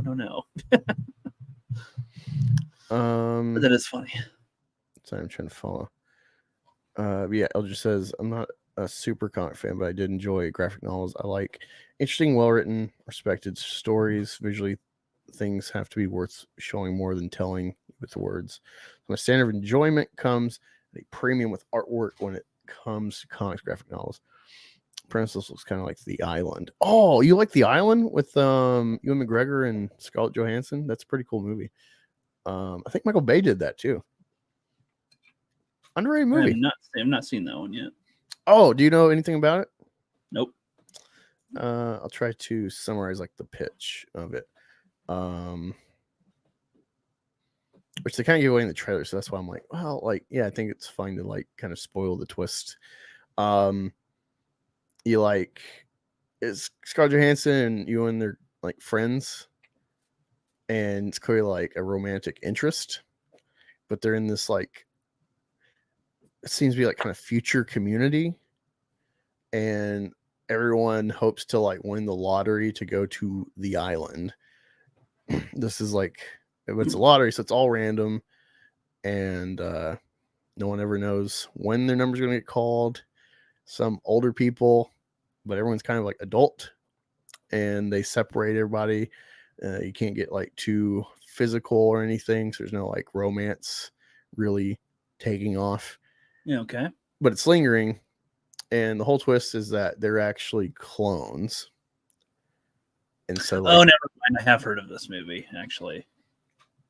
I have heard of this. Now that you mention, okay, clones. That was the key. Okay, right. I've heard of this movie. Yes, but I have not seen it yet. yeah, it's pretty good. I heard it's kind of one of the. Is that kind of like almost like a Twilight Zone type of? Yeah, it's like a premise Twilight to Zone the or a Black thing? Mirror premise. Yeah, Yeah, that's where I've heard of that from. Kind of like that. yeah, or like it's kind of like a play on like the Old Boy story where they're like, it's 1984 where it's like we're in a system, but someone starts questioning things. Like some doesn't end up, but in this, it's like the sci-fi element of like, well, they're clones, so there's like an intrinsic like memories from the host, the original copy that they have for some reason. They can never explain it. So this is like a defect they're trying to like get out, trying to clone out of it so they're more so they can have a little more control over their personality and thoughts. Yeah, and so it becomes like crazy escape from Alcatraz kind of story. Here for it. Yeah, I've heard this story. It's interesting. Yeah, I think it's pretty cool, some of the ideas. And it's like unwoke. It's diverse cast. I think big black guy from Green Mile's in it, I think. Michael Clark Duncan. Yeah. He plays a minor character. I can't remember any other big actors though. I want to say, there's like a Blade Runner 1984. So a lot of things you can like allude as like referential or inspirational to the story. Let me see if it's based on anything. If it's like a book movie. Stray Beans is an Aussie boy. This book give me those sort of vibes. Yeah. Wikipedia. Directed by Michael Bay. It's described as a pastiche of escape from dystopia science film like the 60s and 70s, such as Fahrenheit 451, THX 1138, Logan's Run. It cost 126 to produce. It only made 162, so I guess it was technically a bomb. I mean, that's a big budget for fucking 2005. Yeah, I guess. Yeah, true. So I want really, to say Willem Dafoe is in it too. I guess. Sean Bean's in it. Yeah, that's like he's Sean like Bean, one of the big leads of the organization. Xbox Gamers like, is that an older movie? Because Michael Clark Duncan is not alive anymore. Yeah, it was an early 2000s movie. 2005. Yeah, 2005. I figured. Yeah, okay. I've heard of this movie. It's on my list, I think, somewhere. Oh shit! Watch Steve one Buscemi's in here. Yeah, it's got quite a cast then, I guess. Forgot. Yeah, no, it's a good movie. On Rotten Tomatoes, it's got a 39. It's crazy. Yeah, I think it's one of those. You remember we watched Bullet Train with Brad Pitt? Yeah. It's got like a 50 on Rotten Tomatoes. Oh wow. Yeah, like crazy. I'm like, what? This is like a Tarantino movie on steroids. Yes. It's like a high bar to hit to like even be in conjunction with Tarantino. Apparently there was a copyright infringement lawsuit for the creators of a 79 film Parts, which also is about a colony that breeds clones to harvest organs for the elite. They filed a suit in 2005. A federal judge determined there was indeed a copyright infringement case to be heard. Scheduled the case go to trial. However, DreamWorks didn't settle the case out of court. So apparently, my assumption is lost more money on this because of the court. Let's see. So there was a book. They bought the film rights in '96 at DreamWorks. They optioned, but they never made it, called Spares, which is about a clone spare farm as well. So I assumed it was about bullying a bunch of spares and not strikes, essentially. Why not? Says it remains unclear if the story inspired the island, so Marshall Smith, the writer, did not consider it worthwhile to pursue legal action or the similarities. But yeah, the very interesting one comparison is New Hope and Dune. That's the probably one of the most interesting, like, why didn't they do anything with that? Like they were kind of sitting on the sidelines thinking about suing, and they just never did. And then Frank Herbert died in '86, I think. And yeah, so me talking about, I'm not a Dune freak in the sense like I know all the lore, but I've watched a lot of videos lately because of the movies coming out. I do know a lot about the general plot lines. I know about the God Emperor, and so I know about like the descendant of Paul Atreides. It's very interesting to me. It is kind of like this is maybe the story I've been longing to read, like as far as the saga. That I feel is missing. Everyone's trying to make these basic bitch ass morality tales with little twists here and there, but they're all just Star Wars, good, happy people win. Lord of the Rings. I love Game of Thrones. I love Attack on Titan because they're intrinsically not kind of nihilistically aware stories. I'd say Dune has an existentialism to it as well. That really resonates with me because you have such a bigger. If your goal is not, if you're not bound by like, all right, and the good guy has to win, so how do I write him out of this and he wins? It's like if you're not stuck with that, you just have so much more potential to play with. Yep. But yeah, had a good time with y'all. Definitely not as contained stream like normal when detracting, but I had fun with y'all. Y'all are good here in the chat with me. If I'm into Dune, I need to check out the Jodorowsky universe. Yeah, that was a precursor, if I'm not mistaken. The Foundation, is that what it is? That you're mentioning? I think it's the Foundation. You're mentioning. I'm aware of what. Yeah. So yeah, it's just I got so much to read. I have the right now. I'm starting to read a alligator book. So I got a couple books. I'm kind of rotating, slowly reading. So I'm a slow reader because I didn't keep up with reading after high school. I was a really good reader, but I had a lot of time to read. I didn't have chores. Not my choice. I wanted to be more responsible, but stupid mom. But yeah, I'm reading this collegiate book, or at least it's a collegiate like level book by a professor of herpetology. It's called Alligators by Kent A. Vlight. Illustrated Guide to the Biology, Behavior, and Conservation. So if you go on my channel, one of the biggest videos you can watch is the Realm of the Alligator. It's a re-upload of a Nat Geo documentary. It's on a lot of channels on YouTube. Apparently, it's kind of like the quintessential. It's like the Star Wars or the Lord of the Rings of alligator documentaries. It is kind of the quintessential gator documentary, even though it came out like in the early 90s. But I was a big animal nut when I was a kid. I wanted to be a vet, like a zoologist.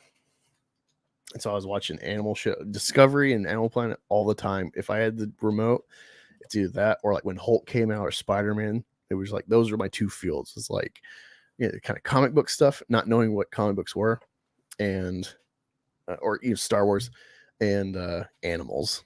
And so it's kind of funny that I've rounded back organically to coming up with Meth Gator. And so I'm reading about gators. I'm like a Nolan-minded kind of person. I really like realism and stuff. I'm not greatly imaginative. I love imaginative stuff, but I'm not greatly imaginative. So like everything's kind of got to come from something real. I think that's like the best sci-fi you get is when it's based on something real as its root. So yeah, when people try to compare like, oh, Meth Gator's just it's Leatherhead ripoff from TMNT. I've read one TMNT comic. That was the first issue. Doesn't have Leatherhead or Leatherback or whatever. And I've seen a few of the cartoons as a kid. I don't remember. And the movies, there's definitely, besides the Ooze origin, which is Daredevil, I there's nothing that I am aware of that will like ever cross over and be like, oh, oh, this story is a ripoff of TMNT storytelling, or even Killer Croc. Like Killer Croc, what stuff I read, Killer Croc, Snow crossover. of, oh man, he ripped that from them. You know, I'm trying to actually read stuff to make sure I don't cross over storylines that are obviously like, oh damn it, you just ripped that off from them. So I'm doing the work to move differently from those obvious comparisons. So that's like the wait. Why any tips on how to get into making a comic? I don't know, just come up with a story, start like playing with like the universe, really focus on what your character is, like deconstruct. I don't know. There's a lot of people in this sphere, our sphere, that will kind of mimic these kind of Jordan Peterson aversions to like postmodernism. I gotta tell you, if you just read like the opening blurbs on Wikipedia about postmodernism, it's like, no, postmodernism is not communist. Postmodernism is actually anti-communist because it deconstructs communism. Deconstructionism is how you get Star Wars, like the monomyths we love. It's because of deconstruction, which is a postmodernist thing to do. Yeah, I would say that's like the big thing, is whatever concept is. For me, it's my angle, I guess, is think about what would be a motivator, or I don't know, it's just a lot of, I think the world building is definitely, maybe for me, like I got this idea and I definitely want like point for story, and how do I get there and it makes sense. So it's fine to be dictated by like, I have a goal of I want these things to be accomplished, and then we start thinking about how do you flesh out, how do you get to that point. It just it organically will make you more creative the more you try to pull the layers apart of like what is the core, what would be the like child appeal of the character or the idea of the world. Why would a kid want to? So it's like, I'm writing Meth Gator for adults.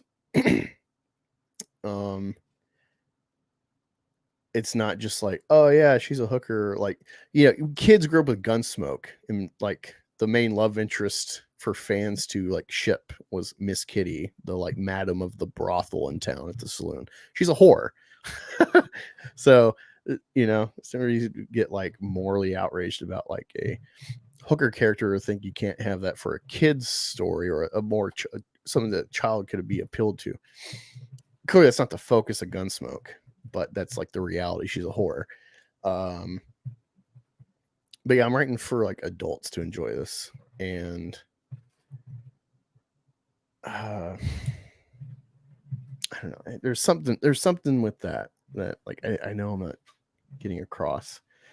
I don't know, it's just a lot of like, you know, whatever your story is, however adult your story is, my perspective is, if you're trying to make a comic, the chief thing is trying to figure out what would be the appeal. Why would a kid want to play with that toy? Why would a kid want to be that character? All right, this works for Batman or Punisher. I would say they're kind of the two extremes of like the same template of crime fighting morality. Two very different endpoints and outlooks about how to deal with crime. But kids want to be Batman, and he's got way more of an appealing costume. It's fantastical. But he's just a guy with gadgets.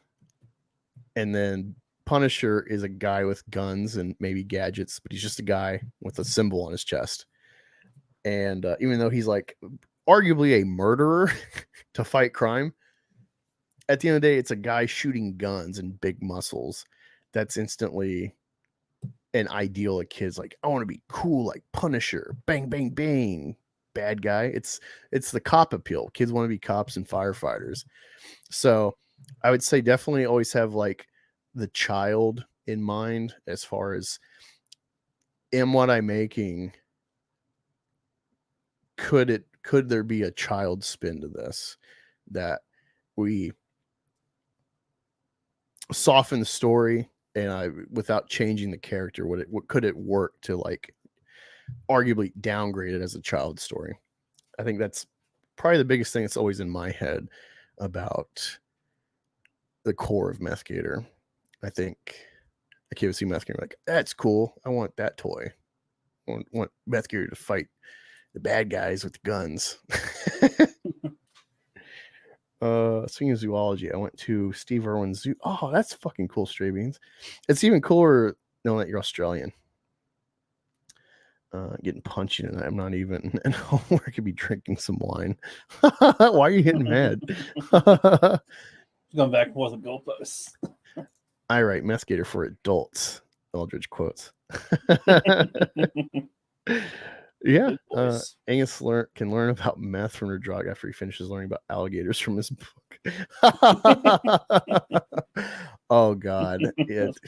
Again, like I said the other day, I will not invoke the criminal past of Nerdrotic to admonish him or anything. Keeping it on the field of play, which is more than he's done with Mark Hamill, which is a known in itself. Taking the high road, high ground. You know, Star Wars is dead, so maybe you won't get that reference. Across the pond. It's just 6:30 a.m. Oh, so you're in England, Eldridge? Okay. And yeah, message me again because I don't know what was the impetus for us to talk off air. Not against it. I just don't remember why I said that. And yeah, I'll tell you the other account to like hit me up so I'll actually like be more aware. But yeah, thank you all for hanging out with me and Ricky. And go sub to them. Go check out. Do you post on your YouTube like community that you're on the? I should start doing that now. The Wednesday streams on Physical Media Show. Yeah, check out the Physical Media Show on Fanzine's channel, Fanzine Vids. I tend to have the hot takes on that channel when it comes to a lot of movies because they're movie connoisseurs, and I'm watching a lot of things for the first time, and I will disappoint a lot of people with my. Watch them be like, Gods of Egypt was on. What are you talking about? That was the best Ancients movie ever. Yes. The Gremlins one is the one I've taken the most heat for so far. And then following that is like Beverly Hills and Ghostbusters. When I say that they're okay movies, just I don't really care about them. I get it. But no, I think Beverly Hills is, I think, mostly aged very well for the what's funny about it. It's not like the comedy's not it's not really stuck in its period it was made. You know what I mean? Yeah. Kind of like how even though a lot of the setup is like age specific in with like the tech around them in Three Stooges, you can recreate the comedy of Three Stooges in any age. You can make it cavemen and their shit works, you know, like yeah. So yeah. But yeah, thanks, Stray Beans. Yeah, I need to figure out where I'm gonna put the ISOM Meth Gator piece for merch. Probably on the Teespring, but figure out what to put on there. But yeah, thank you, man, for that piece. I love it. And appreciate y'all hanging out, man. See y'all next week, possibly sooner. I do have all weekend off, so I might stream more this weekend. Hopefully I'll actually go on Katie Did's channel this Saturday if she's streaming. It's been a minute since we hung out with her. So I was supposed to have Ministry of Dude, Dr. Till. You might have seen him with Goalpost posting him and Sturgis crying about him, but he forgot last week. I was just fucked up from sleep, so we didn't stream. And then this week he forgot and had plans, so maybe next week we'll get him on. But yeah, good time. Hey, see you around, Tina. All right, talk to y'all later.